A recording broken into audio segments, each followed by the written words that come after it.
Thanks.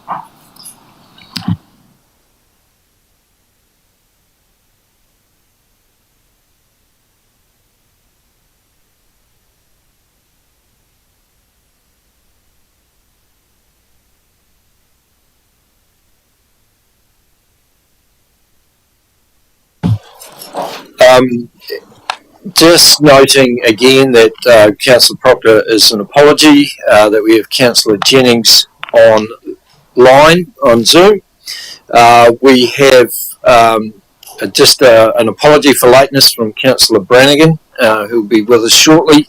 And at this stage I've not had any apology from Councillor Horowhenua, but I'll again move those apologies and lateness, seconded by Councillor Wilson. All those in favour? Against? Carried. Thank you. So there are some slight alterations to the schedule that you may have had initially for today's hearings, and we just need to move two resolutions in regards to late submissions. The first being that Council received the personal submission from Mr John Girling, which was received prior to close of consultation but not included in submission packages, and two, that Council accept an additional late submission from Diane Brown of Greypower, which was received after the close of consultation. Seconded by Deputy Mayor Allen. All those in favour?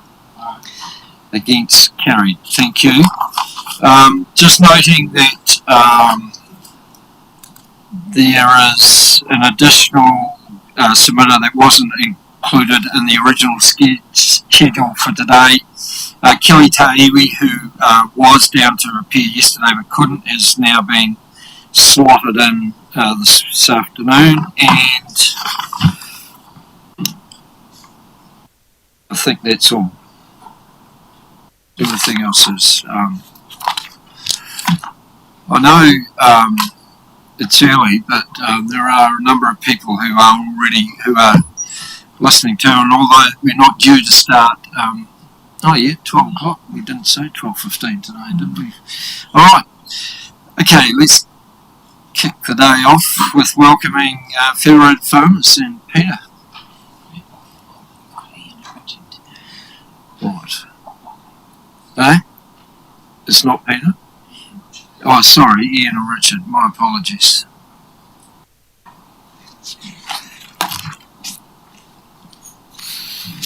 So the right-hand button, thank you. We're in your hands. Yeah, kia ora, and thanks for the opportunity to present today. Apologies from our policy manager, Peter Medic, who's done his knee and can't get into his car.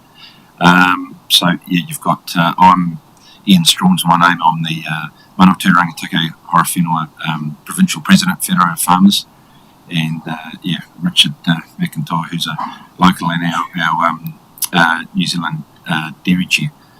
So anyway, we'll crack into our submission. So look, we'll take it as read and just highlight a few things and have time for questions.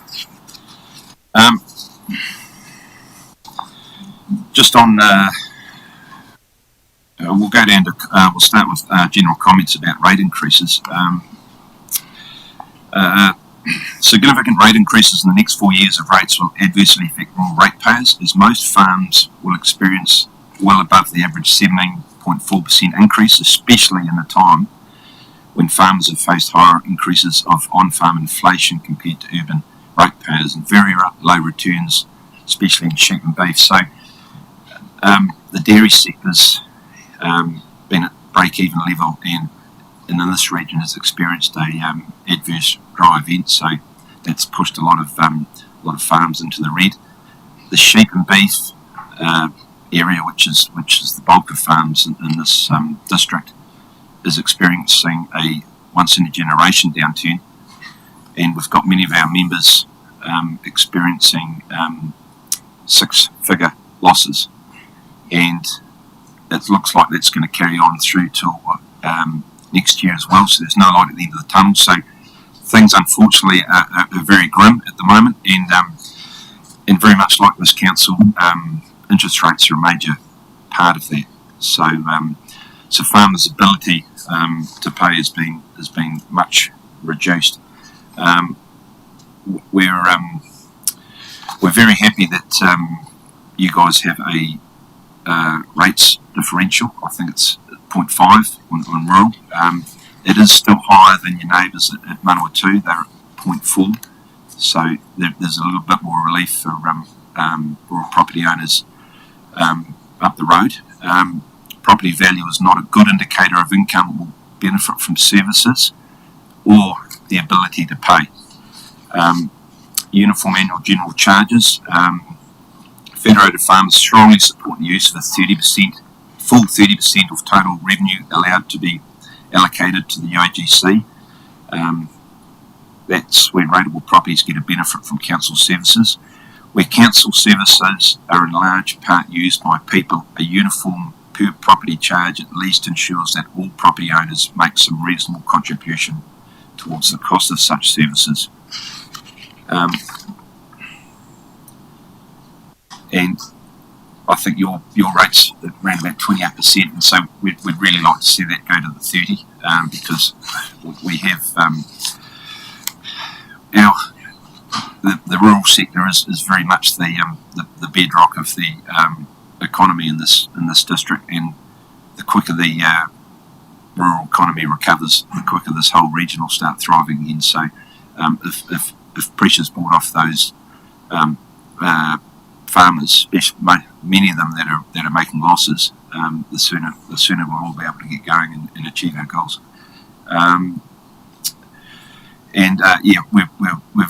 We're very keen on targeted rates. Where rates are not able to be appointed to a UAGC, or where services are only supplied to particular properties, Federated Farmers supports targeted rates. For example, connections to sewage disposal or public water supply, etc.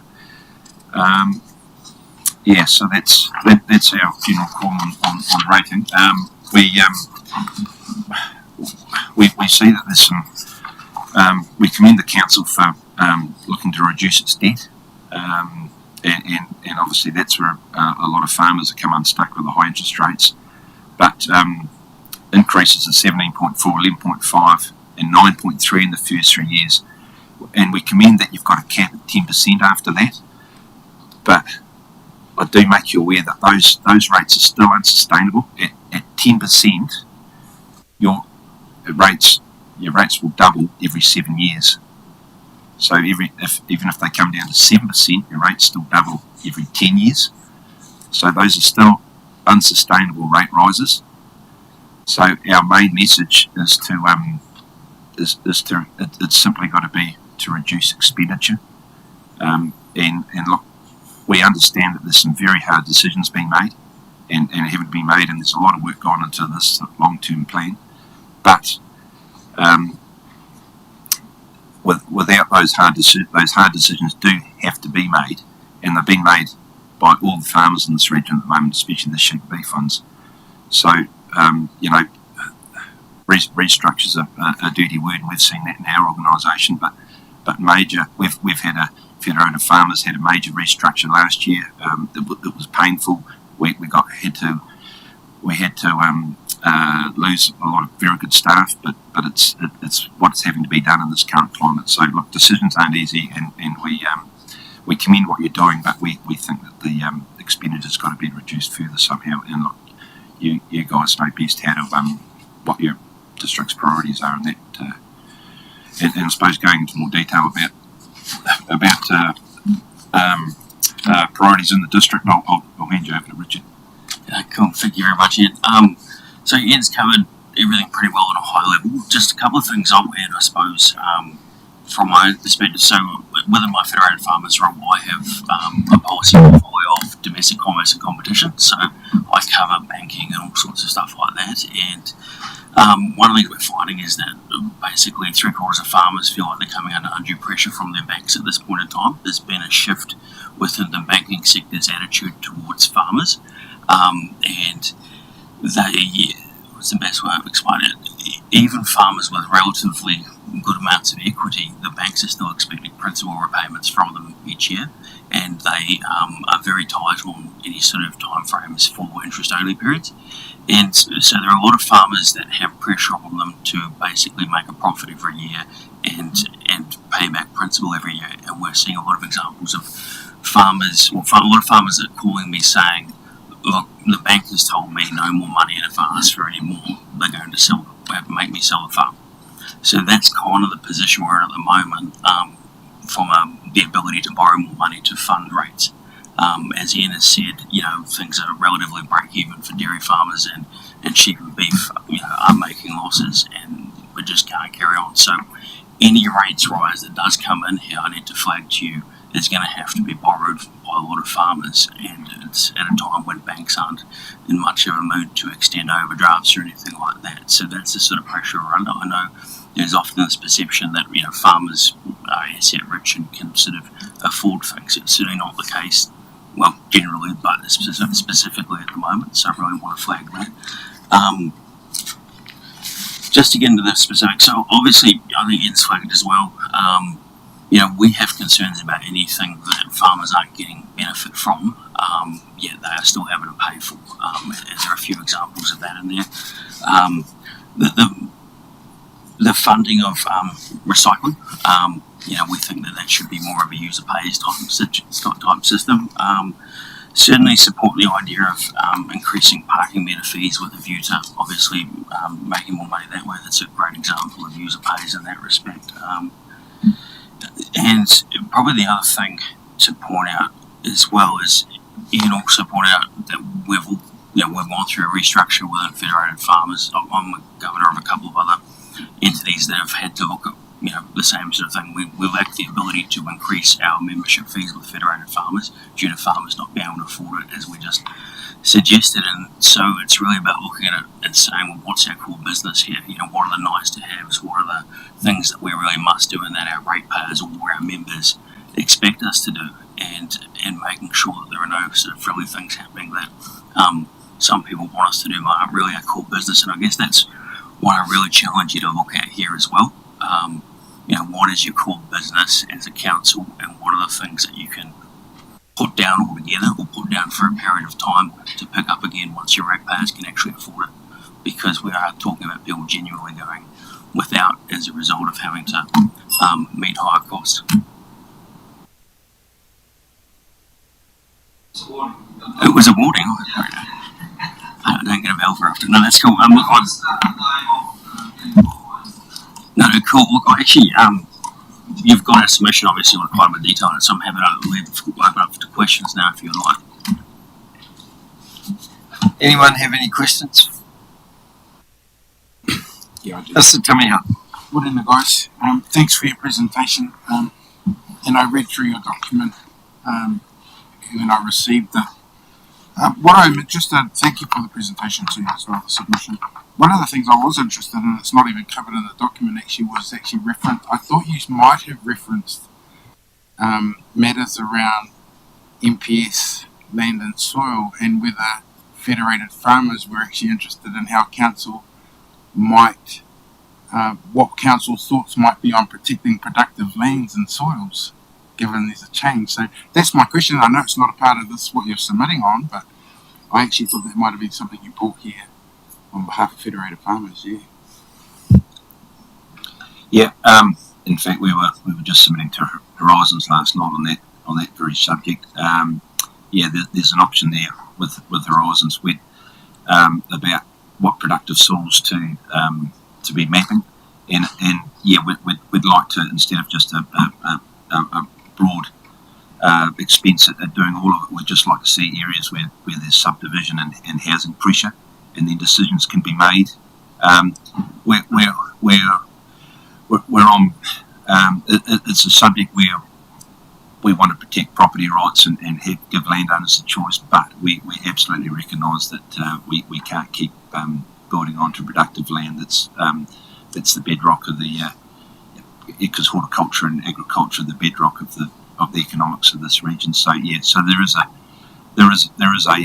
is decisions to be made, but look, we haven't got a specific view on saying no, you shouldn't.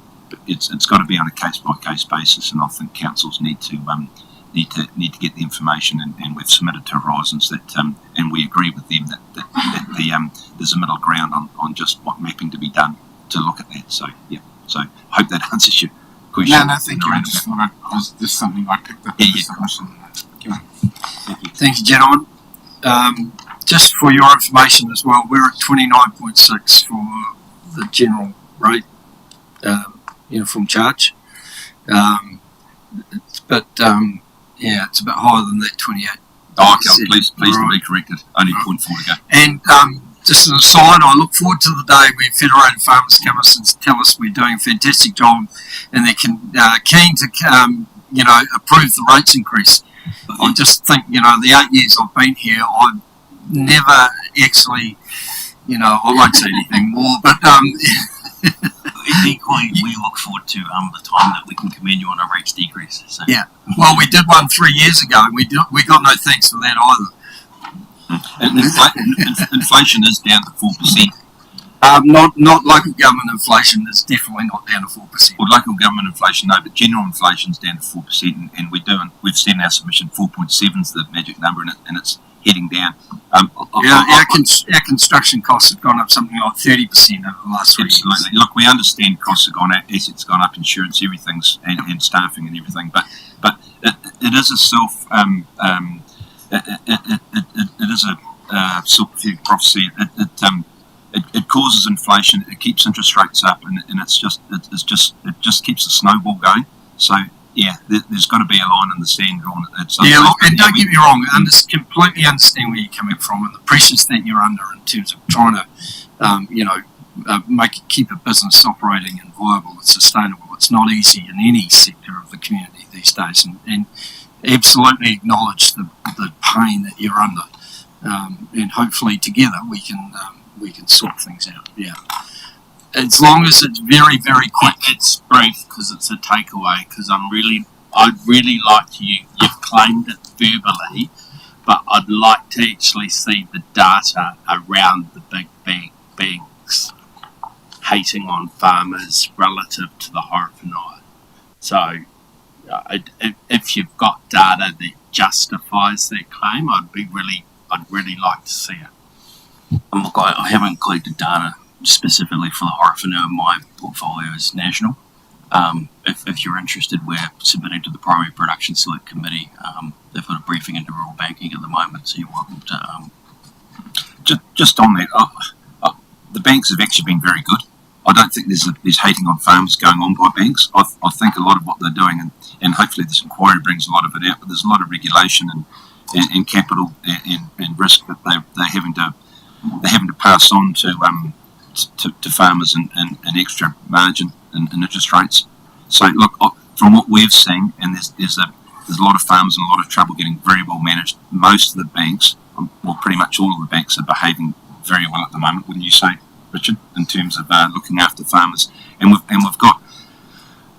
got examples of quite a few farmers who've been going no good before coming into this downturn, and they're still being managed. So look, from what we're seeing, banks have actually been behaving pretty well. From information we've got a consultant on our local executive who deals with this, an intermediary between banks and farmers, and he said everything's going to be. Thank you very much, gentlemen. Appreciate your time, and no doubt you'll be watching with interest in terms of deliberations in a few weeks. We certainly will. Thank you very much. Yeah, thank you very much.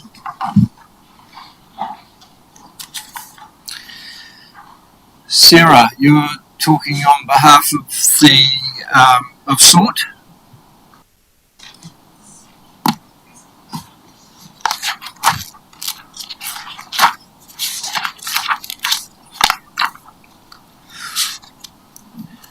So this is submission number 431. This is the number 3 of the 3 from SORT, is it? That's correct. Right. Yes. Welcome. Thank you.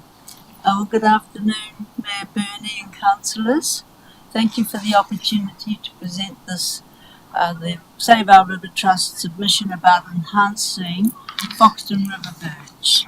I'm Sarah Harper, convener of the River Village Group, and I'd like to introduce Tricia Metcalf, our treasurer for Save Our River Trust. Our submission back. Is it not working? It's working, Sarah, but we just sort of are probably having a little difficulty hearing, that's all. Oh, I see. Use your big, strong Foxton voice. Our submission backgrounds all the river verge issues, and the focus of future work is outlined in the draft project brief. And this describes all the products we need to achieve a good result. Well, successful remediation would also deliver wider benefits, such as a possible green flag accreditation, so that the whole area becomes part of that cultural riverside park. In the overall, Save Our River Trust seeks council support to progress work in the planning, the concept plan, and in that brief. So, thank you.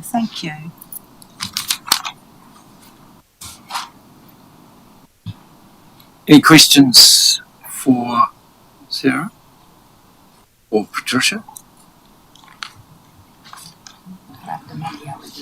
Deputy Mayor. Yeah, thank you for that presentation, Sarah. Oh, thank you. Yeah. I wonder, is there anything specific at this stage that you would like to identify in terms of council's contribution? The actual thing was probably a shared cost of the concept plan. But after that, we would be seeking complete funding for all the actual work. You've done it once before with us. We'll do it again. We'll seek for funding for lotteries and outside places, and we'll also seek and compete for central government funding. Thank you very much.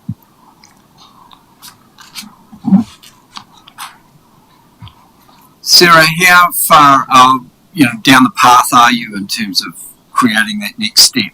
Is it relying on the funding that you're going to have to gain first before you actually get to that stage? I think so.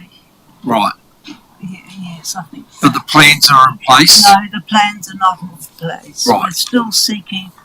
We've been working with Council Officer Sean Hester, right, and he would like to employ Brad Dobson of Black Company, because he was working with the Boffa to do the actual cultural park and run Te Auaha Neustrum Museum. Right, okay. No further questions? Thank you both. Oh, thank Appreciate your time. We've managed to catch up a little bit. Have we got our next submitter online? Yes. We have. So our next submission is number 399 from Sarah Everly of the HGI Limited. Sarah, can you hear us?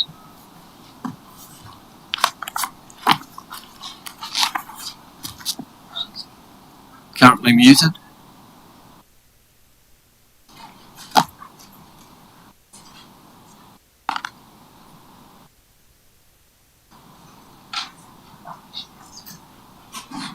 Should be able to hear me now? We can hear you now. Thank you. Yes. Great, thank you. Sorry So about we've that. allocated you 10 minutes. You're welcome to start. Great, thank you very much. So yes, my name's Sarah Everly. I am a lawyer practicing in resource management law, and I'm here today to present the submission for HGI Limited. We have recently been engaged by HGI. They own approximately, or through related entities, own approximately 46 hectares of land at Tararua Road, Levin. That is industrially zoned land, and they have sought subdivision to create approximately 130 industrial lots there to be developed in 5 stages. The consent processing planners have advised that there's insufficient water and wastewater capacity to support that subdivision, and they have recommended that HDI amend its application so that it seeks consent for the stage 1 out of 5 stages subdivision only. So HDI is concerned that although that land's been zoned for industrial use for, I understand, at least a decade, there's currently not sufficient wastewater and water infrastructure in place to service that development. We have reviewed some of the relevant council strategies and assessments to understand that situation a little bit better. And in relation to the provision of industrial land, we've seen that the Horowhenua growth strategy identifies the need for further industrial land in Levin, and it actually identifies some further areas that could be zoned to provide that. However, zoning that land is not going to provide industrial capacity if there are no services for that. To better understand how council is addressing provision of services when zoning land in Levin, we also had a look at the plan change for decision to zone a further 420 hectares of land. Our understanding is that that land was rezoned on the basis that it would be developed progressively and that infrastructure would be in place to service that land as it was developed.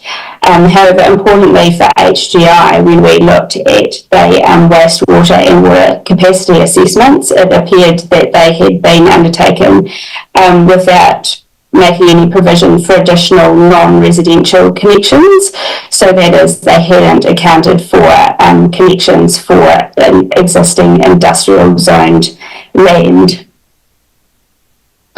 We have identified through the LTP documentation that there are a number of upgrades proposed for water and wastewater services in Levin. At this stage, we don't have a clear understanding of which of those upgrades are required in order to service the HGI land, and we have made some further inquiries with council staff about that.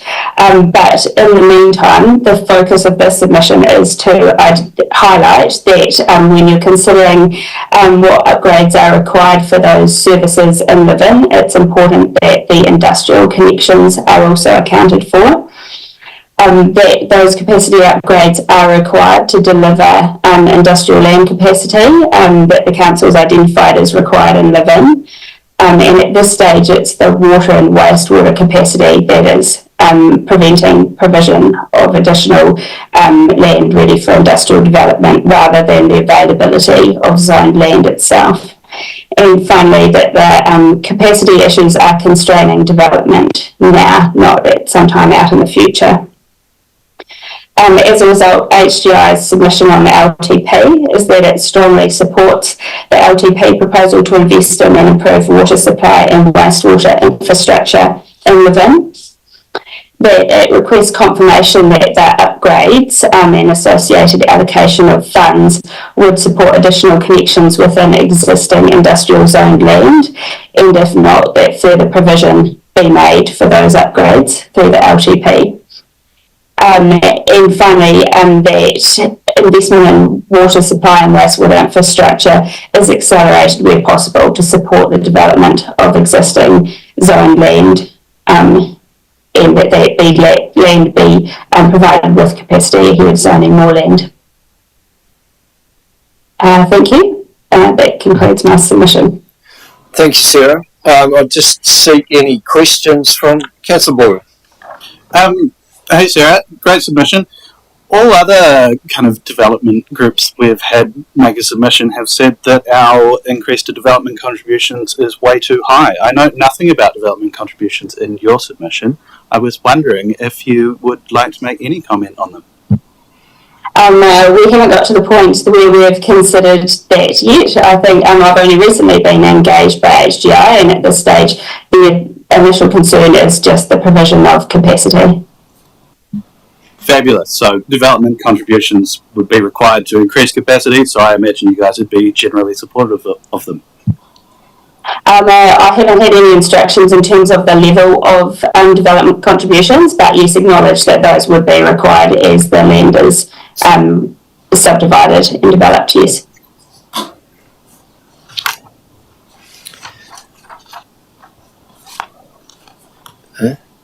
No one else?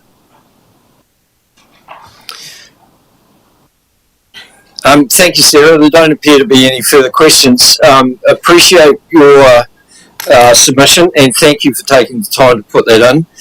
Look, and your concerns around capacity are noted. We've got some pretty challenging choices ahead of us in terms of where our our capacity and debt levels and funding future growth is well in our focus at the moment, I can assure you.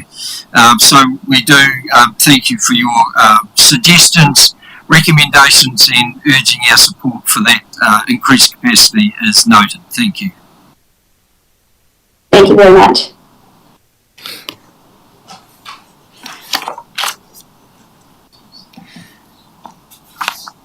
Okay, so we're now moving to our next presenter, which is Mr. Girling, as a personal submission. You'll see that is a separate attachment that you would have received this morning.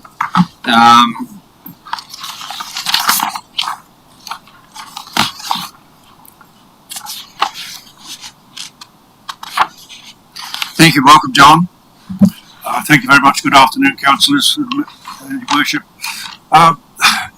My personal submission was very similar, or contained a lot of the board submission, because I obviously endorse everything that the board has said.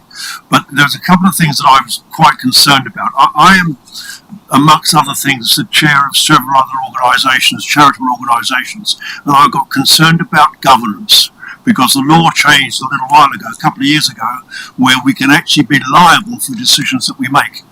And so I referred to the Auditor General's office, and element 8 of governance is to ensure that you have good information, systems and controls. Governors are accountable for the decisions they take. Therefore, they need relevant, accurate and up-to-date information to make good decisions. Governing bodies also have a role in assessing the design and effectiveness of an organisation's internal systems and controls. These systems and controls are organisational, terms of reference, independence and a separation of duties, operational, planning and budgeting, and about personnel, recruitment, training and development. These systems and controls are critical to providing assurance that an organisation's activities are compliant and in line with expectations. The governing body has a role to review them regularly and ensure that they remain for purpose. And it's noted that the organisational role terms of reference are included. And one of the things I find quite frequently and have found is that we're told that we've got reports, but reports are based on terms of reference. And I've always said that terms of reference are important before the report is asked for, because the man who pays the piper calls the tune. And if you set the terms of reference, you get the report you want. And I would just like to have a wider communication and a wider share of information between us all, so that we can be sure of what's going on.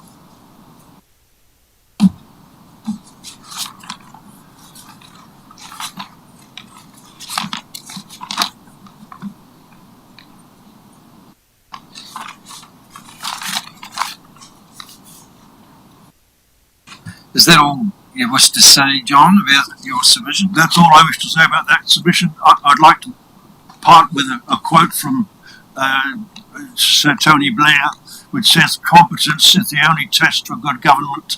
The important thing is not the system, but having smart people in charge." I think that's quite relevant. Reminds me of what the Prime Minister said about local councils the other day. Don't do dumb stuff.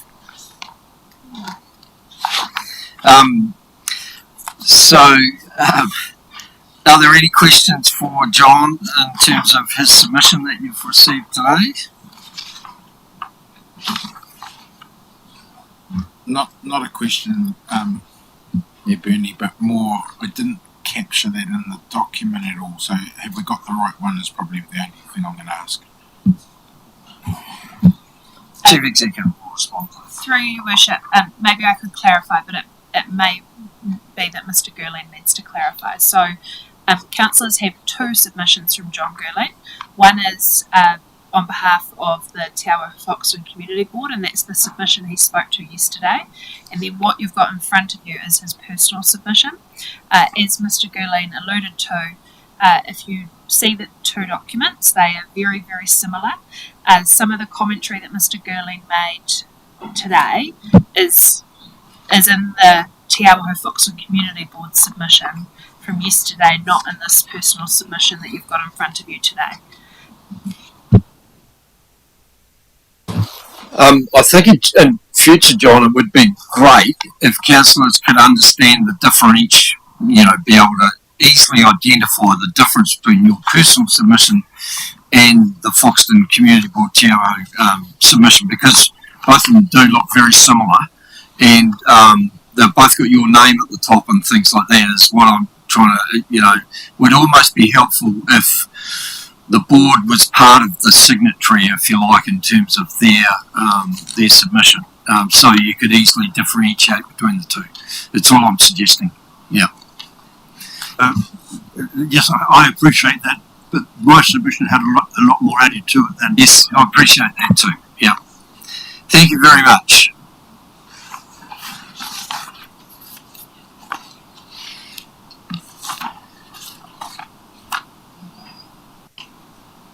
Kelly is supposed to be here, is she here?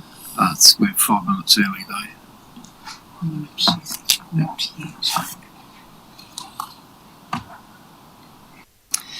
Our next submitter is not due for another 5 minutes. So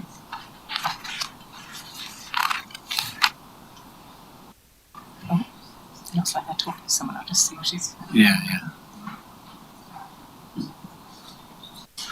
You could, yeah. Well, we can have a break after if we want. Yeah.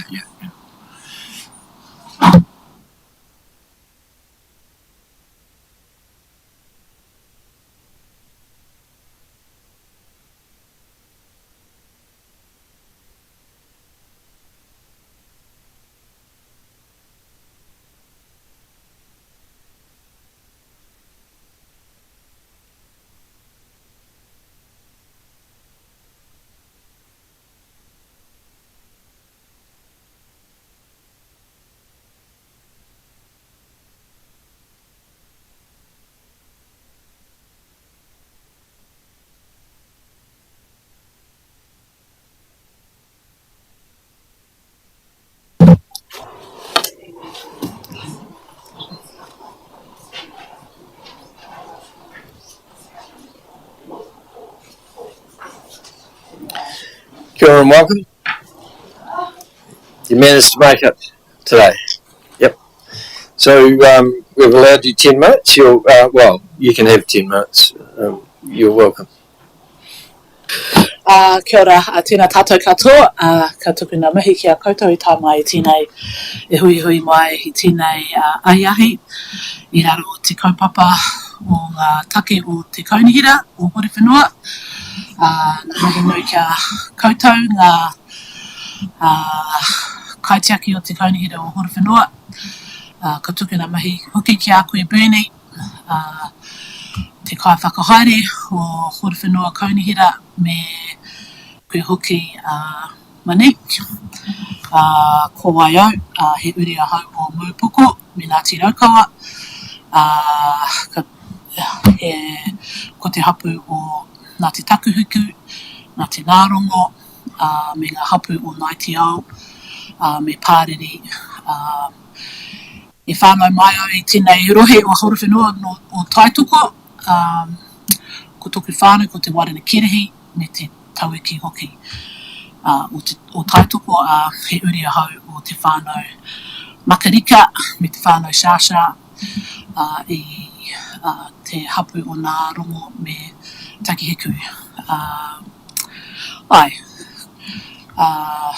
Ko ko taku kōrero I pāna ki ngā take o Horowhenua, ka huri au I te reo Pākehā I noa nei.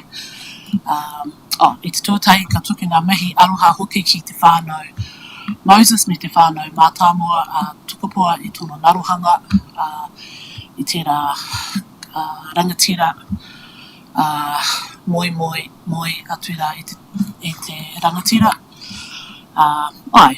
Mauri ora ki a tātou.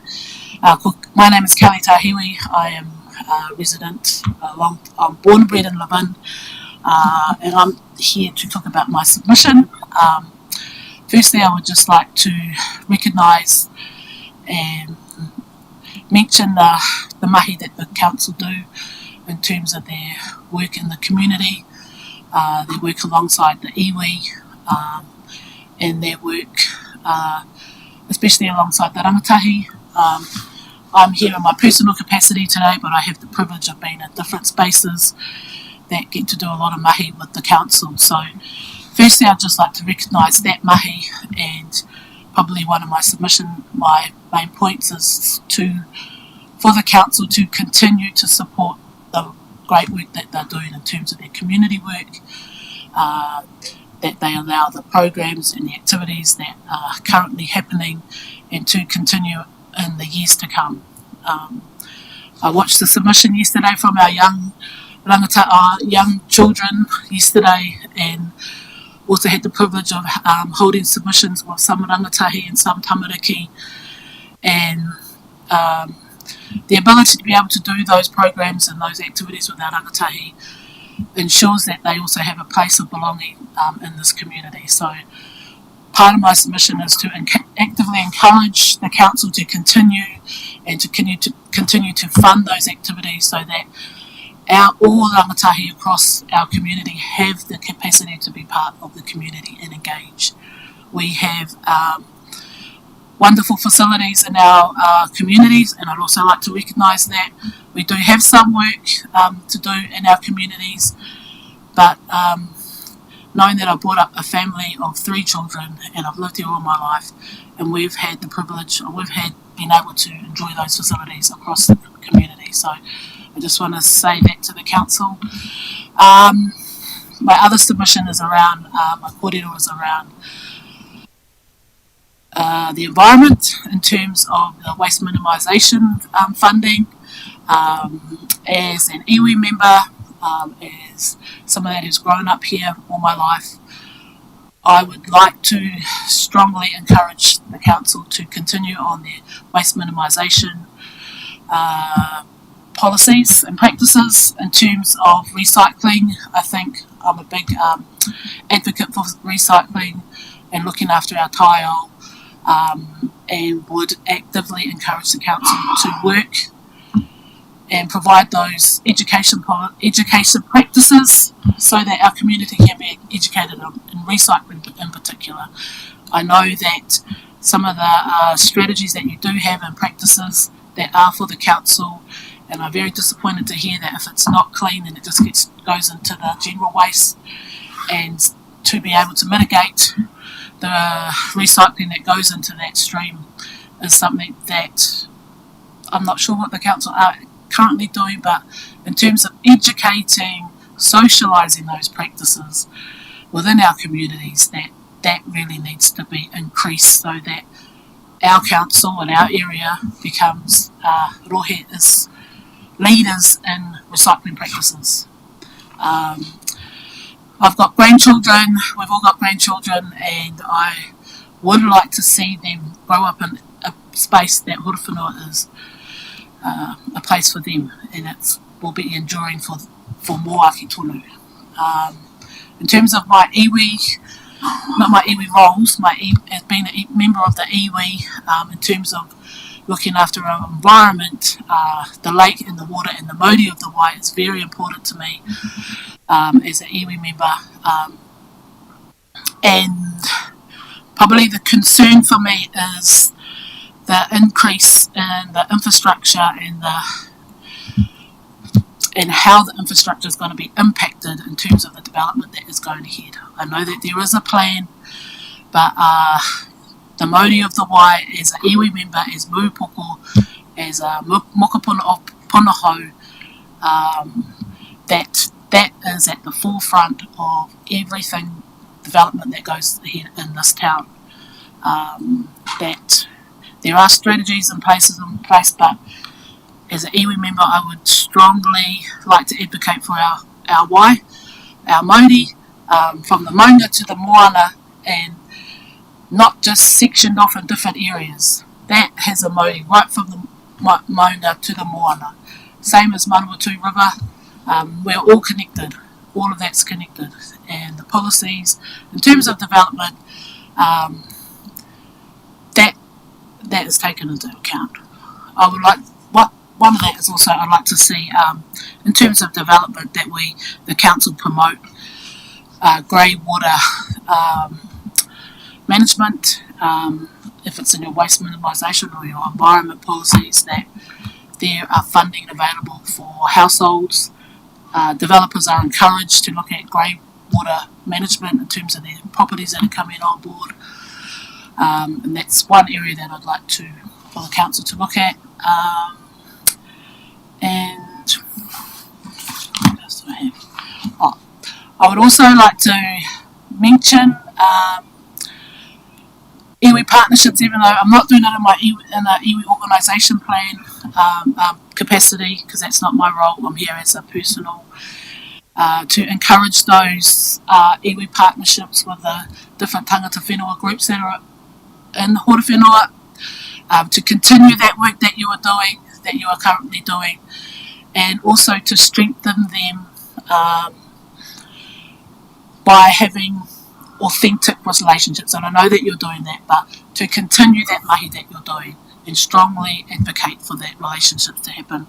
I strongly advocate for the continuation of the Māori wards, as I see that as a benefit for our council, and I also just would like to recognise the stance that the council has taken in terms of continuing that the Māori wards will continue on the council, because that is important for us. We're a minority in this town, and there's going to be an increase of population that might not be sympathetic or have the views that we have as tangata whenua in this whare. So I would like to strongly advocate for the continuation of the Māori wards.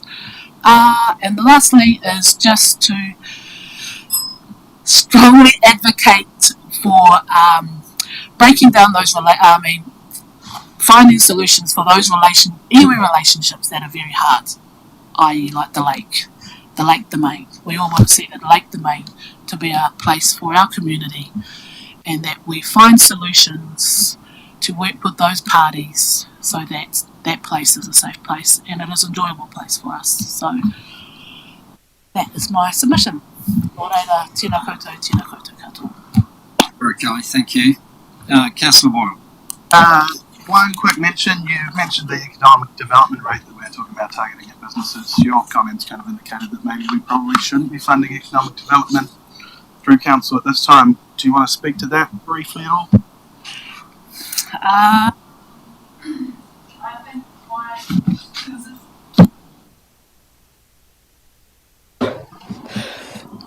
my position on that is because it was separated out as a trust and it's its own entity. I understand that it is beneficial for the economic development of our rohe, and that the council have an invested interest in funding that, but that was where my whakaaro was coming from. Yeah, because it had been separated into its own entity. That it could find its own funding through government funding or other sources. Yeah. Thank you, Kelly. Look, appreciate those points that you made, and certainly the encouragement and positivity that you've made around council and the relationship and what we're doing together in that space. It is appreciated the fact that you've come to take some time out to come and talk to us personally. We do appreciate it. Thank you. Oh, sorry. I saw your button go off, and I thought So I do acknowledge that you are here in your individual capacity, but you are a very active member, not just for iwi but in the community. And you did raise, especially in that last statement or comment around the lake and the lake domain. I believe you are an advisory trustee of the lake. Responsible trustee. You are a responsible trustee, well, even more. Okay, so is the Lake Trust ready to advance and work with the council to undertake these next steps or this sort of progress you are talking about in terms of getting work done out there?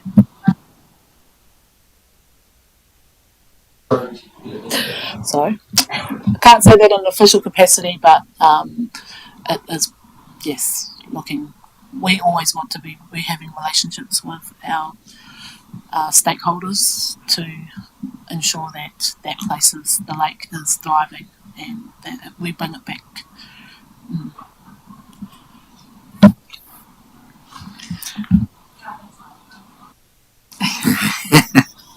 Thank you, Kelly. Go for it.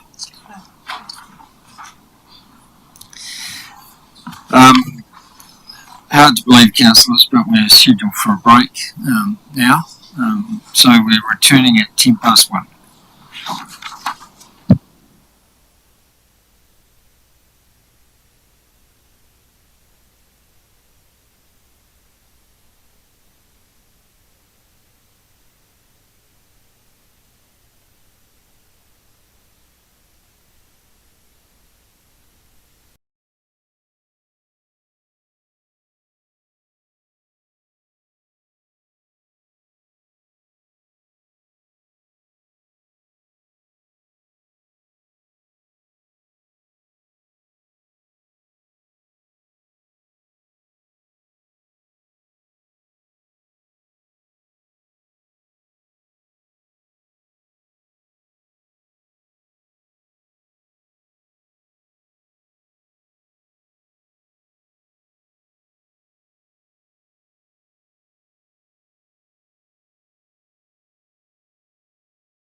one thing has been apparent to me when I sit here and ask for, please, can the Horowhenua Beach Road be heightened? I forget to ask, in the long-term plan, could you please put in a request to put the road improvements outside Tartner's Drain so the Horowhenua community can get in and out of Liven, please?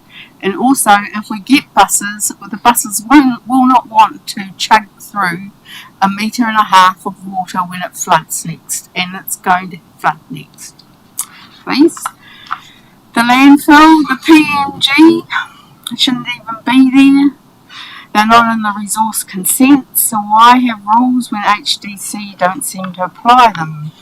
The landfill still has its toxic contamination coming out of it through the south drain, which is the new cell, and also through the leachate pond, the returnable leachate pond that comes back through the WWDP. This, why it leaks out of the leachate pond, is because when we have 3 days rain, it overflows into the Horowhenua stream, which has no channel, so it just spreads. 16 times the amount over safe human levels. That's what's in your little Stantic printout that you've got. We are still working on a meeting with Daniel. We had one on the 12th of March, but we only had what the reports he wanted to present and not the agenda the NLG wanted to put.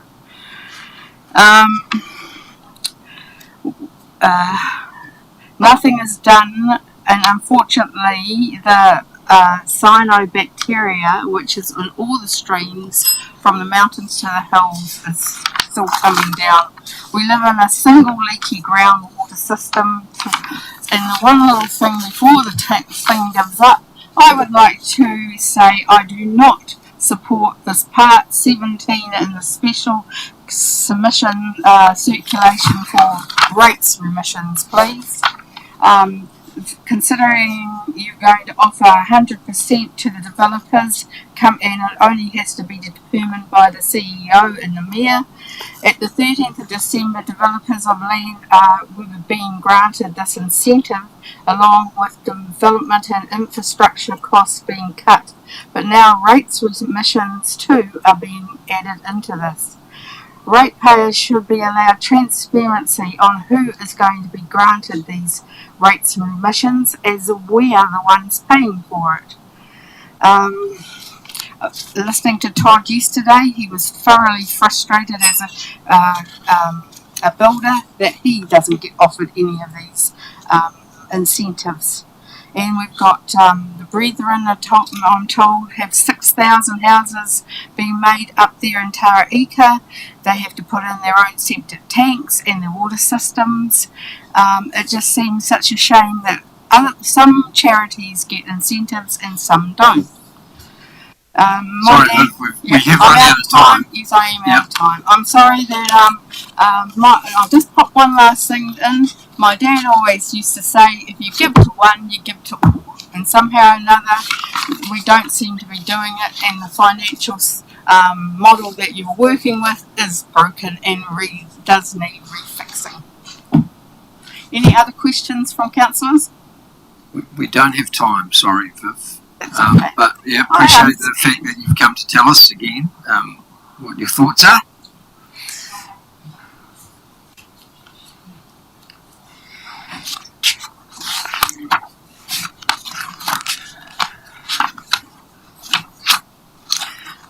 Right, moving on.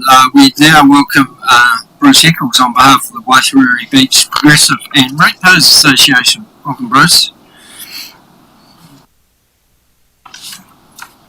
Thank you, Bernie.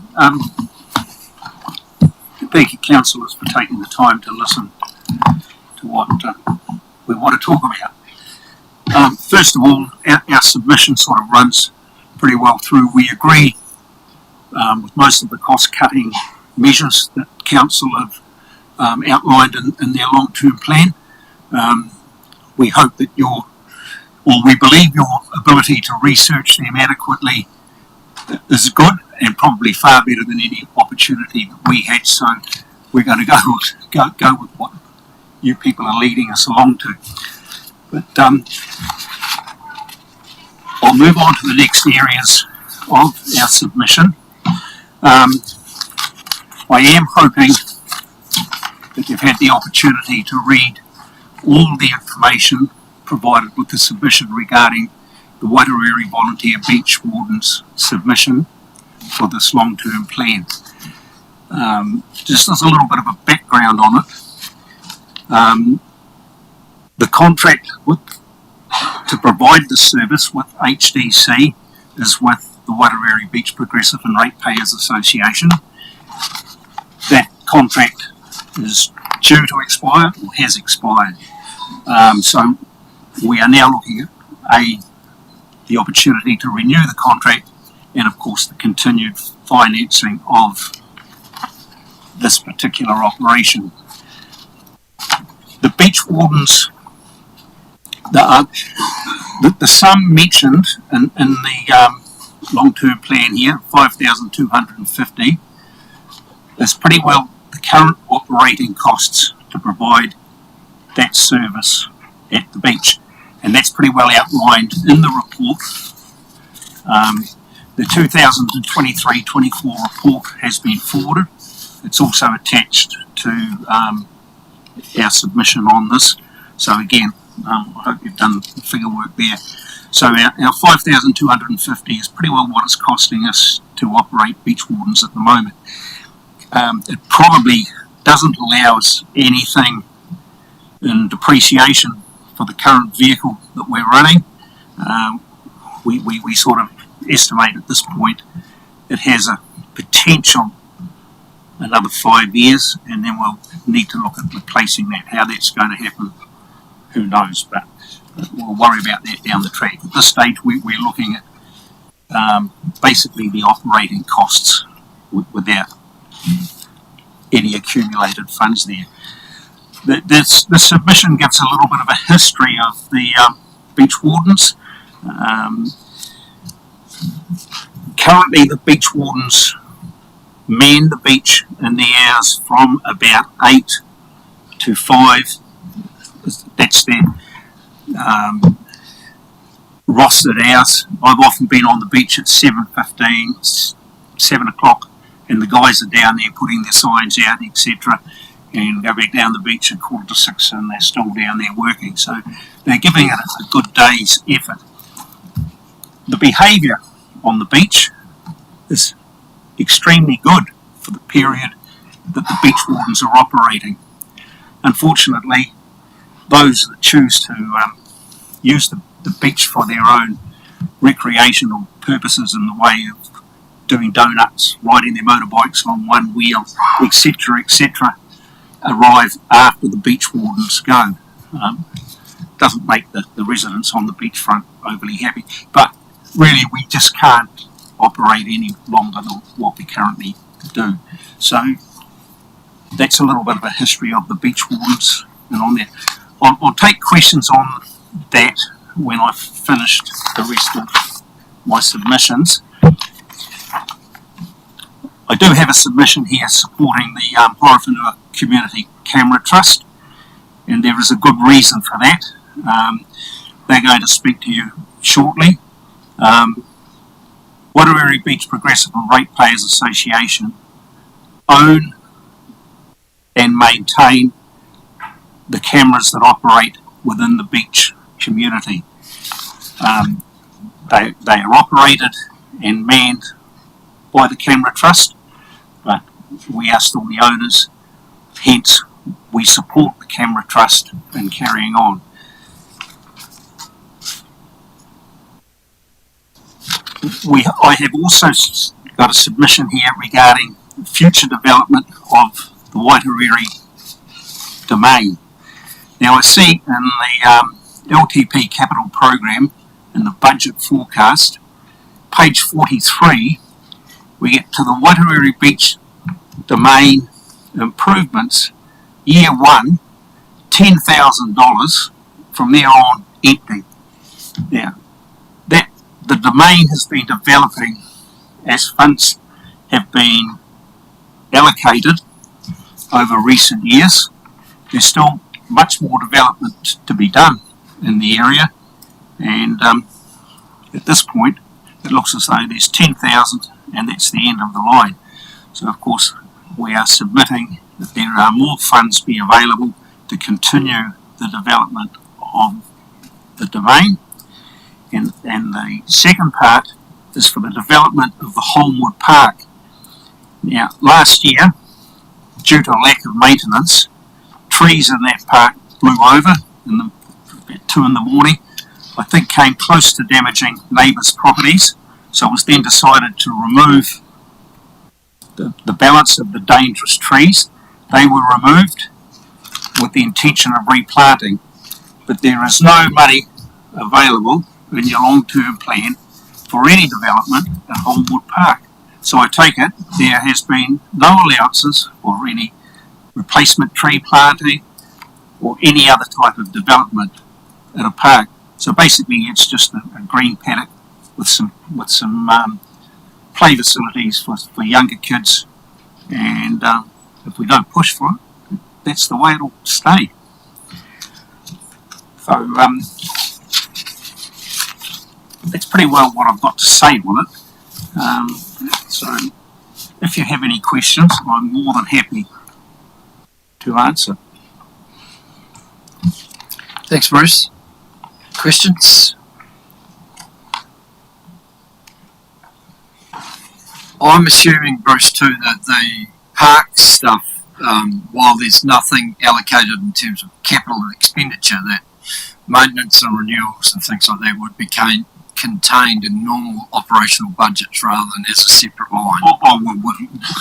That's just assumed. I mean, being at the beach, we understand that any equipment is high maintenance. Yep. And maintenance of the existing facilities is just taken. I mean, we're talking about funding for development as opposed to maintenance, repairs, etc.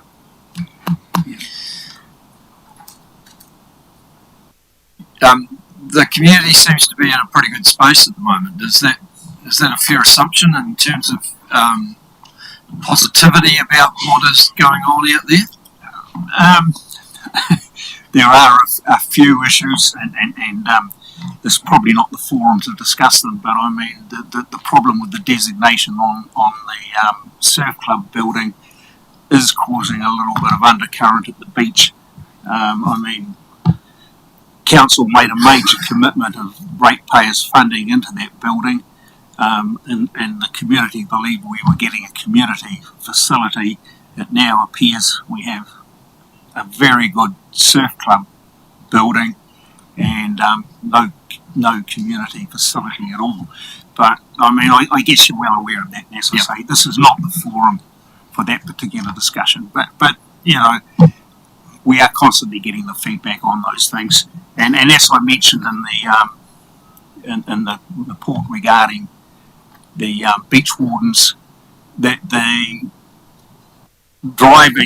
use of the beach for kids' donuts, etc. after hours is really starting to work those, particularly those that live right on the beachfront, because it's the noise. Yeah. I mean, as the sun goes down, it's very pleasant to sit there and enjoy a quiet evening without motorbikes, without cars, without. Well, good. Thank you very much, Bruce. Appreciate everything that you do in that community space, and keep up the good work. Thank you. Thank you for the opportunity.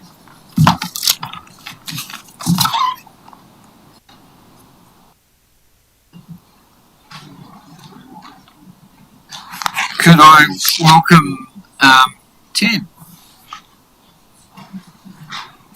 You're down for 2 spots, Ted. One for yourself and one for the Camera Trust. How do you want to play this? Certainly.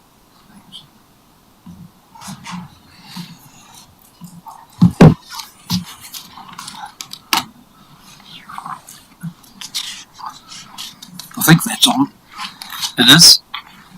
Thanks. Mayor Burney, tātou katoa. Most people know I'm Ted Melton from the Camera Trust, ex of Foxton Beach and Foxton Beach Progressive Association, which was the hat I used to talk to you with. Peter Rosewarne, many of you will know from Waitariri Beach, works with Bruce, of course, when we were lucky enough to inherit Waitariri coming in to join our system and therefore be available to the police and for community safety. We inherited Peter, who's been enormously helpful in a whole lot of ways, as indeed has the whole offering of the Waitariri residents group. We have been much richer for their joining us. I think you've been given a handout which we'll refer to eventually. So my comments will be fairly brief and will be about the submission material that you've got, which I think is around about 4 pages. A sort of an introductory page and then 3 or 4 pages expanding on that.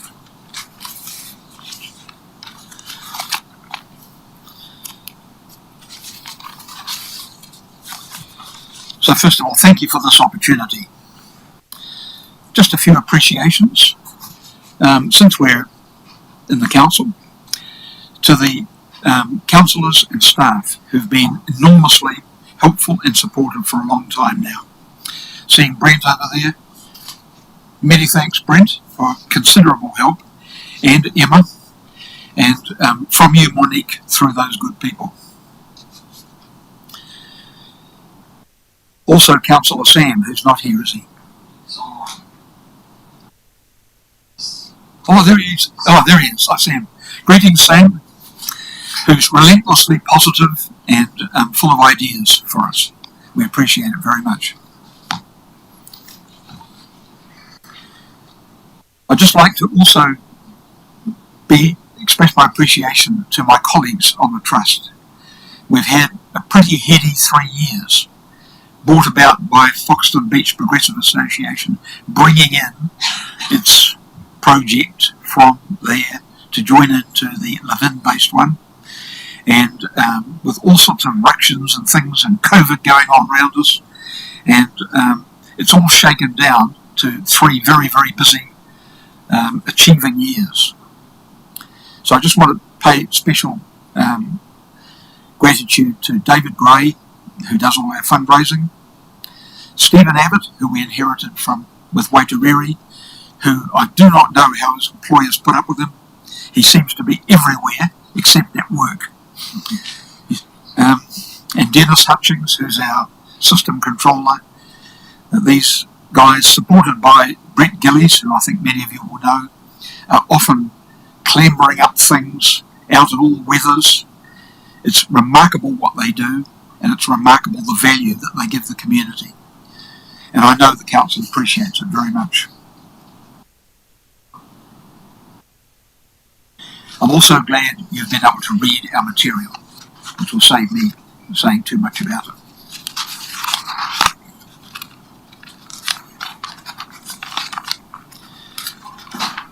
Just moving to our specific recommendations and saying something about them in summary. Asking the council to please keep supporting the voluntary community service sector while you are having to cut things. We absolutely understand why you have to do that, and we absolutely appreciate what you're trying to do for the ratepayers in a district that is one of the poorest by value and income in New Zealand, whilst leading up to one of the most rapidly growing ones.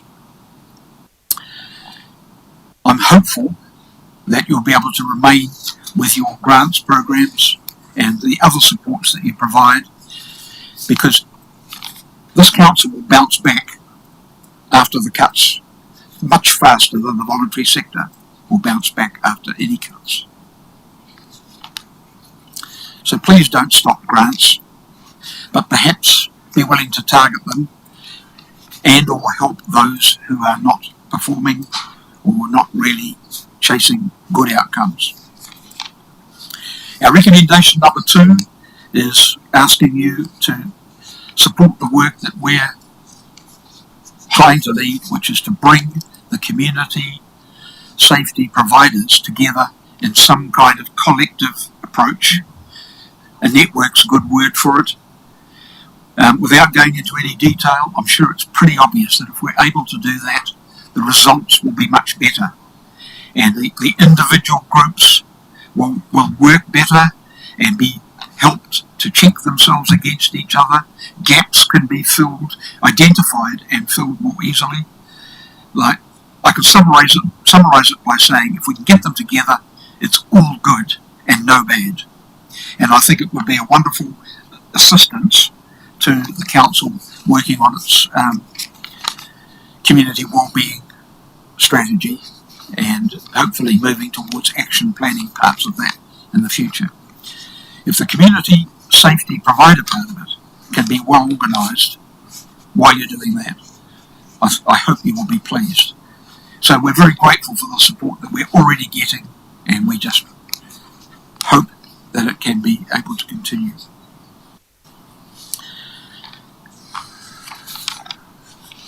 The third recommendation just, I guess, asks us to read or see or hear a mandate somewhere that major developments, particularly Taraika being the obvious one, will have connectivity and site kind of awareness about the future of CCTV. We find ourselves saying that it's just one of those really unfortunate realities these days that we need to have the kinds of policing and controlling things that we have that help in order to help people to feel safe. CCTV is one of them, well used. It could be a fantastic help to a stressed police force and to others.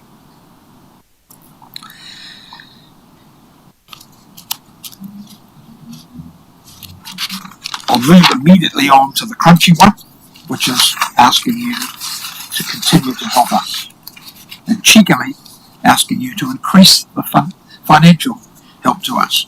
And if I could just preface my brief remarks by saying we're very glad we can elect you councillors and yourself, Bernie, and have you appoint good officers. And we ask you to make the decision about what you can give us. We hope you don't want us to tailor our request down. We would be happy for you to do that job if you need to. We think we should tell you what we think we need and leave it to you to do the sums.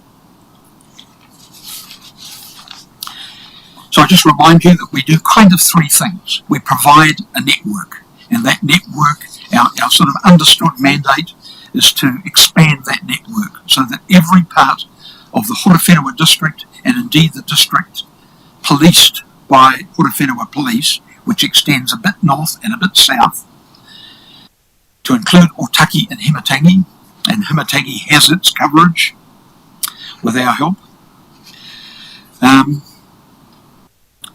We provide that network, and we're working hard on extending it. We're also working with people in the council, especially Ross, a tribute to you, Ross, for the wonderful help that you give us and give the whole community in emergency management. And we're really looking forward to, at last, finding a role that our trust can perform with emergency management. And to hear Ross say that he loves the setup that we've got and would love to see it hooked into the council's one, indeed the region's one. And we think that's very, very possible, very, very soon. Yeah, and Ted, sorry, we're not too far off. My apologies. You know, if you want your personal sort of submission to be heard, I'd recommend that you wrap it up. Thanks, Bernie. All right. Can I ask you to look at the additional handout then that you were given, which at the top of it says something about year 2. Okay, this is a slice out of workings that we're working on at the moment. In fact, I've got a workshop on it tomorrow. Tomorrow we will be talking capital development, new cameras, new systems. Since the money that we receive from the council is for maintenance, is for operational expenditure. I won't talk anything about capital here. So if you just look at that, this is a slice of where we're going with the 24-25 year. So we're showing you in that first group of 4 at the top what our kind of fixed costs are, or not very controllable costs. 18k. Look, we're looking like needing for this year. Prioritised maintenance being replacements and refurbishments. And we have to add into that now, despite the wonderful work and wonderful help we're getting from Electra, the catch is there has to be traffic management, and it's hideously and unbelievably expensive. That's too much for them to sponsor to us. We have to pay for that.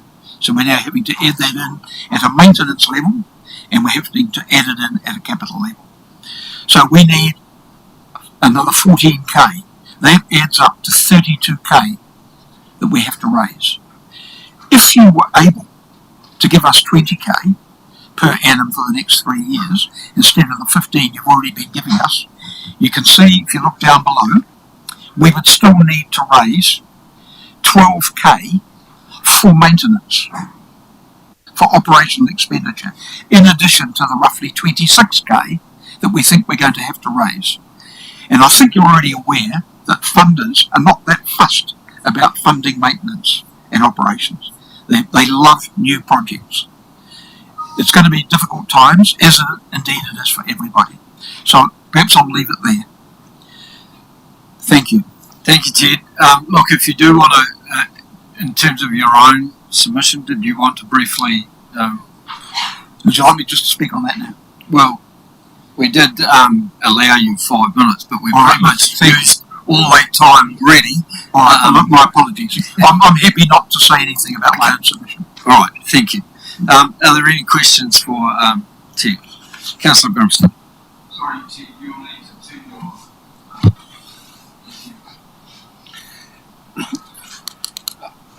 Looking at your annual report, it was over 700 volunteer hours you guys contributed. If you didn't receive the funding via a community grant, could you continue the work that you can do? And could you also secondly provide an assurance that there isn't significant cash holdings sitting in bank accounts for your organisation? I don't want to know the amount, just an assurance.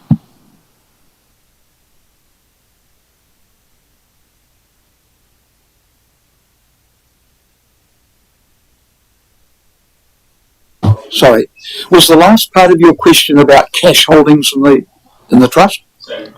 Yeah. Okay. We expect to be almost totally spent out of the council's money and in any cash holdings, except for $4,000 we're accumulating for disaster situation. We can't afford that kind of insurance. We want to build up 2k at a time to around about 26k in case the worst happens. So we expect to be pretty much all the council's money used up by then. Our own financial year ended the end of last month, and as from next year, we'll be level with the council. So the first part was about if we don't get your money. Yeah, we'd be able to continue. Yes. If we don't get any money from the council, it would be enormously difficult.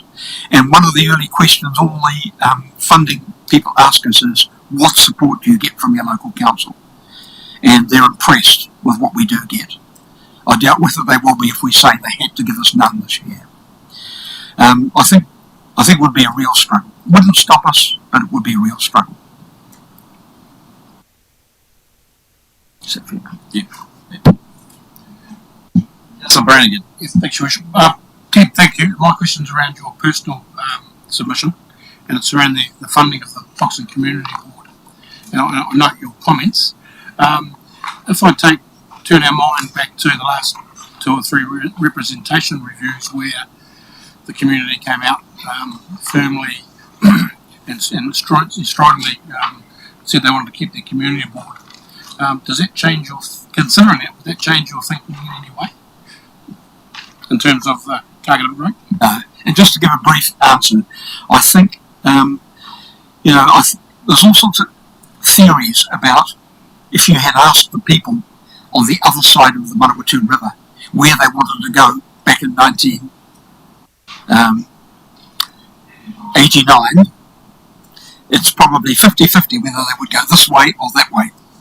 When you put them there and they get used to it, and when you create democratic structures for them, people start to get used to it.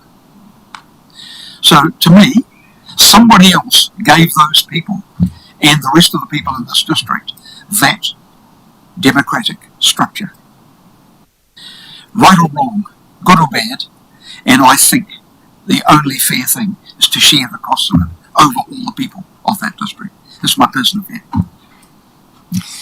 Thank you, gentlemen. Appreciate your time and all the work that you do and carrying on that safety and security for our community. We really do appreciate it. Thank you very much, Benny. And thanks for your personal support, time and zone.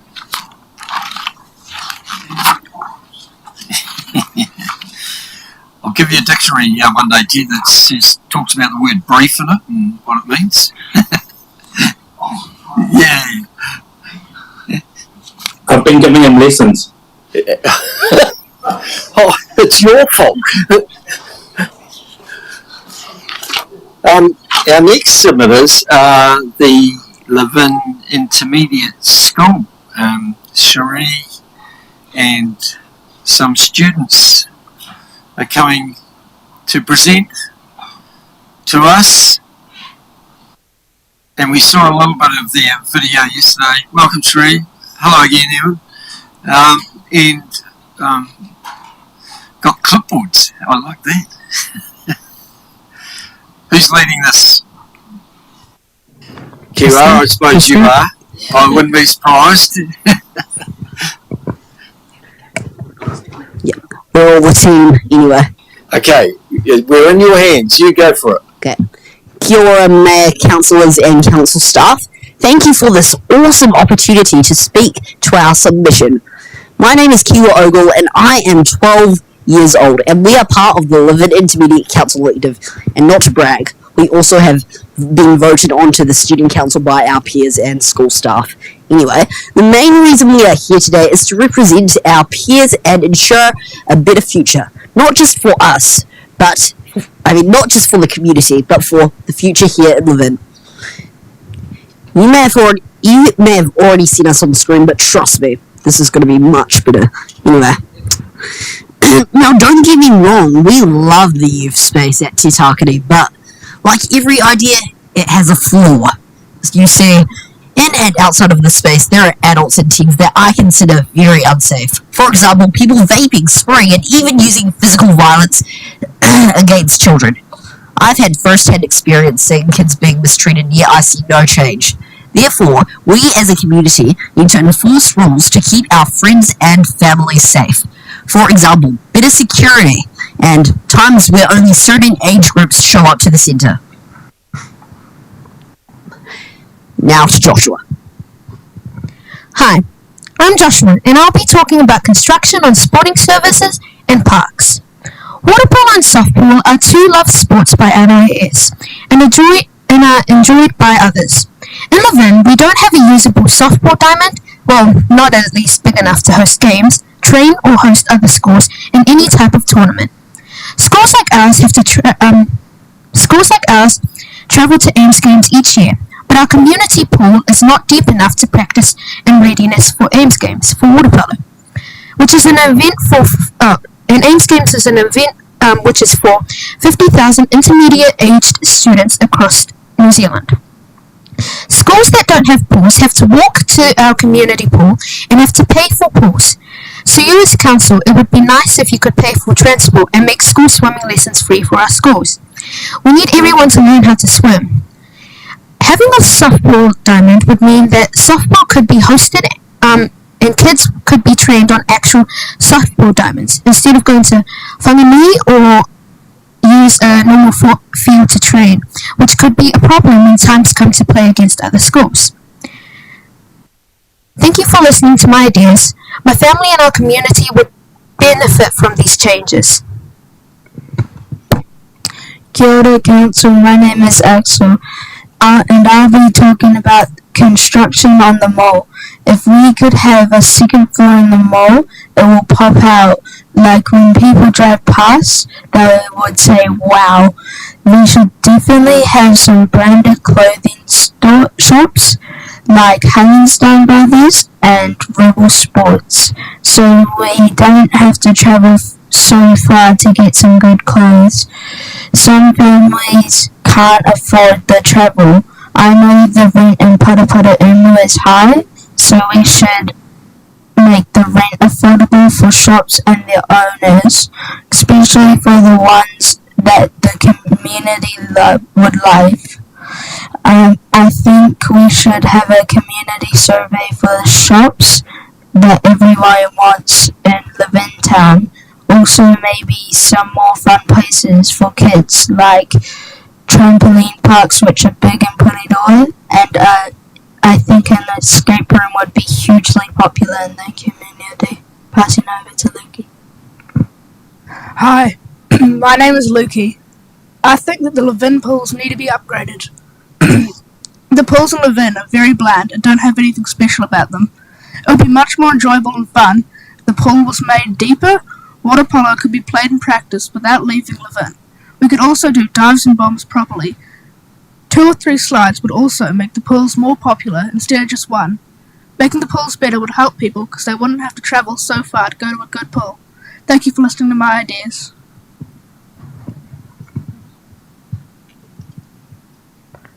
Talofa lava, kia ora, and warm greetings to you all. My name is Nyla Lily Funnel. And my name is Krista Scripalio, and we are from Levin Intermediate. Before we start, we would like to say a big thank you for you all giving us the opportunity to speak with you guys today. And thank you to Mayor Bernie and Councillors Rogan, Sam, Alan, Justin, Pirihira, and the staff that came into our school and met with us face to face during the 5-week council elective.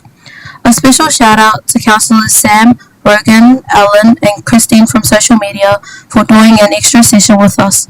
This really helped build our confidence to make a submission and speak to it today.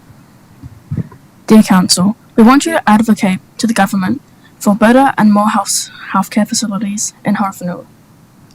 For example, we need hand therapists in Levin, because recently I was referred to see a hand therapist in Palmerston North every week for 2 months. Due to the distance, I would miss out on hours of learning, and my parents would have to juggle my work and my younger siblings just to get me there. And with how expensive petrol is, this took a lot of sacrifices that me and my family had to make. There was a point where we had to reschedule appointments due to some of the challenges, but imagine if I could see a hand therapist in Levin. It would make a huge difference for us and for a lot of others in Horowhenua.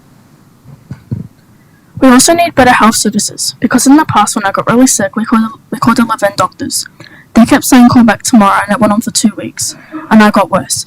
So my parents had to borrow a car and take me to Palmerston North. That was very expensive, especially because we were struggling financially. Also, one of our peers here today broke his arm, and it took over a week just to be seen. He also had to travel to Palmerston North.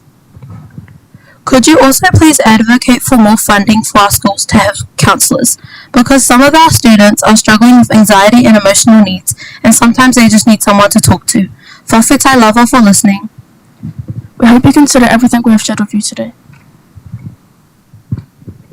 Hola, talofa lava, kia ora, and hello Bernie Wandon and Council. My name is Madison. I'm a hero in MLIS, and of course you've seen the video, but I believe in person it's better. I'm going to share with you my ideas. First up, by taking us back to the Jennifer bathroom idea, we need more. Even changing rooms at pools.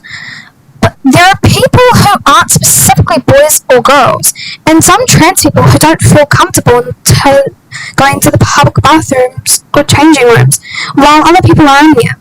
Non-binary and other pronouns are genders. They need to be able to feel comfortable in their own space.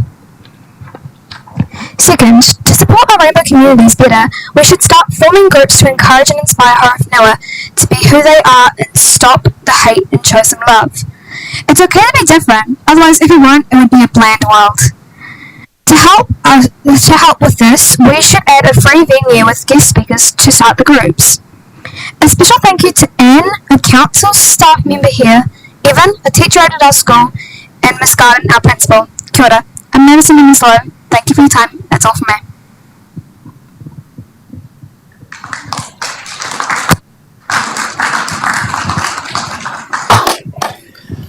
Well done, guys. Sheree, do you want to add anything?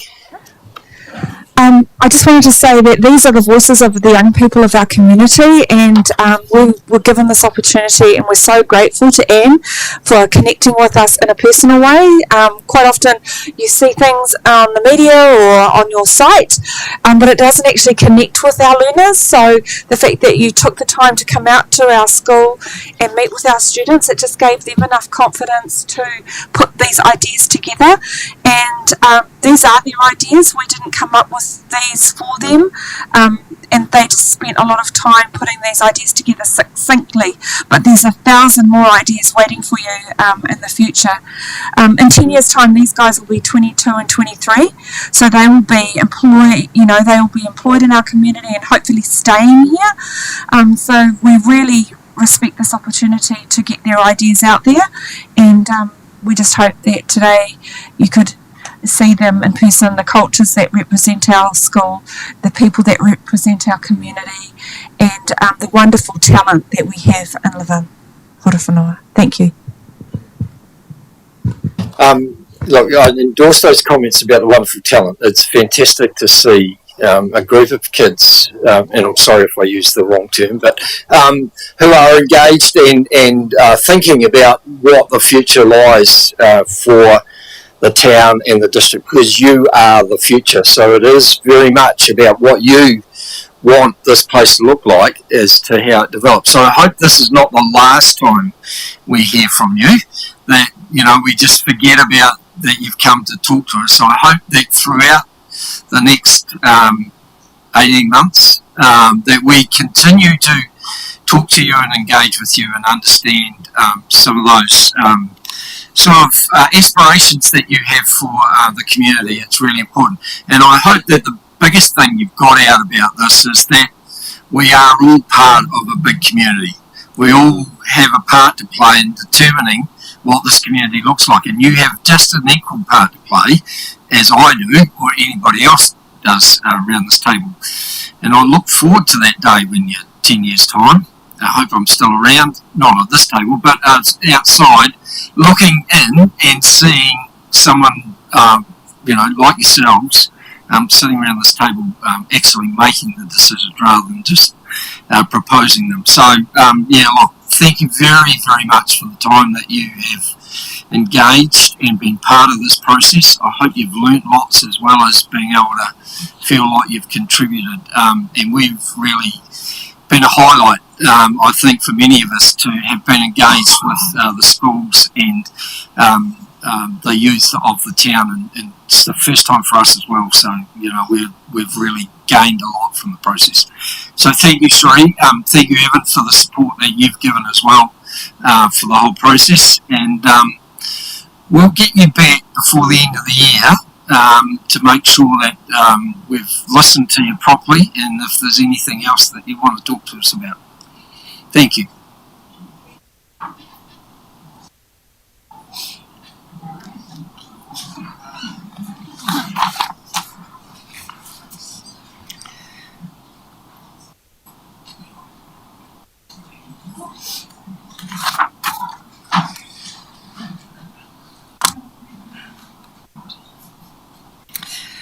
Okay, so we're going from the youth to the Historical Society. Hey, welcome.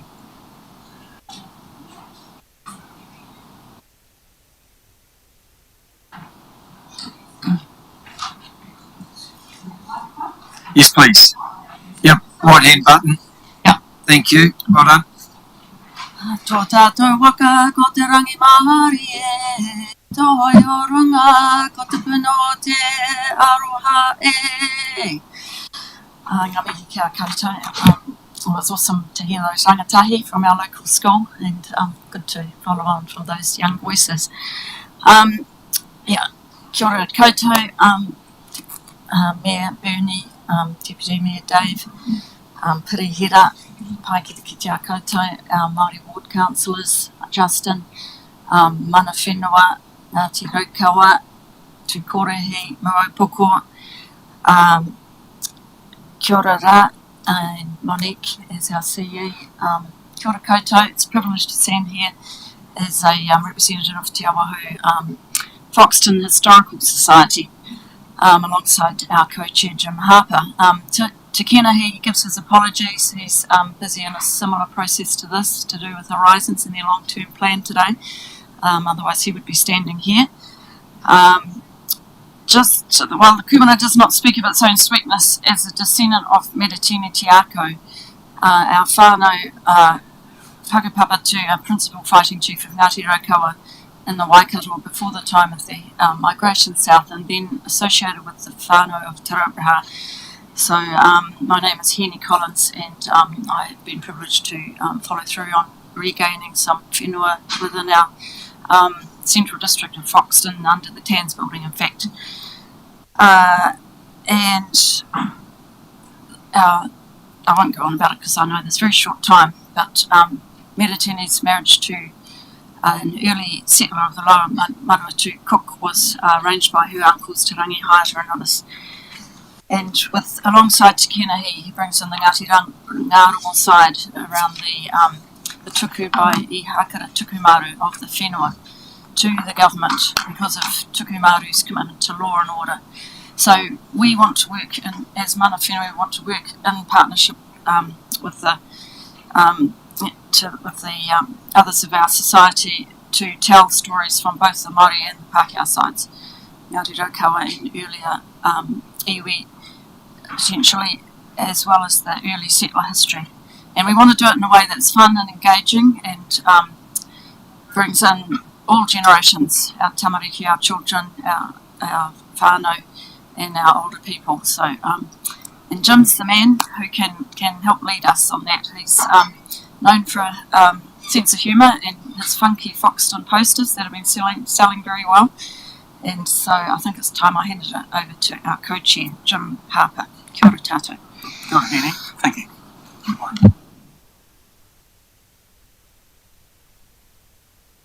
Thanks. Two submissions to present, one about the courthouse, one about heritage generally. I know I'll try and get it on time. So with the courthouse proposal, I think we'll skip straight to the bottom line maybe and work backwards. In turn, we have the proposal, which gives the specs for remediating the courthouse, and also a rough order of cost, which is slightly frightening, but nonetheless doable.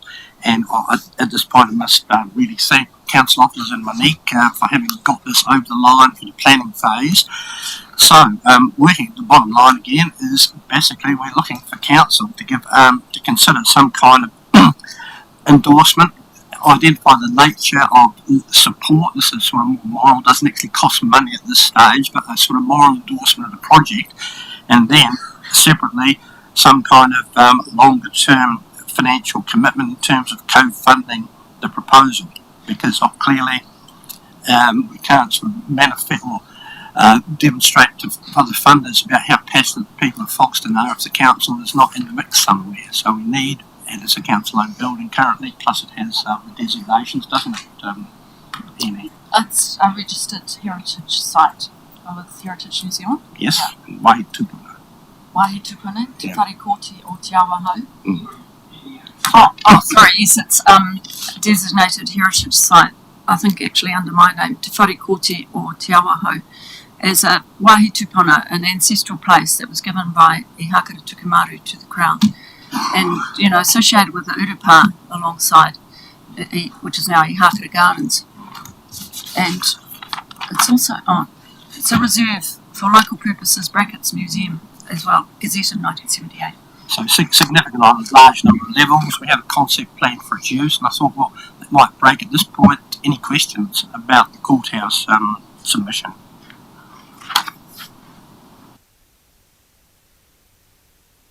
Doesn't look like it, Jim, so just carry on. Okay, right.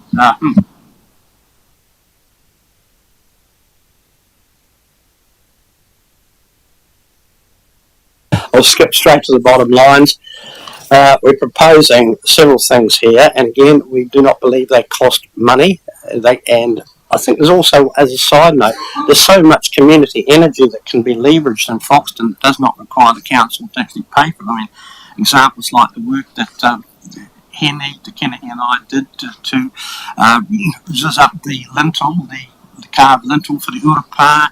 We've done the same with the Harakeke Walkway, painted the Yank, the whole range of things that community action has done, and other organisations like SORT doing the Harakeke Walkway.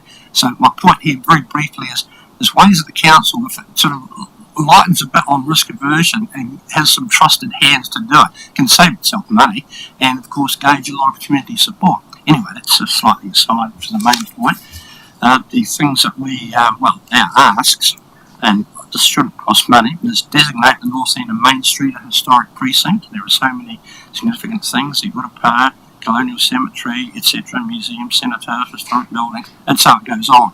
And I don't think it's too hard an ask because there are precincts all over the country of this nature, character, or historic, and given that the ownership is largely Crown or Council of these premises, I don't think there'd be too much pushback on it. In fact, there'd be a lot of support. Revise and update the Horowhenua District Heritage Strategy. That has sat in the in-tray for many years. I don't think it's too hard to do that, and to also include some of the wahi tapu, give that more prominence. Right, Eddie? Yeah. And wahi tapu, wahi tupuna is a broad definition, though we tend to include our rivers and streams, so that's all important as well.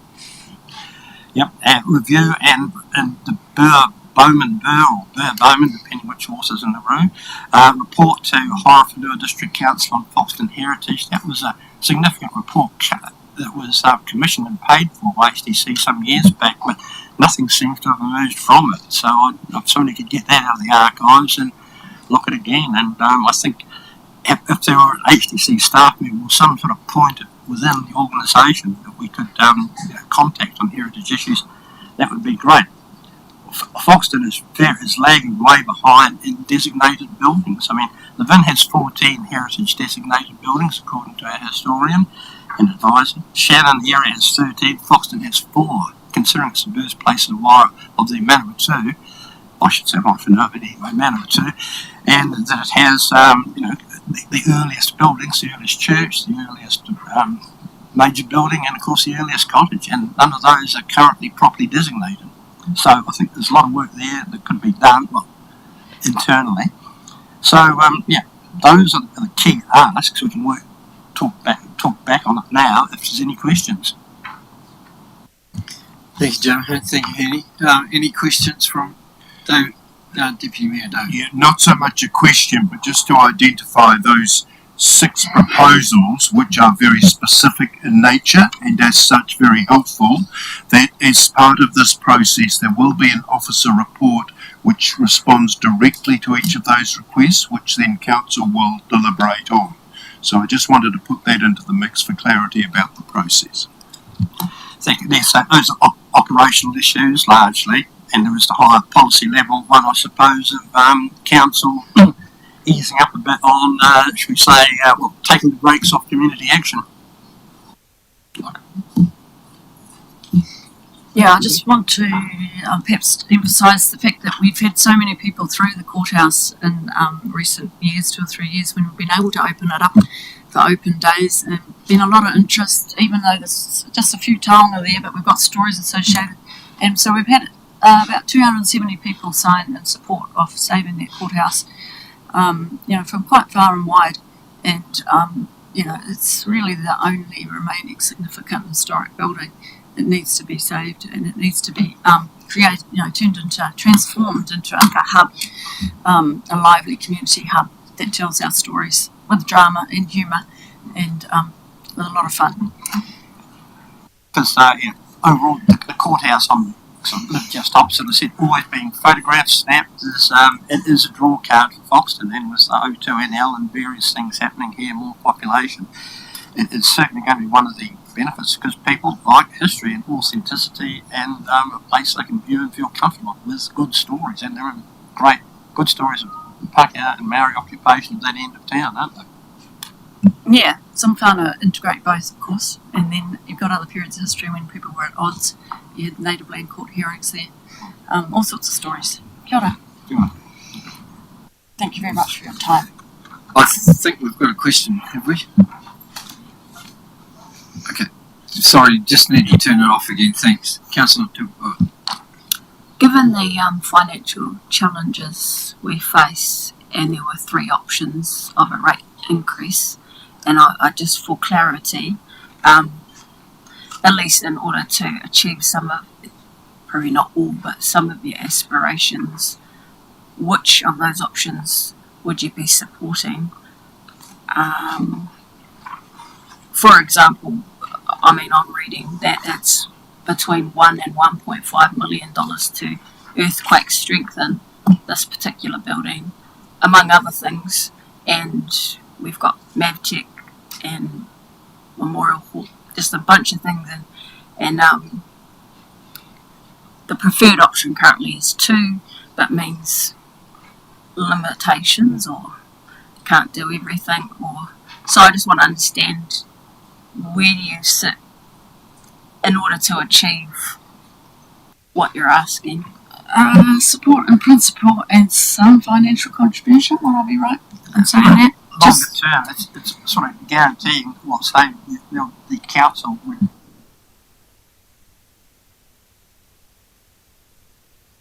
Yeah, thank you. Yeah, I think the important point to be made is that council has an endorsement of the project and seem to be in the room. And the bulk of the funding can be sourced from other sources, and this is an easier ask, we believe, than actually those other examples you gave, because of its current Waihi Tupuna status, Heritage New Zealand endorsement for seeking funding from lotteries, from environmental groups, etc., from groups that cultural heritage, that's right. So yeah, we're not thinking of that all that money, if it is realistic, and it's probably an overestimation, but not necessarily much from the council, and it's out in the future, because the purpose is to show council endorsement of the project that we can leverage other funding, because otherwise, if the council's not interested, why should we be interested? Would be a funder's response. So we're asking for current support and also future to be included as a statement in the long-term plan, if possible. Kia ora. Yeah. Thank you both. To clarify? Yeah, I think we've got the message. Thank you very much. And as Deputy Mayor said, the report for deliberations will include some guidance and response to some of those things that you're recommending. Right, thank you. Thank you very much. Thank you.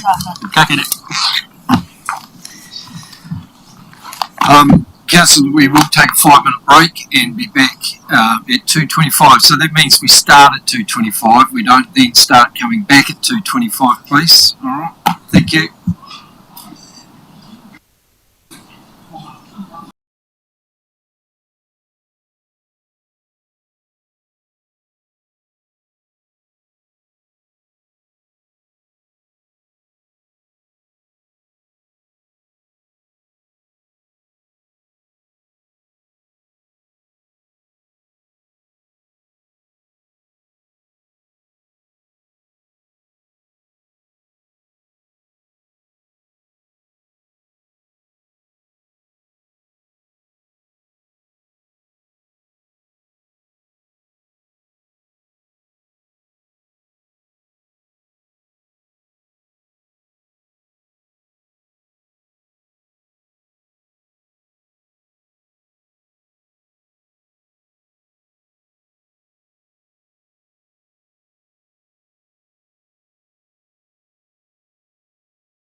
welcome the tennis club and to the table. Mark, sit.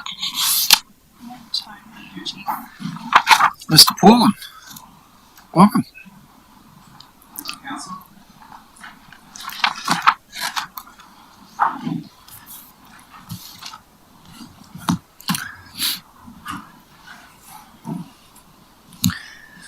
So we have 10 minutes, gentlemen. We're in your hands. Good afternoon, Your Worship, councillors, officers and members of the public. Thank you for the opportunity to present to our submission. I'm Jeff Paulin, I'm Treasurer of the club, and this is Mark Valens, our President. We'll take the submission, our submission has been read, but we're just going to take the opportunity to present some additional information to you in support of our submission. And then we're happy to take any questions you may have at the end. Thank you. Thanks for your time. The slide shows our signage at the entrance of our tennis club. So it says all about our club, really. It's welcoming, it's interactive, it's inclusive, and it's open to new members. Some background about our club. We've got a lot of history and connection to the Levin community. We were formed in 1896, and our club consists of a clubhouse. We've got 4 courts for member use and 2 courts for the general public. Plus we also have a practicing area, a rebounding wall that's available to everyone to use. We have a committee. We've got 9 on the committee. At present, we've got good diversity and age groups on that committee. We've got a lot of good skills as well. We've got a growing membership, especially in our juniors. We've had a big increase in our junior membership in the last couple of years. Last year, Levin Tennis Club was named Club of the Year 2023 by Tennis Central. And that comprises clubs in Wellington, Wairarapa, Manawatu, Whanganui and Taranaki. So this is a big achievement for a small club like Levin. Why we won? The judges said that we had a large increase in junior membership in that year.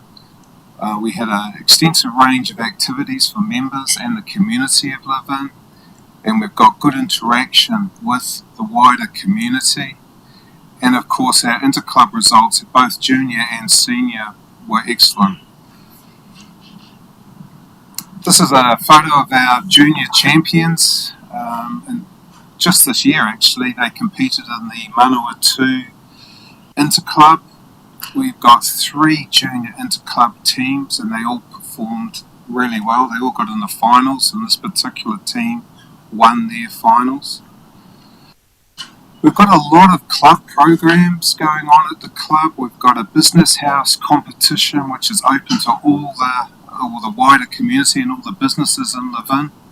We've got junior coaching and senior coaching throughout the year.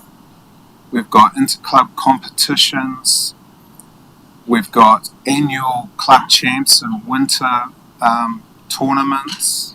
We've also got Tuesday, Thursday and Saturday club days for seniors. And every Saturday we also have fitness and skills classes for interclub players. So you can see there, tennis is not just a summer sport. It's an all-round sport, all year-round sport, I should say. So can't really see that photo too well, but that's one of our junior coaching programs that we have going on. So connecting with the wider community, we do this through our business house competition, and we also have a Whānau Friday program, and that's based around a potluck dinner with games for juniors. It is popular with parents of juniors and also new members coming into our club just to interact with existing members. We've also had quite a few recent immigrants to the live-in community coming to these sort of programs, so that's a great way to for them to interact with us and get a bit more confidence about being in our community. So we have, in our business house, we have 2 grades. We've got a B grade, which is more centred around our beginners and social players, and we also have an A grade for more experienced players. So it caters for everybody in the community, really. So our vision, we've just implemented a strategic plan, and we've attached that to our written long-term submission, which you have. Our vision is to be a thriving and inclusive tennis club for our members and the wider community. And we have a number of key priorities and action plans to carry out that strategic plan and vision, which we have given you. So I'm not going to go into too much detail there, but you do have our strategic plan. We have some capital expenditure coming up. We've got $93,000 to install lighting to cover all 4 of our tennis courts, which includes an upgrade to our switchboard to cater for the extra load as well. As part of that process, we also need the installation of a new pole, which would be necessary to provide full coverage of all 4 courts. In addition, we are seeking the permission of the council to resurface Court 5, which is currently a public court, and I'll give the reasons for that soon. So the benefits of the capital expenditure, firstly the lighting, it's going to benefit the club and our members and the community in so many ways. It's going to be more training and development time for both juniors and seniors after school and work. We'll be able to hold tournaments and competitions in the evening. And our business house program can be extended. It's currently restricted by daylight hours. And we also see that our whānau Friday night, which is very much a community program, will benefit from that lighting. The children will be able to run around the courts in a safe environment under lighting. The court resurface, the better surface will be great for a health and safety perspective and also comfort of the general public. The court could also be far more utilised for business house and also the Whānau Friday program, and also other community events that we run, like the Love Tennis Day annual event, which attracts over 100 people from the wider community to that day. It's a great event for the community of Levin. So we're asking the council for assistance, and the total estimated cost of the lighting project and the resurfacing of Court 5, which is that general public court at the moment, is $109,000 in total. So the club is looking to co-share this cost with council and are asking for grant funding for half of this cost, being $54,500, to be provided for in year 1 of the LTP. The other half, the other $54,500, we as the tennis club will actively seek funding for that. We do have a good track record of funding in the past. We know that we will be able to have a good crack at getting that $54,500 based on our history. But I think, but we just seek funding from the council as well, because $109,000 is a huge amount to ask funders for.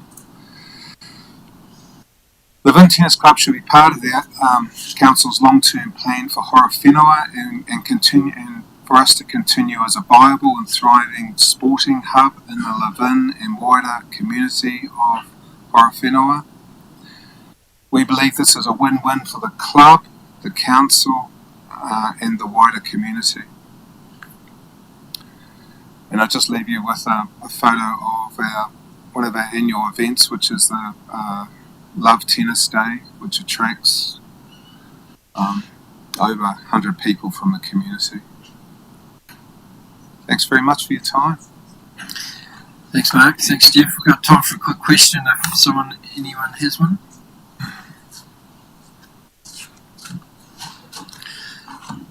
Really appreciate your time, gentlemen. Thank you for that presentation. It was obviously well constructed and well put together, and being up front and basically saying, yeah, we want you to co-share. I appreciate that as well. Obviously, this will all go into the mix of some pretty tough challenges and decisions that we've got ahead of us over the next couple of weeks. So we'll no doubt have some strong conversations when the time comes around that. But thank you for your giving us that information today. I appreciate it. Thank you, Kia ora. Cheers.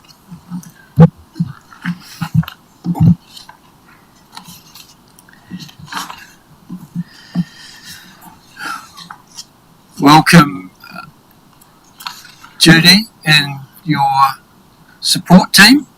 Are you all coming to the table?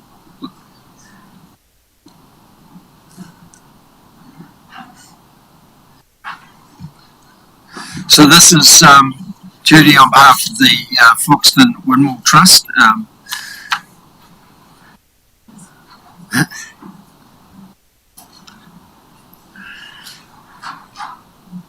Just that button on the right, Judy. Yep. Thank you. All yours. We've given you 10 minutes, so use it how you wish. Goeiemiddag. Good afternoon. Thanks for the opportunity to speak to you all. And I assume you've read our submission, so a little bit more detail in there.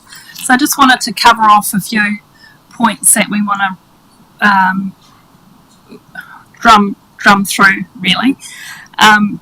Firstly, I would like to clarify some areas about the Foxton Windmill Trust that following recent conversations with council employees and elected councillors, as there appears to be some ingrained confusion.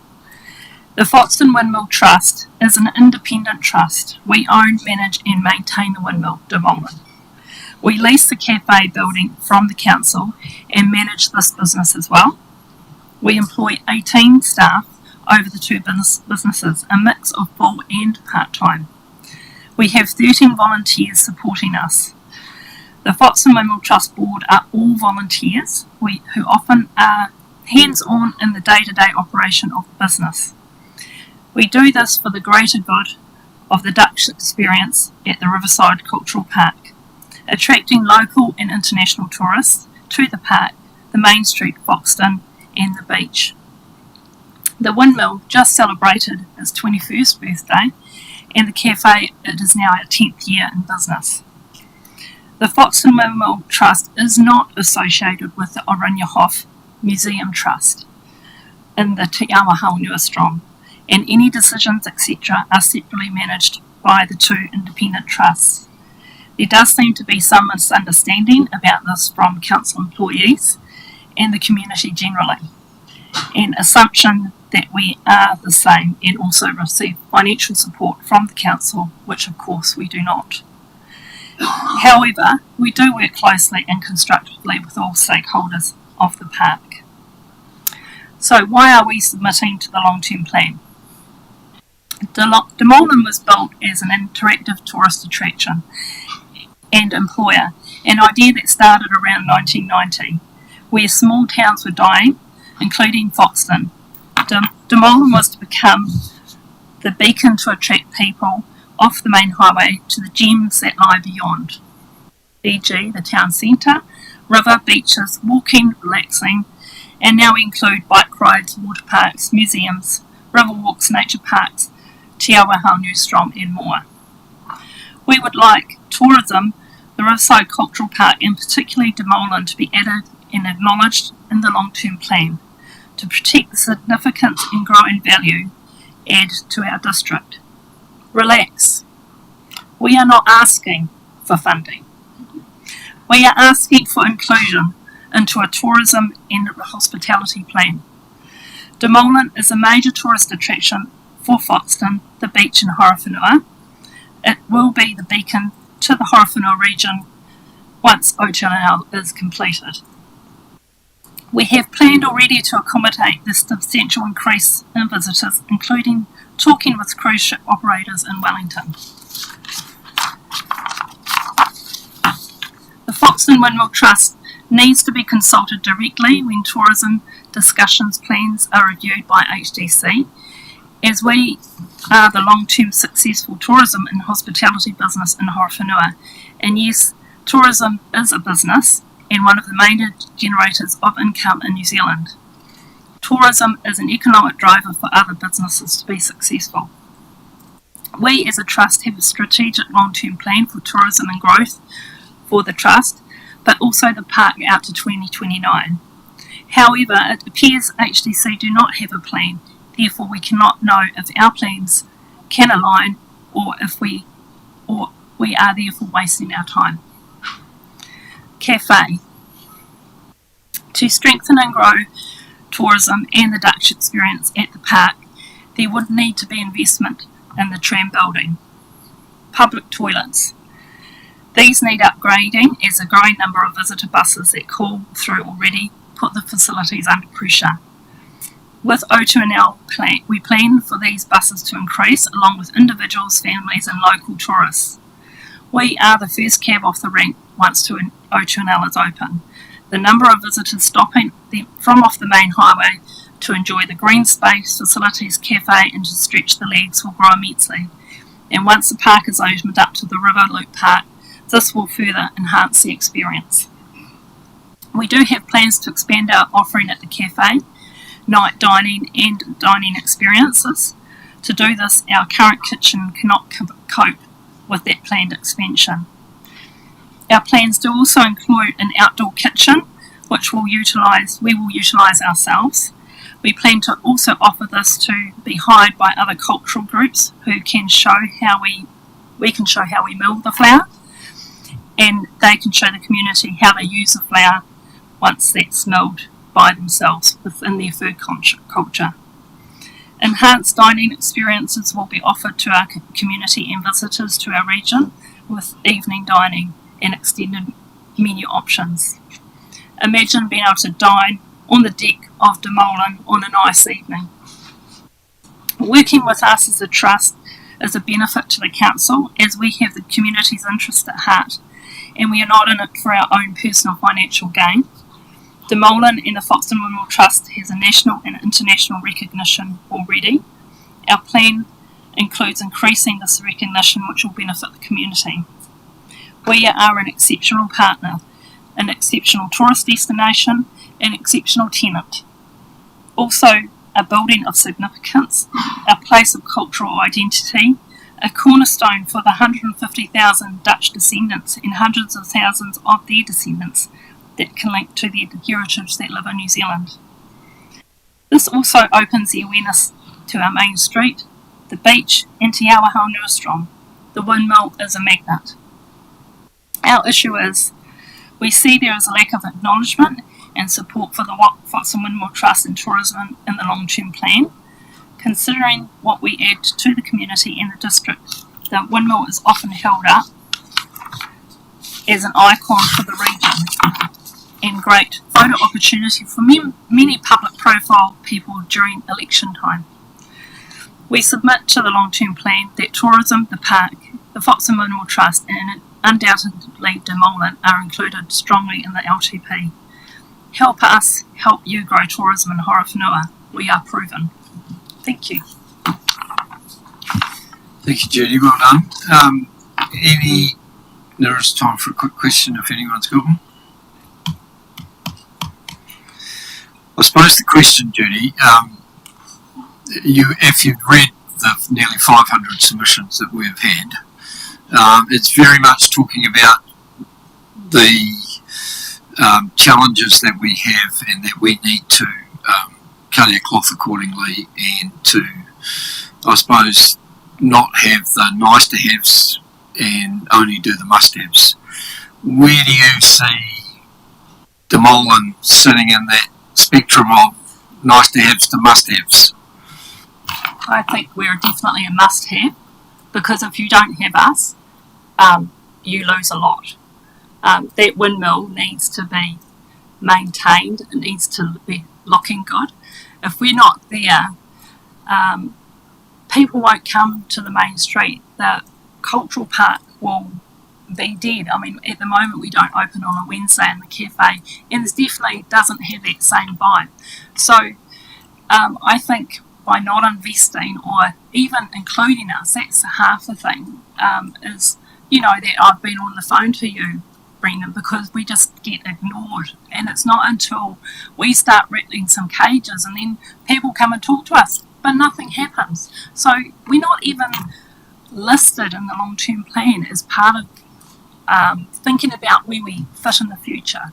So it's really like, if you are not committed, then why should we be? That's kind of, you know, I know we're ratepayers. We know the money's tight, but we have been very self-supporting and we're successful. We've had our time. We've got through COVID. But to grow, and we do need some investment in that building. But as far as the recognition in the long-term plan, as far as the Windmill Trust itself, that's just really securing it for the future, not only for us now, but also for future generations. Thank you. Look, appreciate that message, and certainly take it on board. And as part of our deliberations over the next few weeks, you can be assured that it will be considered along with everything else. Yeah. Just to, okay.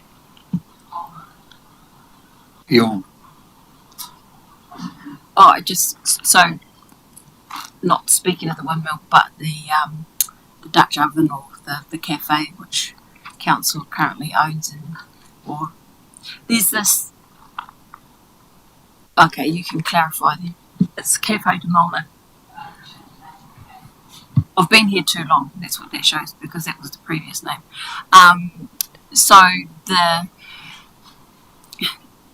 any interest in changing ownership?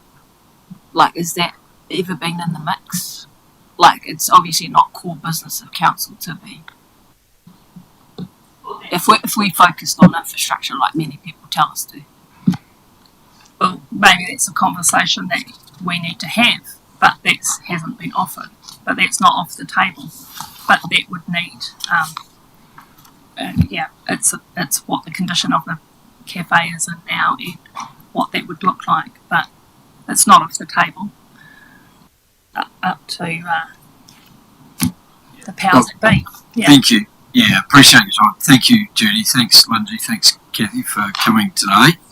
And appreciate the message. Thanks. Yeah, no, we're already 10 minutes over.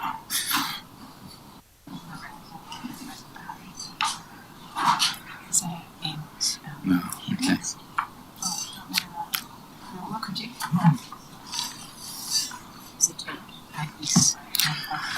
And welcome.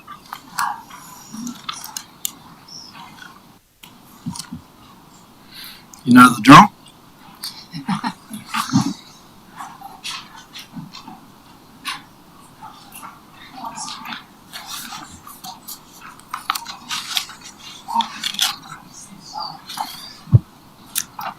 I'll start. So you've got 5 minutes for your own one and 10 minutes for the ratepayers group. All right?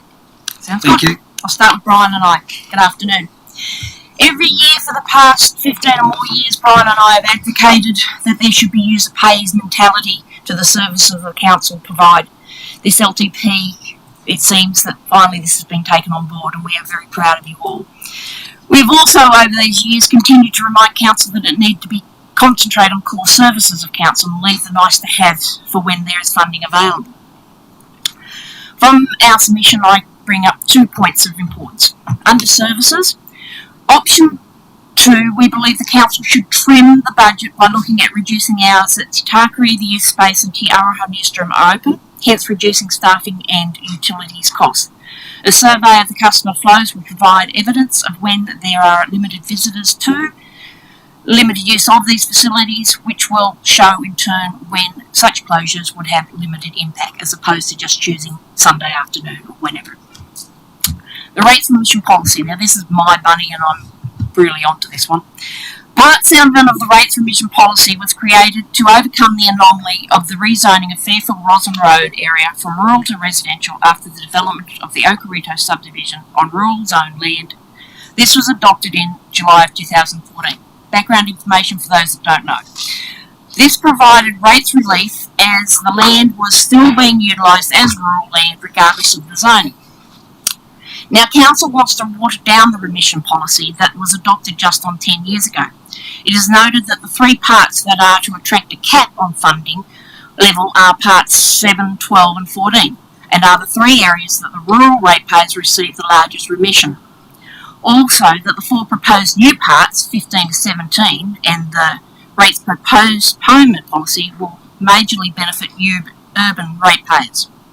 Therefore, it seems that Council wishes to penalise the rural ratepayer and at the same time prop up the urban ratepayer. Does this seem fair? Part 7 was established to reflect the fact that it is the actions of Council through rezoning that impacts both the valuation of and the level of rates charged to existing farmland. It also allows Council to be able to plan future large development areas, as with Tara Ika, as opposed to the small ad hoc developments that have happened in the past. Once Council officers tell QV of a rural area that is proposed to be rezoned, QV then values the land based on that proposal, not whether the rezoning has been completed. At the time that the rates were struck for this current financial year, the rezoning of Tara Ika had not even been adopted, so effectively Council budgeted to receive a level of rates income that it actually was not eligible to get. The capital value of our land in Tara Ika has increased in the vicinity of 300%.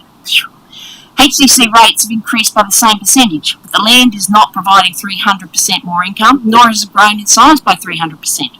The level of services provided by Council are the same now as they were when the land was zoned rural. The Council has incurred no additional costs for the provision of services to this land, but are looking to increase the rates on this land by 300%. This is why we need the rates remission policy to stay in place the way it is. Analysis of the rates remission granted in 23-24 is as per attached and was provided by Council officers.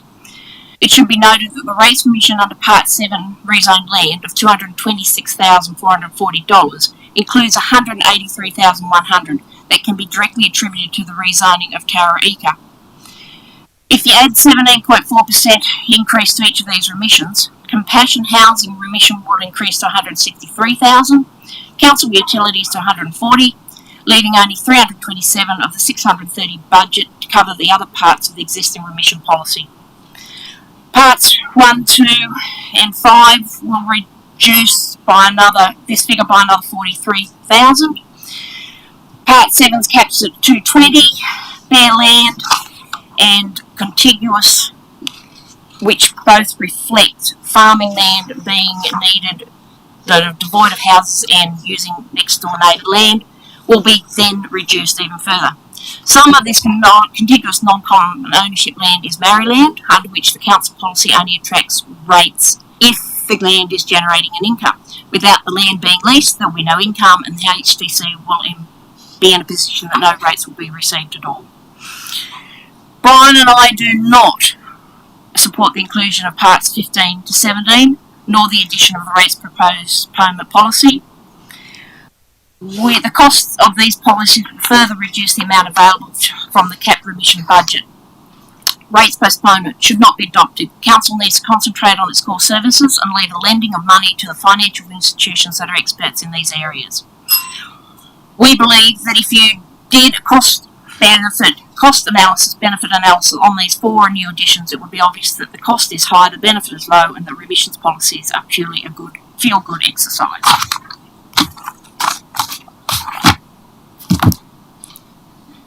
Thank you.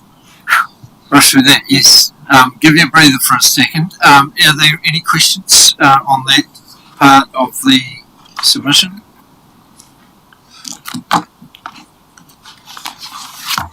Doesn't appear so, Ian. So let's crack into your ratepayers, farmers ratepayers group. Okay. I won't have to talk as fast this time. Okay. Good afternoon again. We're pleased the councils have read our submission and therefore I now concentrate on the major points in that submission. It would have been appreciated if our group had been invited to the pre-consultation meetings. Services and proposed rates increase. Year 1 of the LTP provides for an average rate increase of 17.4, but when you take it into account that the proposed rate increases for Year 2 at 11%, Year 3 at 10%, this equates to an average rate increase of 38.4% over the next 3 years. Such a major increase is not sustainable, and the impact will be felt by both urban and rural ratepayers throughout the district. As councillors, you need to look at every item of expenditure and not just rely on council staff to give you the best option. You need to decide if each item of expenditure is a necessity or a nice to have. Some suggestions that we have to reduce the amount of council expenditure and subsequent reduce the rate increase would be community development budget be reduced to $400,000 for the 24-25 year and capped at 0.65% of rates income for the following years. Any grants applied will, if approved, be given a percentage of the funding available. There's $721,000 budgeted for the next financial year for cycle improvements. This figure is based on council receiving NZTA funding. What happens if no funding is received? A council officer is going to tell the councillors that the budget has been approved during the LTP consultation and therefore the funds have to be spent regardless of the outcome of any external funding applications. If this is the case, then no budget should be approved until external funding is received. The re-roofing of Te Araha Newstrom, this should be paid for from the Foxton Beach Endowment Fund. Council states that the fund is for the benefit of the inhabitants of Foxton Beach Township. At the time of the initial consultation concerning Te Araha Newstrom, there were a number of Foxton Beach residents that stated, "We deserve this facility. Levin has Te Takui, so we should have a modern facility also." The submissions for the approval of Te Araha Newstrom was a Foxton Beach community project. So therefore, although Te Araha Newstrom is located in Foxton Township, it was built for the benefit of residents of Foxton Beach Township also. The budgeted cost of $525,000 equates to just over 5% of the total funds held in the Foxton Beach Endowment Fund, stated to be $10 million. Page 43 of the reserves draft financial statements provided by Council. Or less than the income from the sale of 2 sections at Foxton Beach. We believe that the selling of the carbon credits may be a wrong move in that if the future the council needs to purchase carbon credits, the future cost is unknown. This may be a short-term gain for a long-term pain. You're better to hold on to the asset if it will be needed in the future. We believe the council should go beyond the preferred option 2 and look at further investigate options to reduce spending to bring the rates increase down below 17.4%. Landfill legacy, aftercare and landfill debt. The differential of 80% urban, 20% rural was put in place as an acknowledgement that the rural ratepayers have traditionally dealt with their own solid waste on farm. We are against being rated at the same level as urban ratepayers as the cost of the landfill aftercare.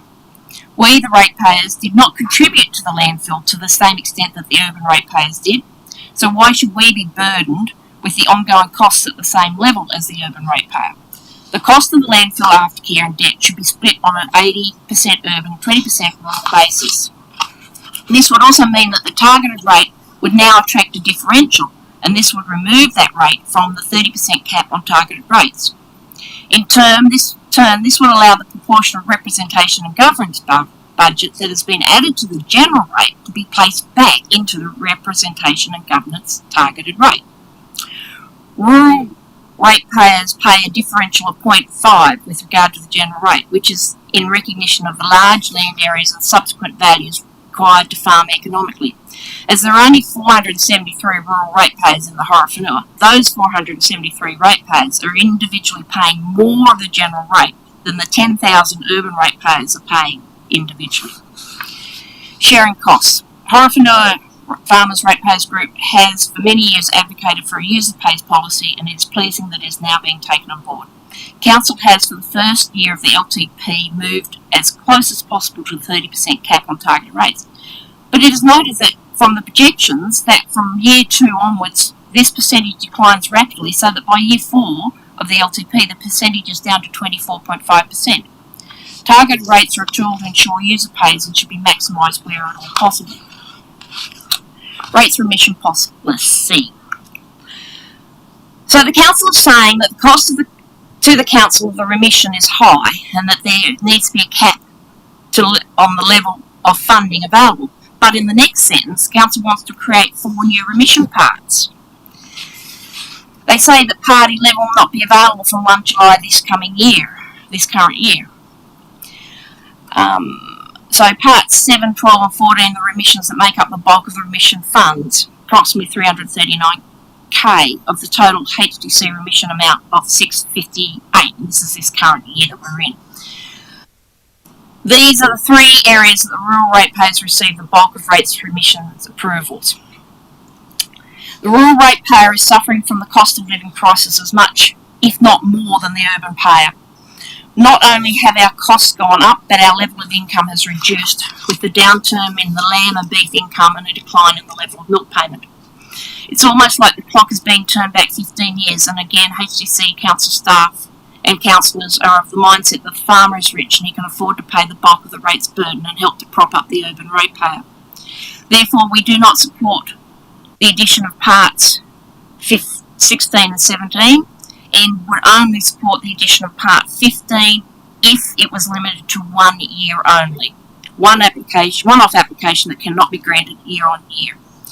With regard to the addition of the rates postponement policy, the rates remission policy, the rates postponement policy should not be adopted. Let me finish by saying that if rates continue to increase at the levels proposed, this will reduce the funds available that ratepayers, both urban and rural, have to spend at businesses in town. The flow-on effect will be that town businesses will struggle and close, which will become a snowballing effect on the economic viability of our district.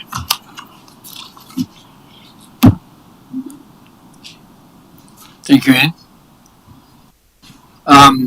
You'll be well aware, though, that we're not alone in the country in terms of what we're having to face. In terms of, have you got any sense of what's happening around the wider region in terms of these sorts of things? Because, I mean, what do? Do we just stop doing everything? Unfortunately, you can't turn the clock back. And this is happening, as you say, to all the districts and it's coming up everywhere. But you need to think about, and we've been saying it, I've been back through some of my submissions, we've been saying it for 15 years, core business, core business, core business. And we've had nice to have Tarkiri, Tiara, Honeystrom, this beautiful building. Both those 2 libraries, we were told that the funding was going to be got from public donations. The Dutch community were going to give the money. It was going to be 100% funded from donations. And then council turned around and had to fork out for loans for both of them to finish the jobs, because as soon as the shovel was turned in the soil, that funding, that donations, that community funding, the words I'm looking for, donations and fundraising seemed to stop. And then suddenly council got left with having to fork the bill for the last of it. And it's that snowballed. Plus, as I found out, that for your depreciation, instead of funding it out of rates, you're borrowing to do it. Who borrows money to prop the budget up? That's an indication of businesses going bust. So you can't roll the clock back. You can't fix what happened 10 years ago. But you've got to really look hard at everything, and maybe the hard decisions are that there is no community grants for a while. There is no extra nice to haves. And that's what I'm sort of coming from. You've got to concentrate on what you need. Yes, we're going to supposedly grow. Yes, Tara is going to take off at some stage. It's not going to happen in the next it's not going to be massive in the next 5 years. It's not going to get you out of the crap that you're in with rates. Yeah. Got a question from Councillor Tuapua. Yeah, it's just around the community development budget being reduced to 400,000 and then kept going forward.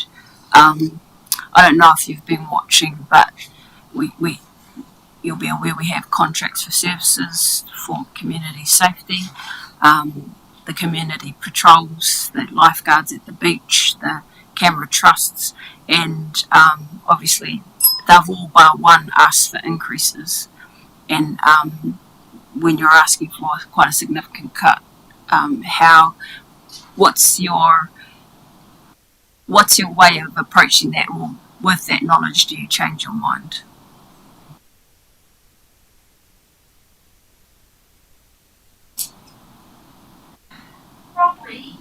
Oh, sorry. Sure. They, like everyone else, needs to live within their budget, and it's going to be hard. It's going to be hard for everyone for the next few years. And I just think that every organisation has to look at its budget. It can't turn around and expect the council to come up with more money for this, just hand it on over, when the council has its own budgets and its own problems that it has to deal with. And core infrastructure's its big problem. And if council could go back to its core infrastructure, its core thing, and forget about all the other stuff all around the edges, you'd all be a lot better off. Maybe they've got to go back to the old sausage as a way of raising money and, applying for grants from beneficial trusts and all that sort of stuff. You do have some contracts you have to fulfill, but do you have to be giving money to this school for that, and the tennis court for this, and that person for that, and this for this? You tell me. It's the dilemma we face, Ian. The dilemma we face. Councillor Brannigan, you've got a quick question? Yes, a quick one. Just in relation to your personal submission and the Te Horowhenua Strong roof. So you're aware of the harmonised rating mechanism or system in the district, where everyone in the district contributes to pretty much everything. So where would the equity be then if we turn around to the Fox and Beach people and said we're going to fund the repairs of that roof out of your account, when everything else is funded by the whole district, including the people of Fox and Beach, who are already funding the cost of Te Horowhenua District just like everybody else. So, and hitting them twice for that, where would we find the justification in that?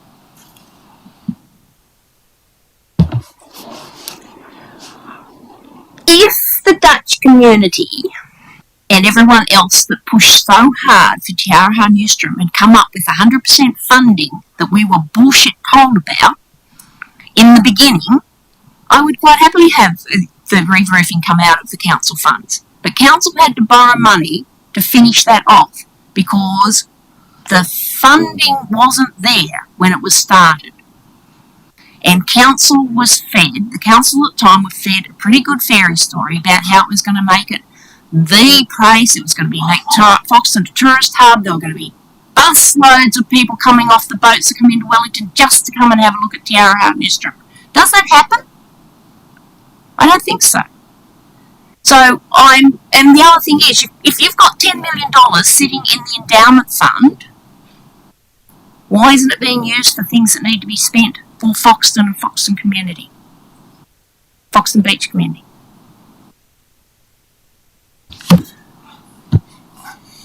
Have you got a quick question, Just? Yeah, probably comment more than question. Well, just very quickly. Well, I don't want to comment, sorry, I've got questions. Learn the history about the endowment fund. That's my suggestion to you. And I said it yesterday at the end of the day. People don't actually understand the fund and how it was formed. So I suggest you go and do some due diligence. And Ross is right about being double whacked in Foxton. But actually, I just wanted to touch on the point in your legacy landfill rate. And I'm really glad that the Ratepayers Association are owning the traditional way that farmers and rural sector manage their waste. So I acknowledge that. That's all I'm going to do is acknowledge it and thank you, because even in today's world, these new developments and these new things that are going on, those actions we're paying for still today in relevant developments right now. So thank you for putting that in paper for me. Kia ora. Thank you, Anne. Appreciate your time as always.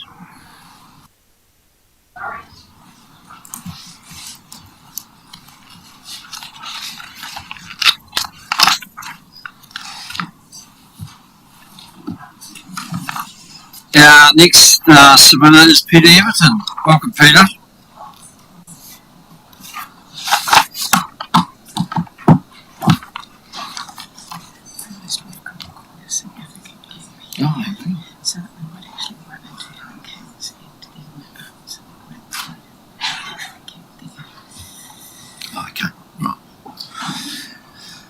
Insert the right hand button, and you've got how long did we give you, Peter? We've got 10 minutes for you, yes? Yes, good afternoon, Mr. Mayor and councillors. Nice to be back here again. I sometimes wonder. Anyway, I'd like to start by congratulating the council and the CEO on reviewing their budget and to try and save costs. It's a good start. But I'm not here to ask the council to spend more money. I'm here to try and get the council to save money. I hope everyone's read my submissions, but I'd just like to read a little bit out of the old document here about rates. It says here, the key financial goal to manage growth while living within our means. This requires striking a balance between trying to achieve affordable rates for the community and making sure rates are shared fairly. Well, I don't think that happens, really. I mean, you would have seen where I looked at the general cost of what the cost that come out of the general fund. Our farming business pays $10,500 towards parks and reserves. I don't think that's fair. And if you go right through all the costs on the general costs, there's about 13 there. And we would pay a bigger share than anyone else here. So, I think council needs to look at going to capital value. Horizons of capital value. You have your own in capital value. I think rates should be struck on capital value. Then, some of these larger businesses in the community, the Horowhenua, would then start paying a fair share towards this general rate, not just leaving it to farmers. I know we're a pretty small group in the Horowhenua, but we're one of the largest producers of economic growth here. What we produce on our farm, probably nearly 100% would be sold overseas, so it's bringing funds back into this district. But when you read through this document, there's nothing there for rural farmers or rural areas. It's all about urban things, people. And then I'd like to speak about recycling, curbside recycling and things. We only use this facility maybe once every 6 weeks. Our bin's not full, but I look down at some of my neighbouring properties, their bins are full of bottles every week. They're the people that can afford this curbside cost. They're the ones that use it. It shouldn't be charged through rates. So I think the council should look at charging individually. People who want that service, curbside recycling, especially in the rural area I'm talking about, they should bill those people individually, not ask ratepayers to pay for it.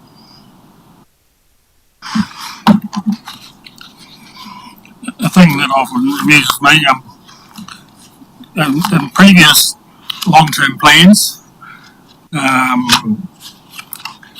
today we probably should, in those older long-term plans going back, we should only be paying 3 or 4% rate increases, not what's proposed today, if the council is stuck to their long-term plan.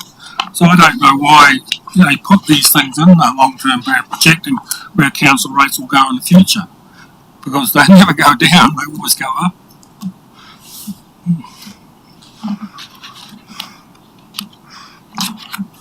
You know, depreciation charges, I just don't understand that.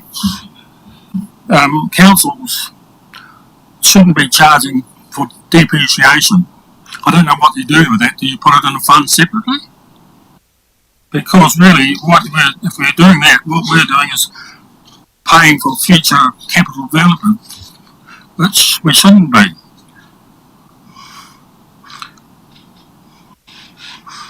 So really what we should be doing is not paying maintenance costs on your capital buildings. I mean, take this building here. It's probably got another life of at least 50 years. Why should we be paying depreciation on it for our rates? The only thing we really require is maintenance.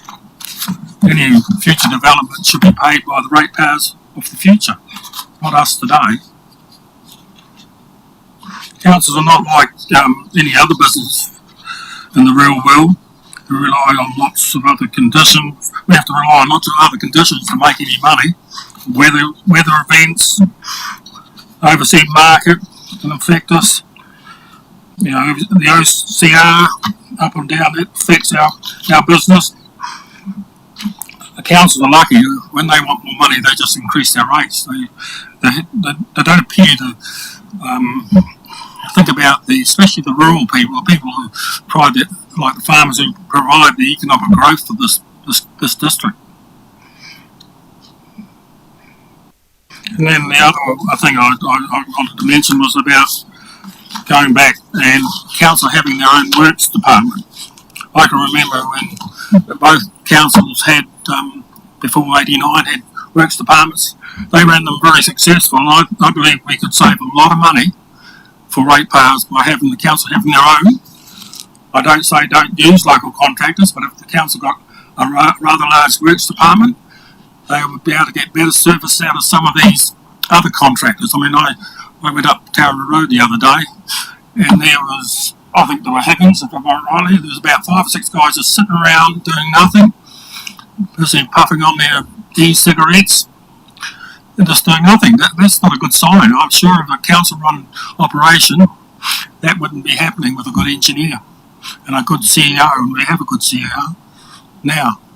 So I'd like to put that in the long-term plan that you look in the future of having another works department, but still using local contractors, and I'm sure you'll get a lot better service out of those contractors. So thank you for listening to me, and I'll answer any questions if you wish. Thanks, Peter.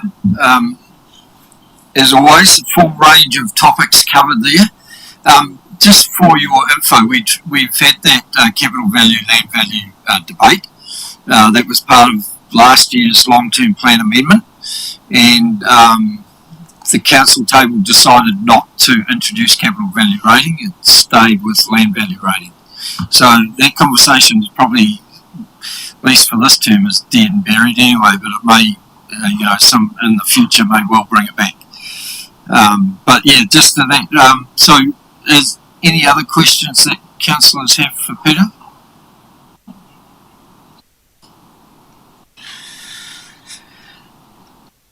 Thank you. I'd just like to say, I don't agree with the council on that. It should be, capital value should be put back on the long-term plan. The rating system is simply not fair. You know, the other way you could change it is by going back to government and getting the UGA charged to 50% of rates, not just 30. That didn't give you more target rates and take some of the pressure off the general rate. And the other thing I didn't mention was about going to government and getting them to levy a lot of this plastic stuff that comes through marketing and through our supermarkets and through all sorts of businesses. So the people that generate that plastic waste and other sort of waste will be paying towards disposing of it. You know, you need to be more proactive, I think, as a council and back to government to make sure these things happen instead of just throwing everything back on the ratepayer. I mean, the ratepayers, that's only one part of the Horowhenua. We have a lot of people that rent places and live in different things. They don't pay towards it, only through their rates. But the ratepayers actually try and then recover it back through those, through charging people if they rent properties and things like that. And that's not an easy thing to do. No, I agree. And some would say that the central government have been very good at telling us what to do and passing costs on for projects. In terms of that, you can guarantee that any direction in terms of waste minimisation will be placed on us. It won't be with any support from government. Well, you've got a council group that can be quite strong. For sure, we can advocate all we like. Yeah, and we do. We do. Thank you for your time. Appreciate it. Oh, very sorry. Just a matter for recording. Okay. Yep, sure. But just picking up on that last point about, because there is an overwhelming message in the submissions about user pays. You just read that over and over again. And Miss Evidence' suggestion around advocating to moving targeted rates from 30 to 50, I think is valid in the current climate, especially. That would for us would have possibly go through a remit to LGNZ, and if that's the only avenue rather than us on our own, I'd like to explore that. So that's the first matter. The second is the observation around depreciation, and I think he used this building. So in option 3, there is a reduction in depreciation of X amount as a way to get below option 2, 17.4. I've already asked, but just for public, record, I've asked to see in a table the depreciation over each activity, be it water, property, etc., so that if we were to go down or debate that we could be smart about it and only depreciate a certain thing for a certain reason rather than depreciating across the board. Do you understand where I'm going? So I'm asking for that information, which is going to be provided to us all, so that if that happens, then we'll allocate accordingly. Thank you. That could be an interesting conversation with Order. Yeah. Okay. Let's move on and welcome Elena.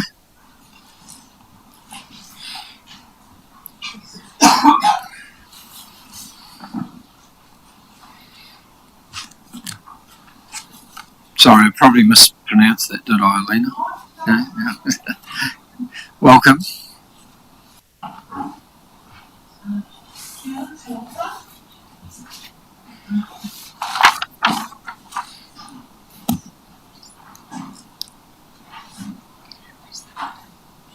Just press the button on the right hand side there, and then when that red light's on, you're already set to go.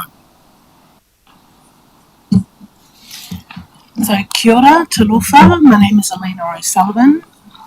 I just want to briefly touch on the Paris Agreement signed by New Zealand in 2016, the legally binding international treaty on climate change.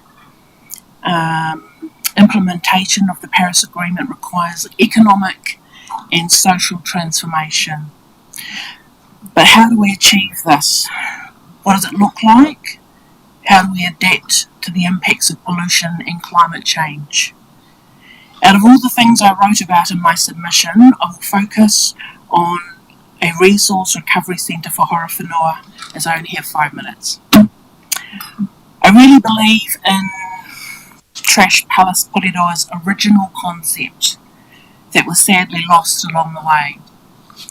Porirua City Council purposely built the Trash Palace building for us, Mana Community Enterprises, and rented it to us for free. In return, we were to divert as much waste from the landfill as possible. The original concept behind Trash Palace was to provide jobs for people with using mental health services, and provide work that was meaningful. I would also like to be inclusive of those who have physical disabilities. At Trash Palace, we had a shop selling everything you can imagine, from books to lounge suites. We had metal recycling shed, trade me sales, education centre. We had a permaculture garden, natural water cleansing ponds. We even had tours of Trash Palace. We had our own water tank, solar panels and windmill. If we were to build a resource recovery centre, I would also like to see composting and or incinerating toilets included where possible in the eco-design. I would like to build something bigger and better. A warm, dry, fit-for-purpose building. A resource recovery centre mall like Horowhenua in Sweden. A mall for second-hand goods along with everything Trash Palace did, plus more, such as workshops in woodworking, furniture restoration and upcycling, fix-it workshops and workshops in arts and crafts of all different varieties. I believe there should be 2 sites for this resource recovery. Another site for green waste and food scraps being composted and mulched and fed into an educational food forest botanical gardens, where all the plants are edible and lovely spaces to walk and sit, inclusive of artwork celebrating the many cultures of Horowhenua. This resource recovery centre could be implemented in stages over time and according to the budget, but I do understand this will not be cheap. I don't feel what I'm asking for is a luxury, nice to have. It is a necessity for our children's future and our people in general to live in harmony with the environment.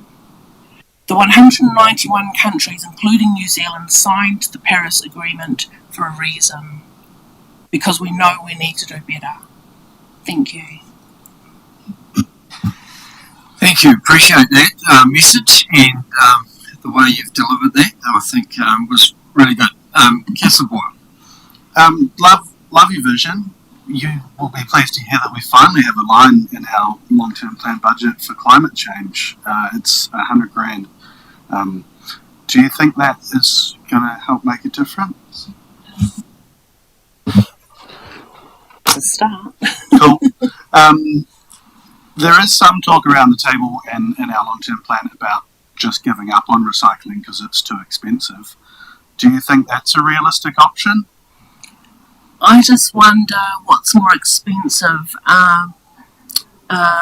losing money or losing our fresh air and our fresh water and That's just the warning one, right? Cool. And I like how you said that this facility was a necessity. How would you rank it in both cost and necessity versus potentially spending $23 million on a new aquatic centre? Do you think we could build this cheaper, and do you think it's more necessary? I'm an environmentalist through and through. I do buy Coke, stuff like that, you know, I'm a little bit naughty, but I feel like if we don't do something soon that is of significance, then we're going to lose this beautiful country that we have to start to look like overseas places that are not so nice and pristine. Yeah. Thank you both. I appreciate your time and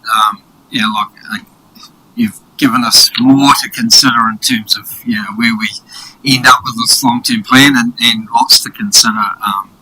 But thank you for your message. We appreciate it. Thank you. Mm-hmm.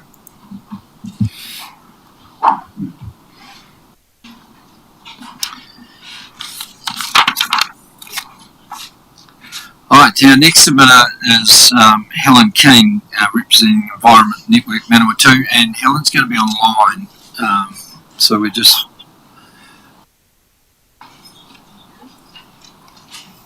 Share that.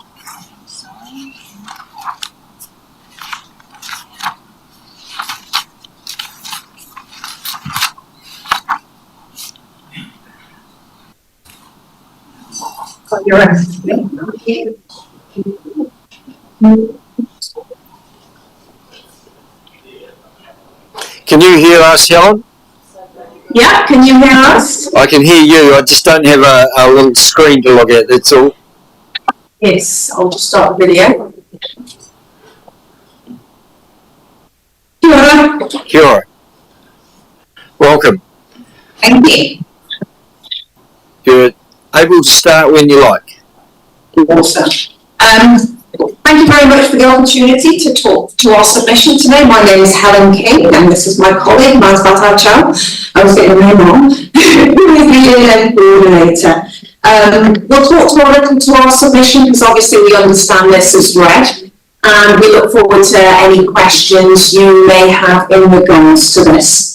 So we are Environment Network Manawa 2, which our name is a little bit disconcerting. We underpin, support and celebrate 68 member groups who have projects within the Manawa 2 River catchment, which of course includes some of your significant groups in Horowhenua, who we have consulted with, and with the rest of our member groups in regards to this consultation as well. So I'll just touch on a couple of significant bits of our submission, and that's if there's anything else you missed that you want to touch on, and then we welcome your questions.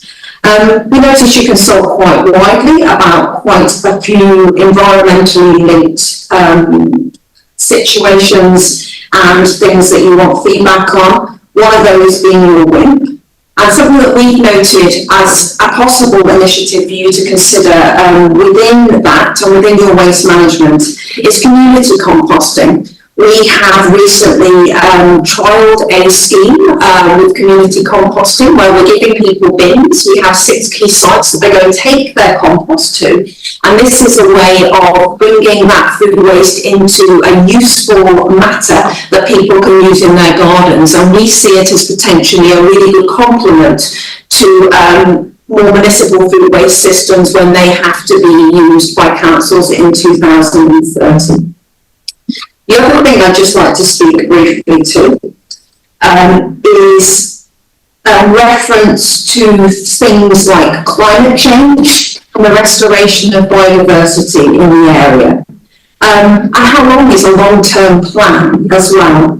I mean, 10 years in relation to the environment is a very short time. And we understand that with some of the issues such as climate disruption, we need to be planning in a longer term fashion of how to mitigate these things. There's real urgency and need to reduce any changes that may happen as a result of climate disruption. And we ask for a little bit more urgency in council planning and policy around this. I also just want to draw a little bit of attention to Phragmites carca, which is something that you may have heard of. This is a weed that's having huge impact in the Manawa 2 at the moment, and we've just spoken to Horizons about this morning as well. We're asking Horowhenua just to be a little bit aware of this, because we have strong concerns that if it spreads down the river into the estuary and it's not contained, it could have a real impact on your very important Ramsar site as well. We are the sector lead for Palmerston North City Council, and we really enjoy that relationship that we have with them and what it helps us do for the environment. We really welcome conversation with HDC about partnerships that we can have with you as well, kind of this ilk, so that we can make sure that we are all in a unified way working for the benefit of our environment and our people. Thank you. Thank you. Thank you very much. That's a good summary of the main issues that we've raised in our submission. Just William Ryan's needs and the coordinator here at Union, and just see if you guys have got any questions. Sorry, it was really hard for us to see who is speaking. So if you can introduce yourself, that would be really helpful actually. Thanks. Yeah, it's a little difficult, I know, and appreciate the challenges around that. It's Mayor Bernie here. Just, can I ask you a question in terms of that relationship that you have with Palmerston North City Council and how maybe, we could sort of get engaged or have some sort of relationship with you as well in that space? Or have we already got that? Thanks, Bernie. It's my favourite question of the day so far. We haven't got a really strong relationship with Horowhenua as union itself. I know that some of our members are, engaging with you directly, but Environmental Manawatu would very much like to engage in a stronger way with Horowhenua District Council.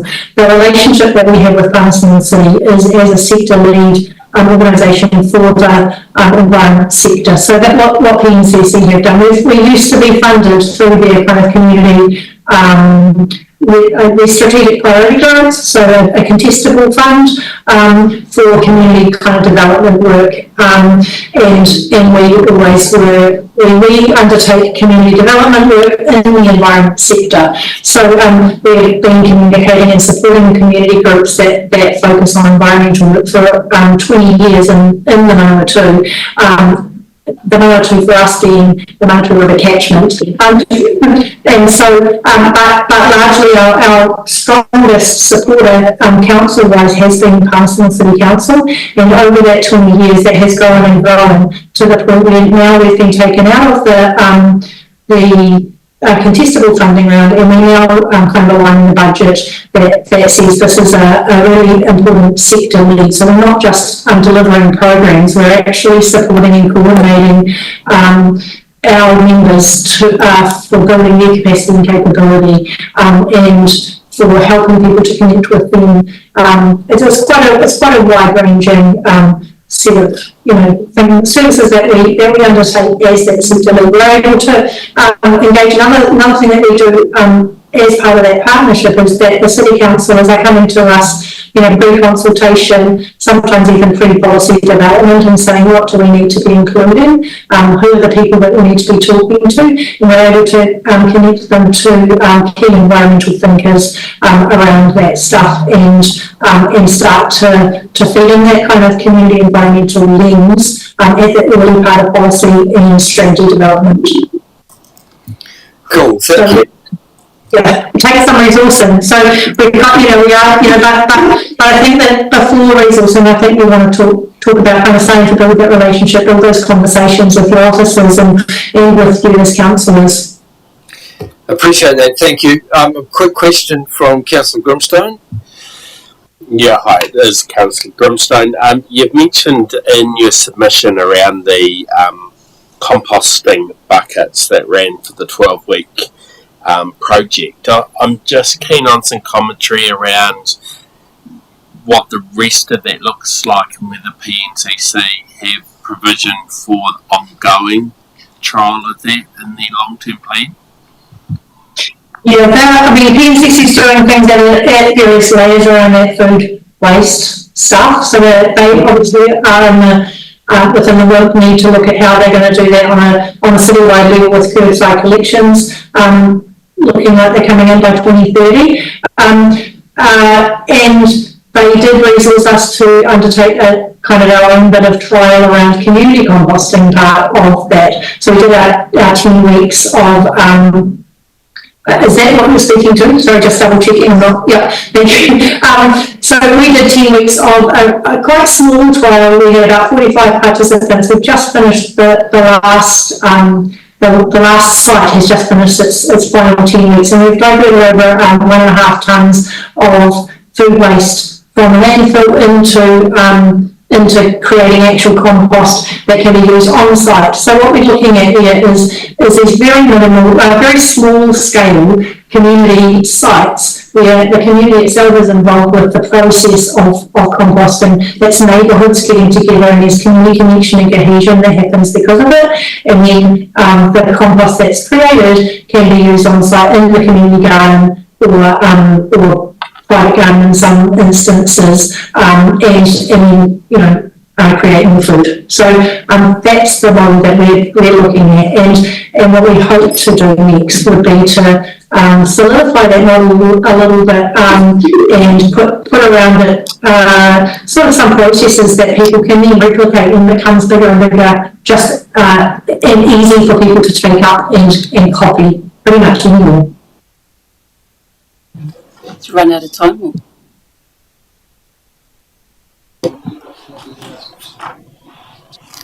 Oh, well, yeah, you obviously had a relationship with PNCC for a while. Resource through them, you've got your own budget line, you don't have to apply for contestable. We're quite different to them, as you know, metro versus rural, provincial, bigger population, not so much here, less money. We've had local groups ask for resourcing of a similar nature, like a pilot of programs and things. I just wonder, what is you've only mentioned kind of really Shannon Kaihan, but we had one of the leads of that organisation speak to us last night, and there was no mention of such a program or a relationship with yourselves. This is Sharon Williams, by the way. Yeah, and she tells us what she thinks and is very clear and thorough. I just didn't see the connection here. And is it because it's early or well down the track? Because I guess for me at the end of the day, it's like a thanks but no thanks unless you're local, because I'd rather resource our own. Cool. Did you capture what the question was? I just wondered if there was a comment or a question, because it's quite hard to hear. I'm not sure if your microphone's close. Yeah, no, look, it's okay. I think Councillor Tukupa has certainly given us the rest of the thinking in terms of what she means. We won't ask the question again. Look, just briefly speaking to that, we do connect with Shannon Kaiha. Yes. And she was actually really active in feeding back to us on this particular submission and others. She's an excellent person, and I would support anything that she has asked for. And that we are doing similar. She may be asking for similar kind of things to what we're doing. We'll leave it at that for now and talk to that in detail at another time, perhaps. thank you both. Appreciate your time and your submission and the number of issues that you've raised. Appreciate it. Awesome. Thank you for your time. Thank you. Thank you. Bye-bye. Just under that. 7.5 minutes. Yeah. Councillors, we've got another 5-minute break now. We do have another submitter that's going to be with us in 5 minutes. The Baronessian District's Community Development Trust. So we'll just, we thought we might have had a slightly longer break, but we don't. So we'll be back in 5 minutes again.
Welcome back, everybody. Can I invite the Baronesi and Districts Community Development Trust to the table?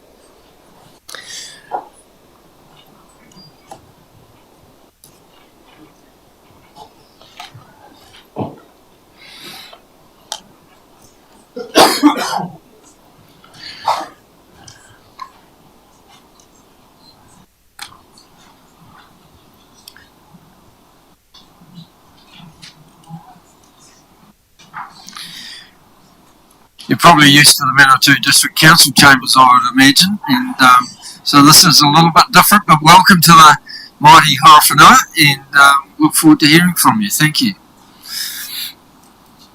The button on the right. No, the right. Sorry. That's it. Well done. Tēnā koutou katoa, ko Alice William tōku ingoa. No tai ki tā tahuna, kia ora. I have Murray Jacob and I have Eddie Ballard.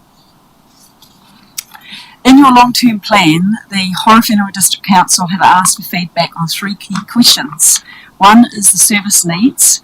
Our submission speaks to tourism, complementing population growth as it captivates the existing strong community focus and developing vibrant economy of Foxton. 2, waste management. Well, there isn't any when it comes to active transport, unless of course you consider sweat or perspiration if you happen to be a lady. 3, shared costs. We aren't here today to ask for funds. Infrastructure. Infrastructure is the focus of our submission presentation today. And I better just catch up with my... Infrastructure is the focus of our submission presentation today, and how our rail trail will add value to Foxton and vice versa. Presently, Foxton has a growing population base. It has a vibrant business community focused on enhancing Foxton as a town and destination. Presently, the only way to get to Foxton safely is by driving. Our focus is safe, active transport options, like the City to Sea rail trail. TRC Tourism states that feasibility studies clearly show how rail trails contribute to the local economy via attracting visitor expenditure, prompting extra spending by locals, creating jobs, and through maintenance and building work. Rail trails stimulate business by providing public amenities such as tours and events, while retailers can leverage increased business. I'm just going to...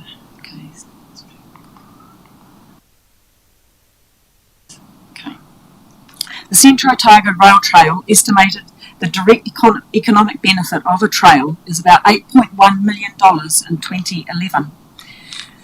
Now, will our rail trail have such economic benefits? We do not presently know. But we are sure that by linking the trail that presently exists within the region, we will substantially increase tourism. CEDA feel the whole region's economy will benefit through the increased publicity of interconnected trails, with the region acting as a hub for these trails. Presently, the region's tourism intake for the last approximate year is $530 million, and 85% of that came from internal tourism. The City to Sea Rail Trail is unique for the following reasons. First and foremost, it will be a grade 1-2 track, and for any of you who mountain bike, you will understand how lovely that will be in respect of easy and gentle rides. It has a beach ride option, which only happens on one other trail in New Zealand. It is, or will be, a coast-to-coast ride, east to west, just like the Manawatu River, the trail's counterpart.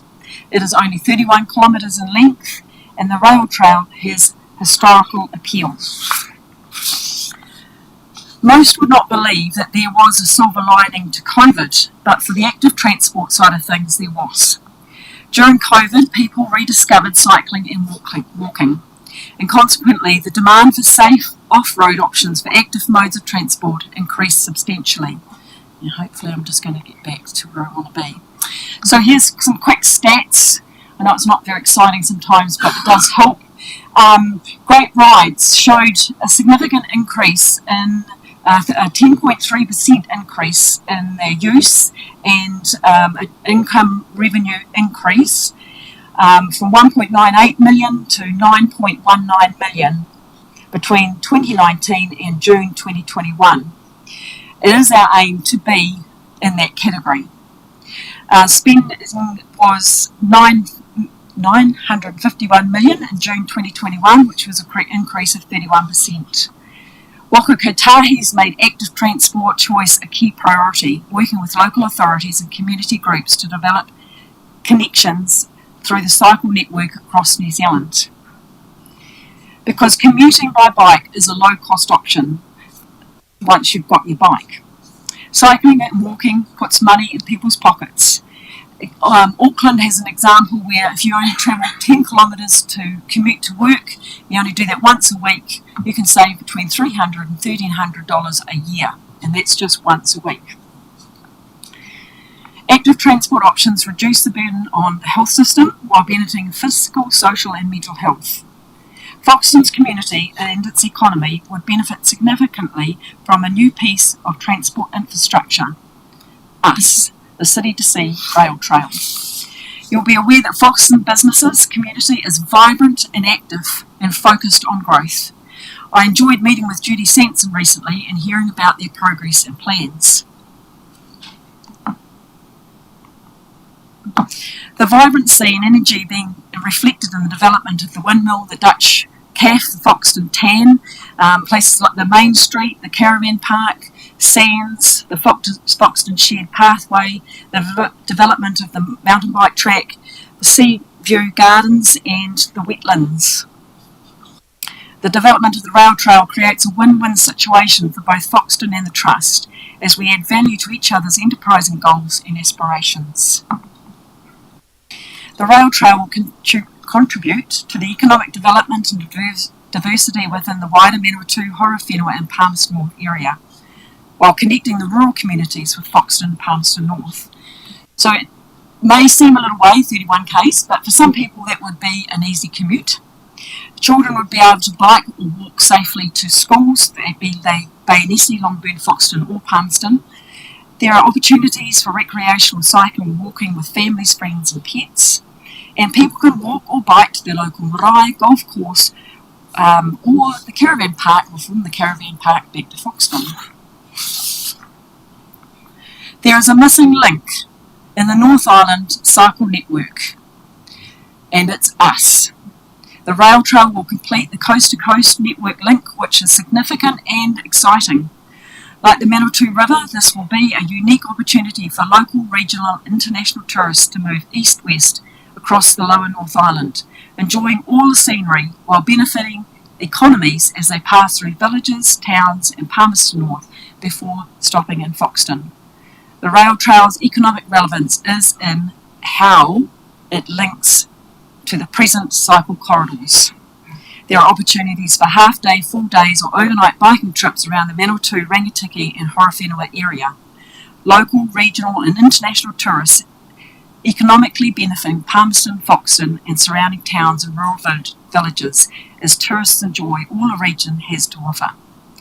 Looking forward, there are further opportunities for trails with the completion of State Highway 1 development through to Sanson as there is that completion of the south-north State Highway 1 Wellington to Sanson.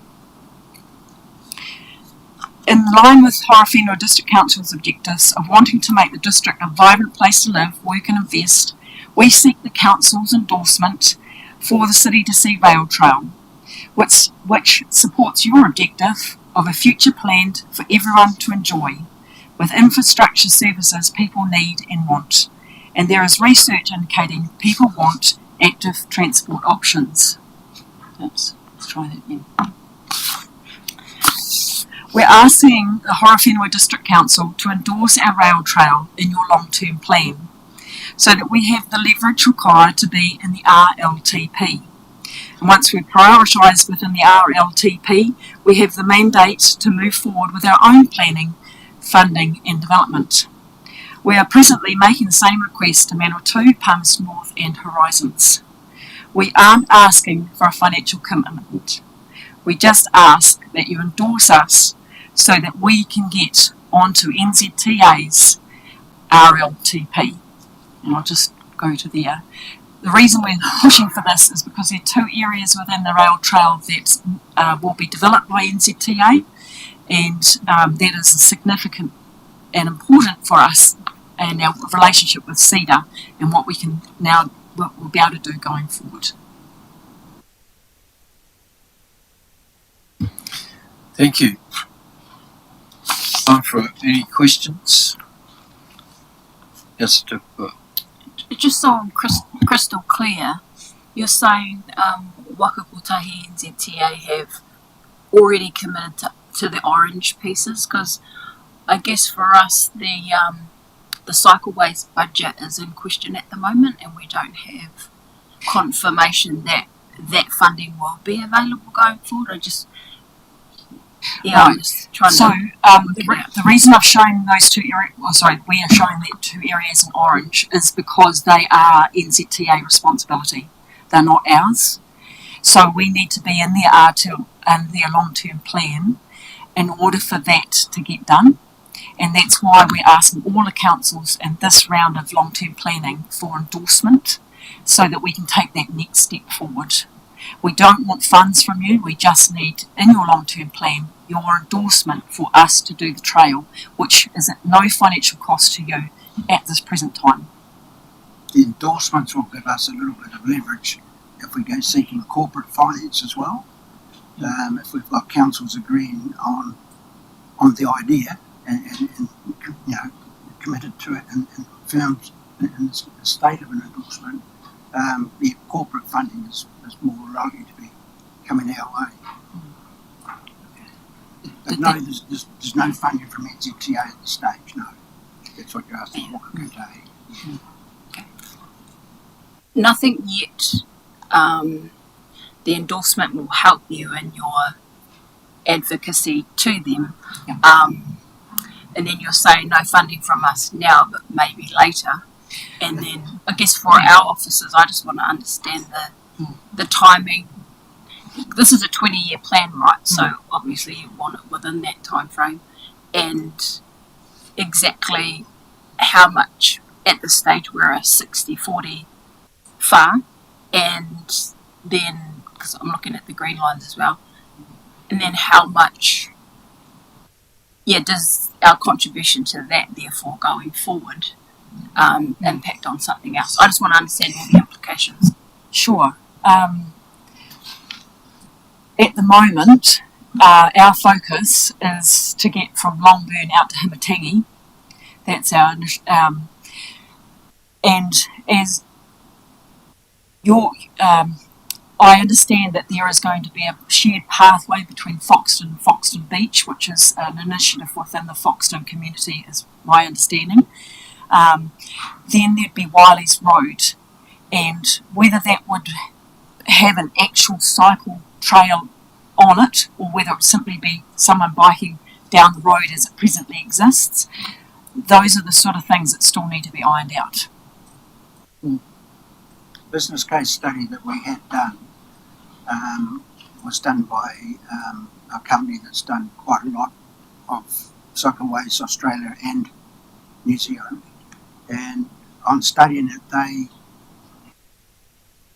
see Himitangi Junction being a difficult point to get across the main road, so they came down the number 1 highway to Foxton where there's a pedestrian crossing, and to get to Himitangi back up Wiley's Road and so to the beach. And that's why the green is in that shape. Given time and goodwill by a lot of people, we may get across the number 1 highway at Himitangi Junction, but the understanding was a loop circuit was what was designed for a cycleway, and that was what they came up with in a business case study. So that's why the green is where it is. There are some other ideas that have been promoted to have circular, like perhaps a boat trip back up a certain distance up the river and meet up with a cycle track there on the flood banks. There's a handful of other options that they didn't come up with that still could be done. But, that's why the green is where it is. Thank you, team. I really appreciate that information and that proposal. And as part of deliberations, obviously, we'll tick that off, I would assume, and find out a bit more background information in terms of planning and future direction. But really appreciate the coming down and visiting us here in Horowhenua, and look forward to furthering that connection. Fantastic, thank you very much. Appreciate the option.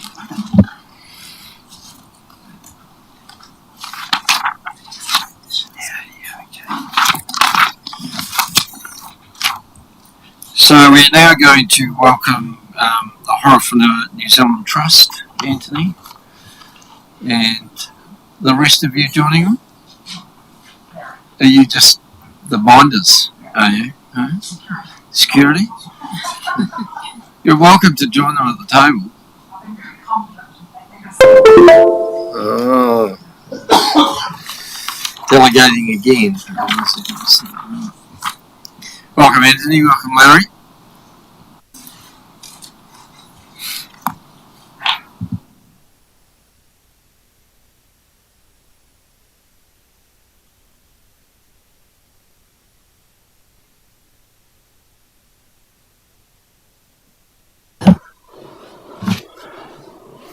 Tēnā koutou katoa, ko Anthony Young ahu, he kaitiaki ahu ke te Horowhenua o Aotearoa Tiakitanga. I'm Anthony Young, from the trustee from the Horowhenua New Zealand Trust. I'm joined here by fellow trustee Larry Ellison and Joe Mason and Stuart Piscini. And I want to thank you for allowing us to present today. I want to acknowledge the Mayor and councillors and Chief Exec and officers of the Council, and kind of acknowledge that all the work that's been done to date. And I feel a lot of power in this room because I can see everyone in this room is incredibly invested into the community and passionate about it. You have a submission from us, so I just really want to try to hit the key highlights of that. Right now we find ourselves at a crossroads of unprecedented opportunity and daunting challenge. With our projected population growth, Tariki, the O2 and our build, our district stands poised on the brink of transformation. Behind problems of tomorrow lies, though, the stark reality of today, a reality where jobs are becoming increasingly scarce, mortgages getting out of reach, and the dream of raising families that more distant. And despite all our growth in recent years, the Horowhenua remains the third lowest average household income, the 8th highest unemployment rate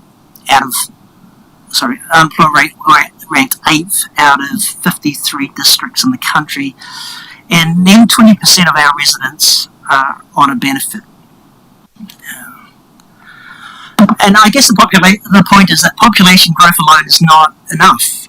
Without meaningful employment opportunities, without the ability to afford homes and provide for our whānau, growth becomes a hollow promise and an empty echo of what could have been.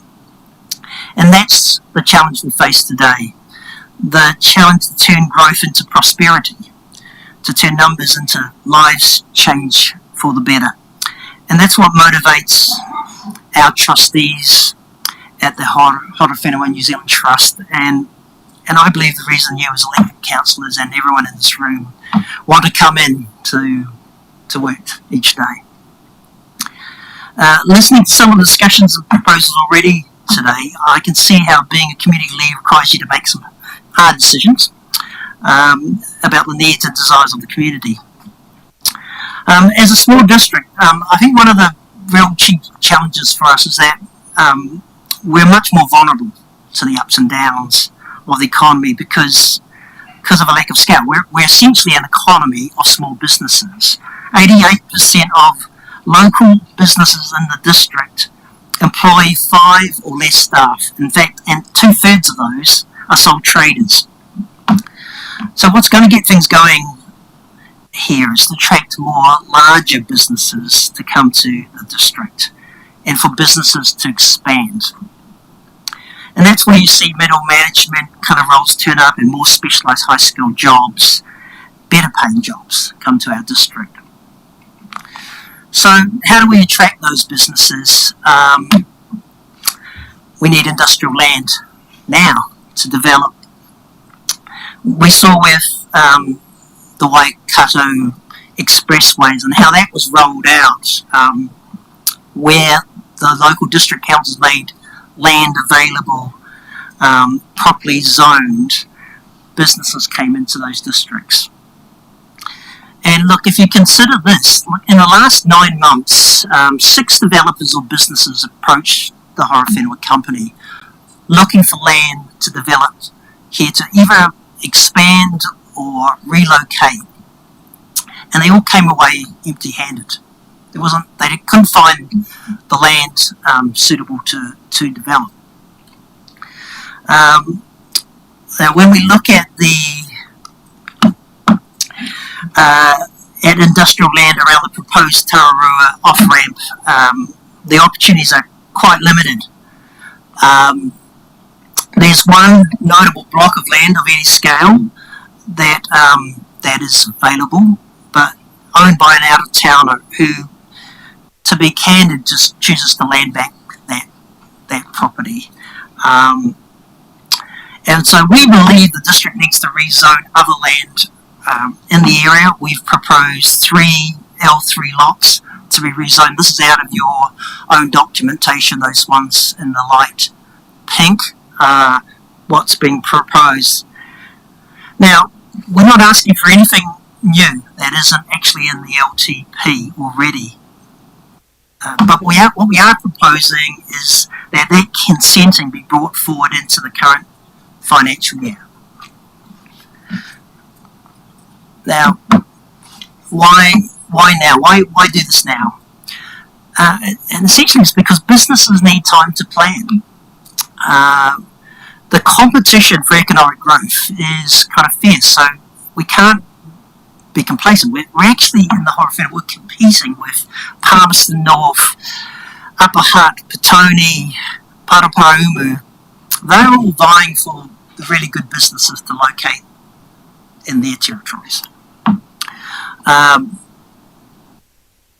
so we can't really afford to just let those opportunities get snatched away from us. So what we're discussing today isn't just theory too, because a few years ago we had a vision to transform 14 hectares of paddock into a productive business park, and a number of the councillors here around this chambers were supportive of that transaction. And inside 3 years we built and marketed Enterprise Drive. Construction was largely undertaken by local businesses, so that's going back into our economy. Companies like this one, Thermosash, you'll be familiar with, LT McGuinness, and a further 8 other businesses purchased land to enable them to expand their businesses, and that added something like 60 plus jobs into the district. So it's not sort of something that's theory, it's something that can happen here if some decisions are made. In fact, Thermosash, I really like this company, have become the kind of model business to attract. Beyond just a business and jobs, they've gone to great lengths to be part of our business community and engage our local colleges. We have the Get-Go Futures Day there. They are all in on that. They are leading the way in sustainable business practices. And the business park and other nearby developments have also helped to lift the neighbouring streets, such as Hinamoa Street and their gentrification. Remember that? That's the kind of thing that development can help add to beyond just the jobs and beyond just the investment. So, what's the actual cost of pushing ahead? I guess that's the question we asked. I mean, the cost aspect is certainly a valid concern. I mean, I get that, where this is a difficult budget and LTP that you are planning for. But vacant rural zone land and typically generates the lowest rates income, whereas rezoning it to industrial use will result in a significant increase in rates income. And we had a look at Enterprise Drive and what the rates you were earning for that, which was industrial zone land, to what you're now receiving in terms of all that development on it. And we calculate that it's about a 15-fold increase in rates because that land's become more productive and more usable. So there's some good fiscal kind of argument as well. Moreover, any added infrastructure costs, and I know that obviously is a concern as well, such as water and roading, that can be passed on to developers, rather than being a direct burden onto the council.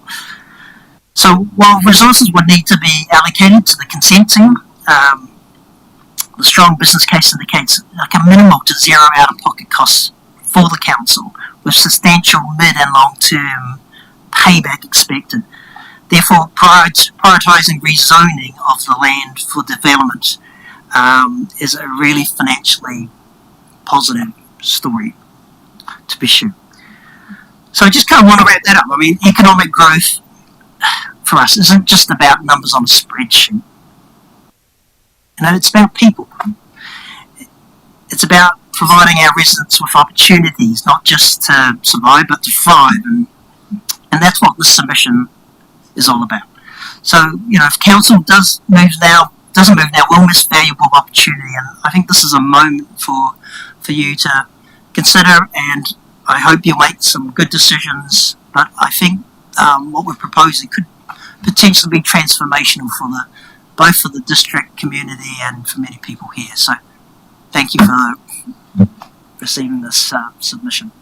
Thank you, Anthony. I appreciate that. Councillor Boyle. Why is this coming to us now and not through the relationship we have with the Horowhenua company? Why isn't this something that our infrastructure development team are working with you on already? Well, firstly, the company is this is the trust that's making the submission, so that is a good question. No, this is we are coming with a vested interest to do anything other than what we want to see as the right thing for the community. So we see that's a role of the trust to advocate for that, and there's some separation between us and the company to be able to, I think, have a good dialogue with you as councillors. Cool. Separate to that, can I do another one? Your submission didn't speak at all to our proposal of potentially moving to a targeted rate for economic development. Do you want to make a comment on that? No, we just made the submission based on that, but actually I think that's a good idea, to be honest, but we were presenting on the submission, so. Yes, great. Thank you. Thanks, Anthony. Great presentation, thank you. In terms of if we could click the finger, or council click the finger and have this rezone tomorrow, given the current economic constraints, not only council but nationally, etc., would you see any is there a recovery time for the people, like the likes of the businesses that have approached you already, to start looking at developing here? Would you see a lag in that, or do you think that would, if we could do it tomorrow, do you think the interest would be there straight away? Yeah, another good question there, Ross, but I think the council needs to send a very clear message out there that they are prepared to invest or are looking for growth in industry. Now, I've got a business in Railway Road in Palmerston North, in a large building, and to see the construction, and I've gone and talked to people over there, why did you choose here? This land was readily available for industrial use. And I've seen the planning happening over the last 5 years, people are looking for a signal. At the moment, there's one big hunk of land for sale. It's well overpriced, and it is, people cannot find a decent area to invest in, and we need some competition, and just rezoning it will give the message out there. We want more industrial land in Levin, and it will create interest in the future. Anthony, that map that you showed, those areas, are they part of our growth? Are they taken from our growth strategy in terms of, or these are just parcels of land you've identified as possible? Those are all on your plan, right. And that's identified for you. That's your map. Okay. So all we're saying is move quicker. To fast track that time. Yeah. All right. Fast track. It's not great land. It's not agricultural land, or it's yeah. Thank you. Look, I've been part of that future development strategy for the Wellington region, and there is certainly a lack of industrial commercial space in the Wellington region, and they see us, being very much a part of that solution and providing that. So, reinforcing those sort of that commentary is really important. So, thank you for bringing that to us. Thank you.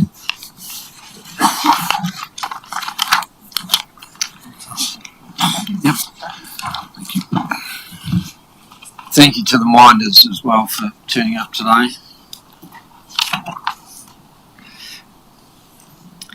Mr. Lindsay, welcome. Submission number... It's a late submission, so this will be in your pack that you received yesterday. I've lost it.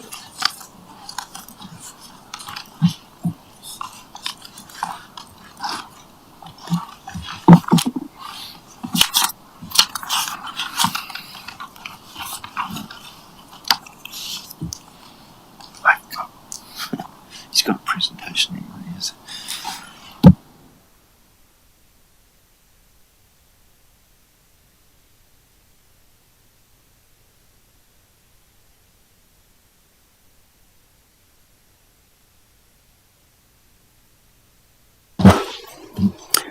Thank you, everybody, for your attention. The slide which is shown up on the screen has the recommendations that a full clay cover be presented to landfill area 1. That includes the sides completely covered and the west running drainage. Both of these will then reduce the amount of leachate which is being produced. It'll increase the life of the finger trench which is being proposed by EarthTech, and eventually will save money within the future. Now, Tonkin and Taylor a long time ago, 2015 or thereabouts, proposed full clay cover, and only the top surface has been provided. Just to refresh your ideas about what happens within the landfill, the rubbish will be digested by rainfall that comes down. That creates a leachate plume, which then in this case is going out towards the Hokio stream. Landfill gases are produced as well. The cover on the landfill at this stage is sand, which is very porous. That allows rainwater to penetrate and create more leachate, and that leachate will be generated for many decades. On closing the Area 1 in the early 2000s, a clay cap was applied, and that clay cap over the top has been recently renewed. And this has reduced the leachate, which I'll show you shortly. EarthTech's recommendation was for a finger trench to intercept the leachate plume that's been flowing overland near boreholes B3C2 and dispose the product through the sewage treatment system. The EarthTech recommendations are based upon ammoniacal nitrogen They also looked at chloride and boron and electrical conductivity. And they came up with the idea that there's a dinosaur trend in the ammoniacal nitrogen. This tends to disappear when we start then looking at the other material. So on the left-hand side is the ammoniacal nitrogen by itself. If we then add the chloride to that, the amount of ammoniacal nitrogen is the bottom line. And then when we look at the total material that's being deposited, on the right-hand side, it shows that the ammoniacal nitrogen is actually just a small amount. Now, while it's a small amount, the maximum amount of leachate ammoniacal nitrogen in B2, borehole B2, was 450 milligrams per litre. 20 milligrams per litre is acutely toxic to plant or to animal life in waterways. And we're talking 450. So that trend line of ammoniacal nitrogen disappears. Now, if we're looking then at just one of a number of leachate indices. So the pH, the biological and chemical oxygen demand, all of those sorts of things, phenolic compounds, and then getting on to the heavy metals. Looking at one simply limits what you can see and what is coming there. The slide here is a magnification of that last one, and it shows on the right-hand side the changes that have occurred about 10 years after that first cap was applied. And this is approximately a 50% reduction in leachate production coming in that 10-year period. By placing clay on the sides, we're going to reduce that further to possibly 95%, which is then going to mitigate your problems with the leachate trap. So the question is, do you provide a barrier at the top of a cliff or an ambulance at the bottom? The suggestion is that you have both. Leachate interception at the ambulance will be mitigated, and Tonkin and Taylor have suggested that drainage, or that cover plus drainage towards the west, will mitigate the leachate problem. So essentially, the aquifer direction has now been firmly established as northeast, not northwest as it was earlier suggested. And that makes Area 1, not leachate coming out of Area 1, not being intercepted or not being captured correctly. So we're suggesting that the outlined in orange is the partial cover.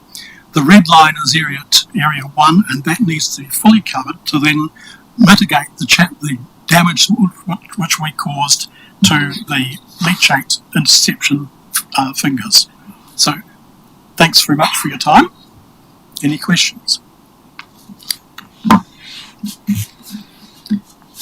Questions? I'm sure the officers, in terms of the technical stuff, because most of it's gone straight over the top of my head, will understand what you're requesting and saying there, Graham, and I'm sure they will respond accordingly at the right time, whether that be through deliberations or I know there's a paper coming to council in a couple of weeks' time, next week in fact, around the BPO for the Levin landfill. And so this is then saying that under your long-term plan, this cover has not been financed. I'm actually asking that is part of the consideration. Okay, thank you. Appreciate that. All right, understand that request. We'll add it to the millions that we've been asked for already.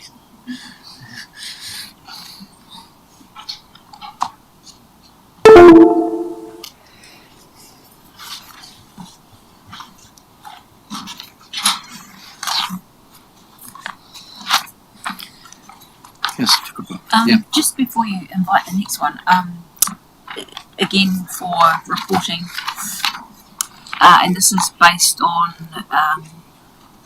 a number of things, including Anthony's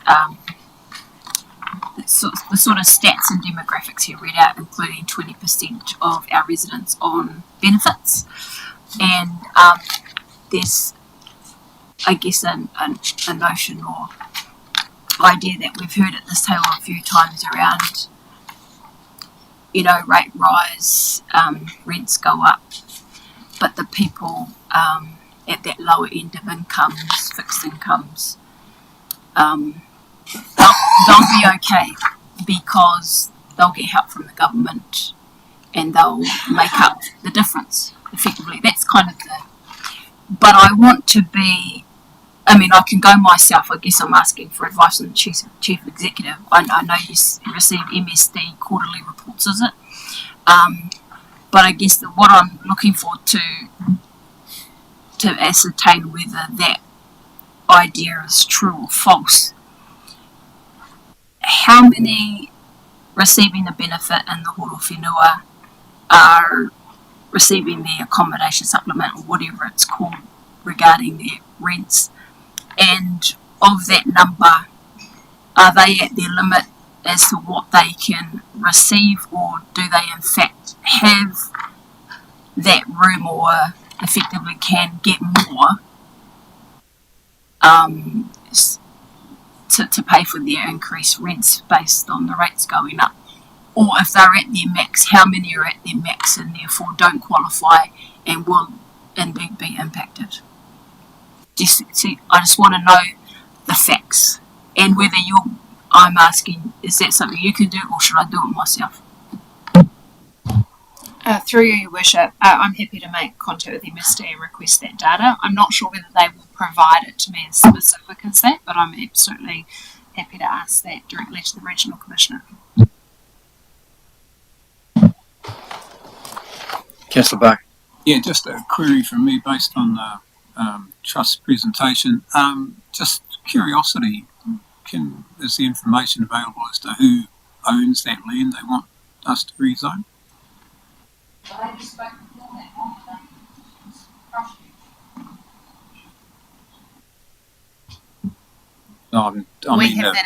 have that information and we can provide it to elected officials. Yeah, that'd be cool. Thank you. Part of it, yeah. Yeah, not all. Okay, let's move on. We're getting near the end of our submissions. Could I welcome Joe Buckland to the table? Welcome, Joe.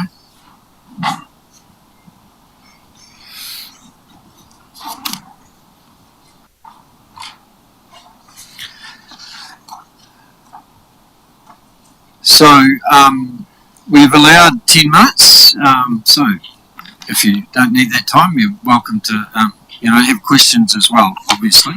So, just turn the button on the right-hand side on. When it turns red, you're all set to go. Thank you. Tēnā koutou katoa. Kotoku Ingoa Joanna Buckland. Good afternoon, Your Worship the Mayor, Ms Davidson, Council officers, councillors. Thank you for the opportunity to speak. I'm a professional librarian. My name is Joe Buckland and I live at Foxton Beach. My rates are about to increase by over $500. I'm not happy about it, like who would be, eh? But I'm more unhappy about the proposal to shut the libraries on Sundays, as outlined in your option 2 that I received in my letterbox. Why am I unhappy? Libraries change lives. It's a place where people are developing skills to succeed at school, to explore careers, and to plan retirements. Libraries are the great equalisers. We serve people of every age, income level, ethnicity, and physical ability. Libraries provide access to resources for people who cannot otherwise afford them, be it books, magazines, DVDs, and internet access, especially internet access. It's a free safe space for the lonely, the troubled and the disconnected. In Palmerston North, we call it the living room of the city. Everyone's welcome, 7 days a week. Why close on Sundays? Sundays is the one day when whānau can have a relaxed visit, when there is no time pressure from work, from sports and from schools. I work on Sundays at Palmerston North Libraries. We are busy. At present, we are looking at extending Sunday hours to meet the demand.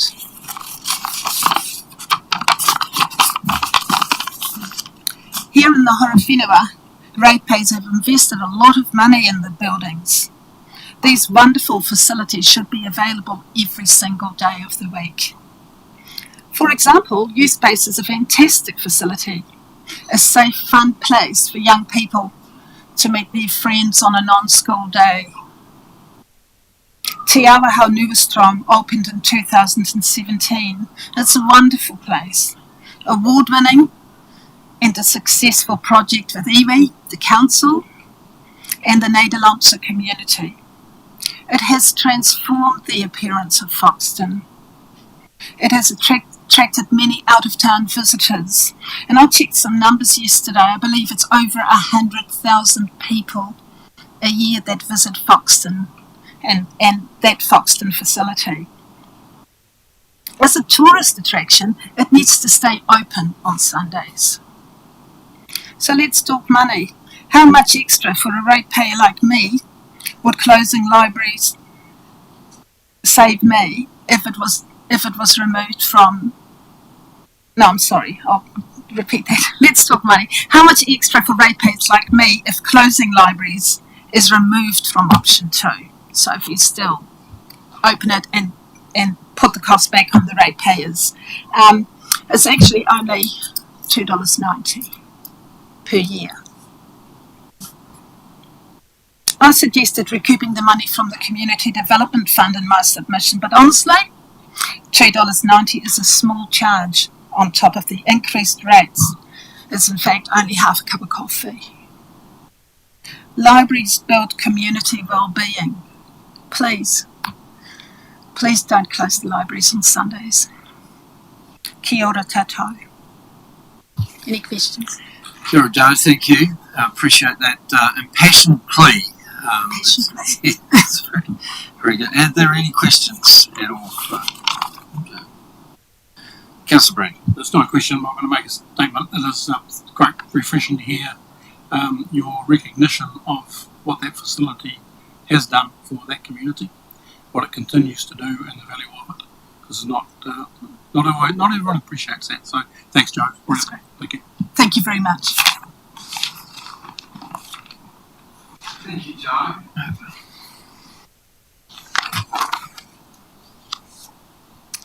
Mr. Roach, like to come and join us? You have the privilege of being our last submitter. Oh, thank you, Mr. Mayor.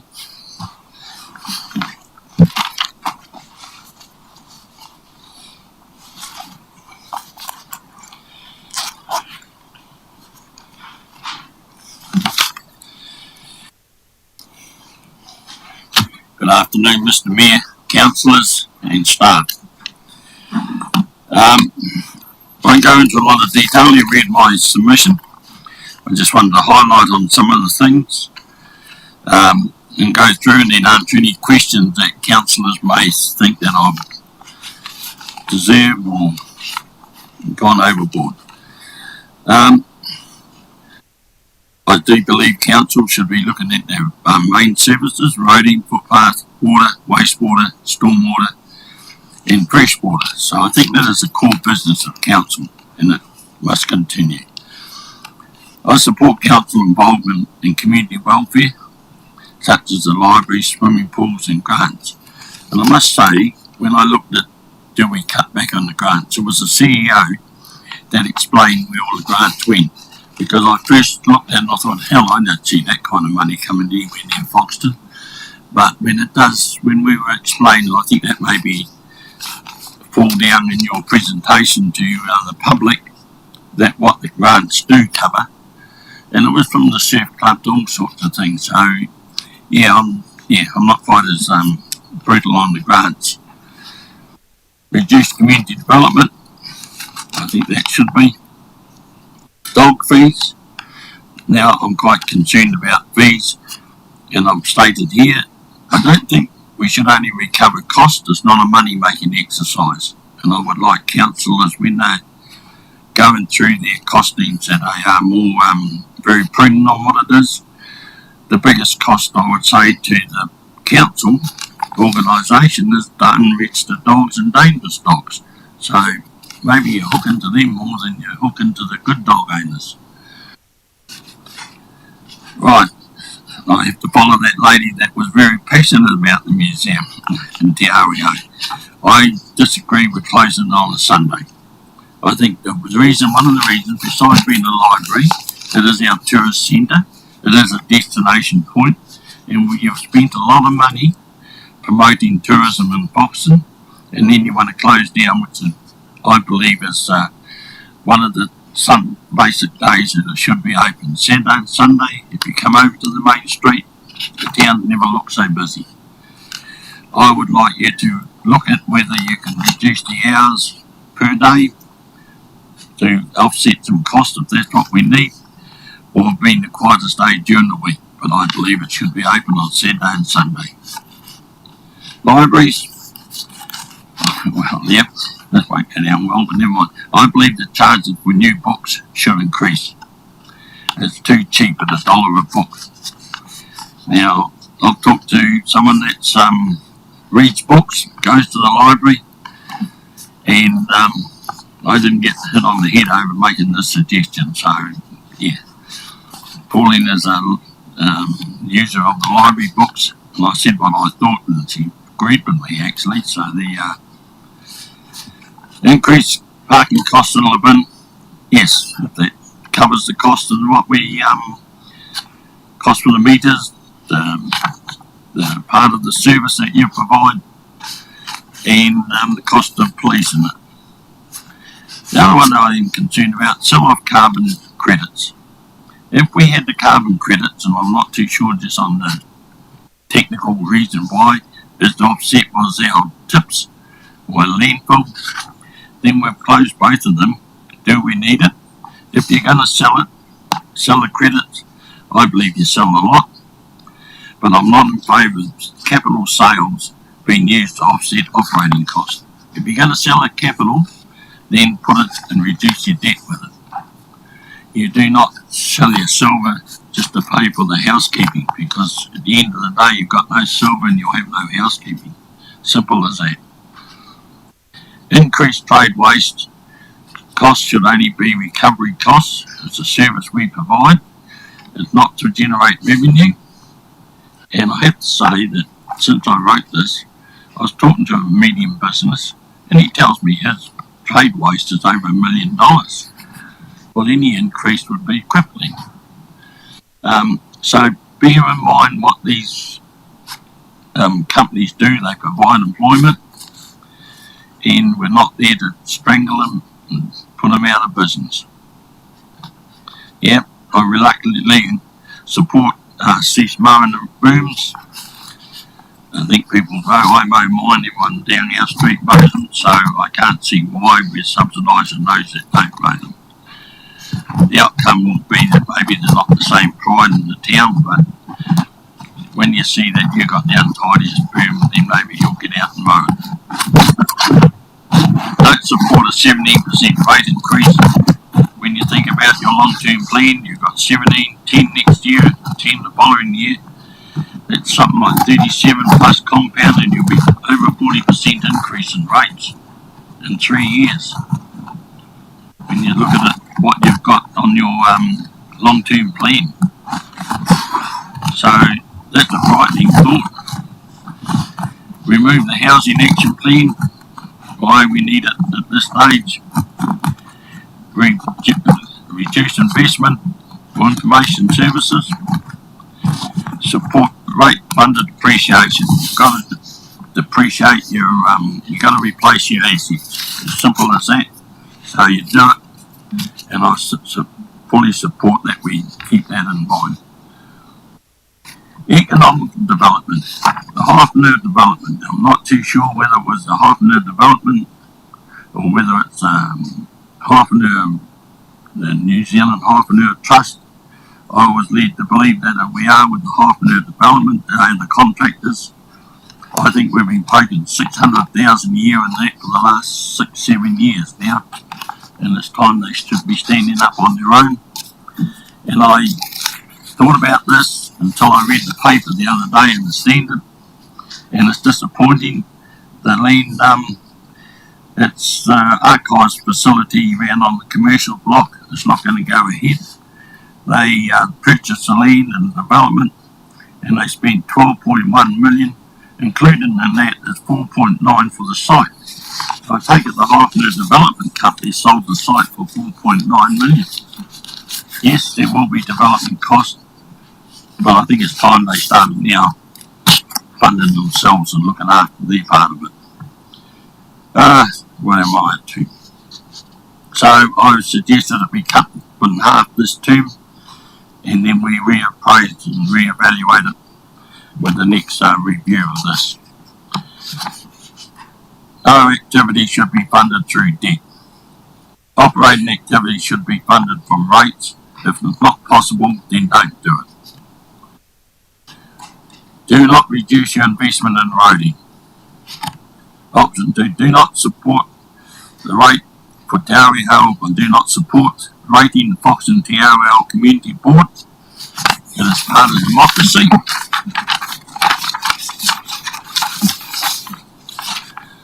The board was set up involving Foxton and Foxton Beach when amalgamation took place. Mr. Elwood did not at any time indicate that this would be a charge as a separate service, and I question the cost.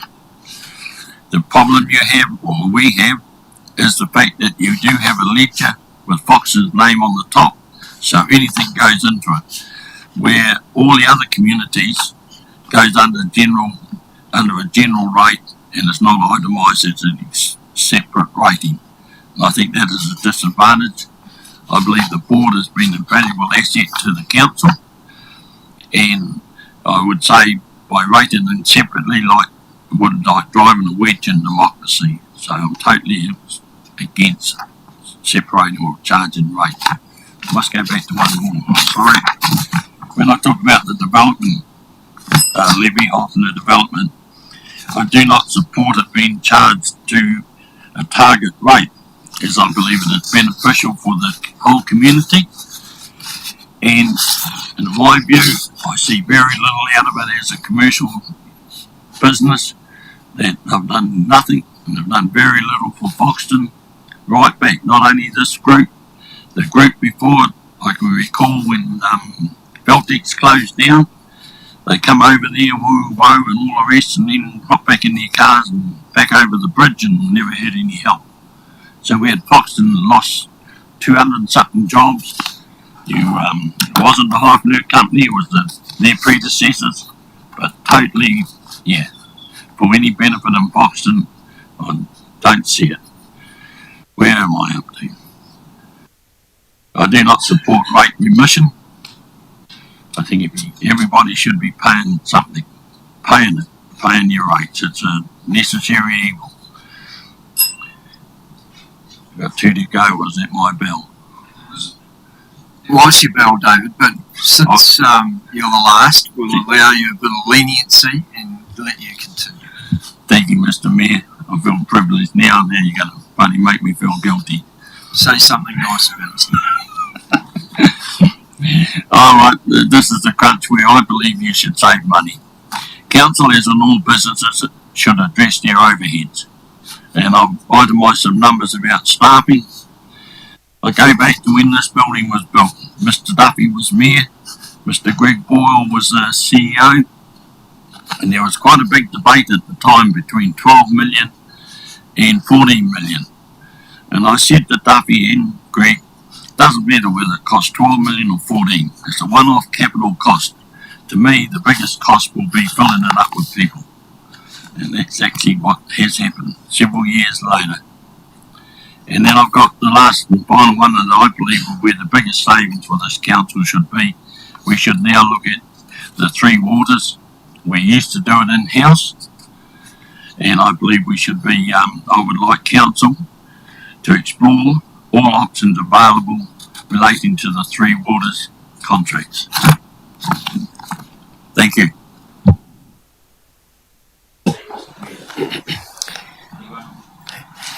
I'd happy to answer any questions. Thank you, David. There is a question from Councillor Brannigan. I'm going to take you to task, Richie. Take you to task. Your reluctance on supporting the stopping of boom mowing.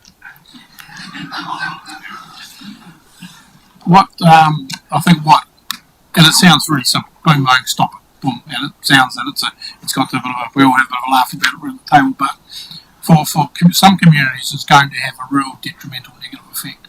Because not every community has, like your street, and like most streets I live in, that I'm sure most of these councillors live in, nice curb and channelled streets, small grass verges. Our coastal communities, particularly in our rural communities, and you think about Shannon particularly, and some of those other ones, have very narrow streets, no curb and channelling, quite often no footpaths in the coastal communities. If those areas aren't, and not every property owner is present all the time. There's a lot of abandoned or uninhabited properties in those communities, and there's a lot of people that don't have the financial or other material means to do that the work that council currently does. And we also should bear in mind that council own the berms, the right property owners don't. So you reluctantly support it. Can you sort of expand why you support it? Considering anything about there is a question there, isn't there? I just asked him. Well, this is not deliberations. I just asked him, so I'm just going to. Yeah, quite happy to answer that. You're quite correct. Sorry, You've got another one. Like some coastal communities who don't have footpaths on any side of their streets. So if you've got, you hear what I'm saying. So move on. Yeah. Right, I know where you're coming from. Right, the biggest disadvantage here, correct, Shannon, Foxton's an old town. It's got booms. My boom outside my home is 9 metres wide, and I don't have a footpath. So, but we still mow it, and everyone else down our street mows it. So, it's very little. I even mow my empty section next door. So, because it's, and I agree with where you're coming from. There will be those that won't get done. Very difficult. You could say, all right, we'll reward the ones that do, and we penalise the ones that don't, but that's impossible to police and do. That, or council goes out and they mow the sections, ones that get mowed and that get written in a book, and you send them a bill. But the bulk of this was to save money. This is what it's all about. You want to save money. That's the crux of the matter. Yeah. You can't send them a bill. No, well, it's your land then. Well, maybe you shouldn't have put it in your bloody long-term plan to mow it. All right. Councillor Dummy Hunt. Hey, David. Great to hear your submission. Thank you. You've been around a very long time already, Fox, and I've been very lucky to have you. Just two questions for me, really, I suppose. One was around, you haven't submitted on it, but we've had quite a few submissions coming through around Te Horowhenua District and replacement of the roof, and suggestions that the fund is paid out of the Fox and Beach Endowment Fund. Do you have any comment around that at all as a community board member? Oh, sorry, I should say as David Roach, not a community board member. Well, I'll be speaking out of place if I spoke on behalf of the community board, because it's never been raised. I gutted at the fact that, and I've heard numbers come plenty around about how much it's going to cost. That building leaked when we bought it. It leaked after we spent $8 million on it, and here we are, we're going to put another roof on it. If it comes down, I would disagree without the freehold fund. We put $500,000 into the building anyhow, the freehold fund, and I supported that. No, I wouldn't be supporting the thing. The matter of the cost of this roof, and what I've been told, I hope that we are going to put it out for tender. I know it's an operation matter, and we're sitting around here at governance level. You're not meant to say things like that, but let's test the market and see what the thing is, because I believe the figure I heard is astronomical. Thank you for that. And in my That helps. That does help, thank you. And just my last one, I noted in your comments around Te Auho Foxton Community Board, and you don't support the separate rate. Would you like to expand a little bit more on that for the public? Because I don't think many maybe understand the difference in what's being proposed here. Yep, it's very simple. As I said before, I think the cost, when you've seen the cost, because it was on the last audit paper form, and I find them very hard to justify. There's only one cost. If there was anyone to charge the community, a separate rate would be on the salaries of the community board. In my view, all that other paperwork and work and decision making will be there anyhow. They're going to be. As I said before, we're just unfortunate. We got a ledger, and everything that happens goes down and Foxing goes on the ledger. So that's where we are disadvantaged. The other thing that I think that would be a disadvantage if you rate it separately, and I did say I think it's against democracy. Anyone else want to set up a committee? The offer was sent out to all board councils, the council community board, if they wanted a community board or council, a community council, and nobody else wanted a community board. That offer was sent out by the Mayor, Mr. Robertson, to give other communities the opportunity. But no one wanted it. They were happy just with their committees or community committees. The board has thing, and that was part of, at the end of the day, is one of the reasons this council exists. Because if Foxton wasn't included in the Horowhenua, you'd be part of Kapiti. We were going to Manawatu. But the Horowhenua and Mr. Elwood's wisdom knew that the Horowhenua was not big enough on its own. And that's how Foxton come to be in part of the Horowhenua. And as I said, if it wasn't for Foxton, you wouldn't have a council. We should have had OT, Dave. We should have had OT. We would have been plenty big enough. Sounds like, thank you. I appreciate your answers. Thanks, David. Appreciate your time and your contribution and everything that you do. And just note your last line. I request that council explore all options available. We will certainly be doing that. Thank you, Mr. Mayor. Thank you, councillors. Yeah. Okay, that brings us to the end of our hearings, which is another step in the process of getting a long-term plan sign-off completed, which is great. Can I just again acknowledge all those that have listened and submitted from the public. Can I just acknowledge the staff and the support that I've had, ensuring that this process has gone really smoothly.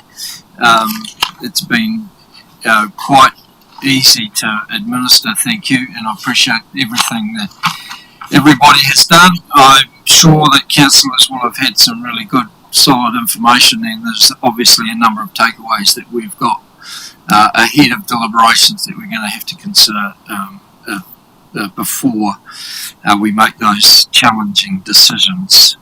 Can I ask councillors though just to spend 5 minutes after we finish to stay? We just want to update you on a couple of things. So could we close with our karakia? Thank you. Kia whakaarea tapu, kia wātia Aotearoa, kia tūriki whakataha ai, kia tūriki whakataha ai, haumia hui ai tai kia.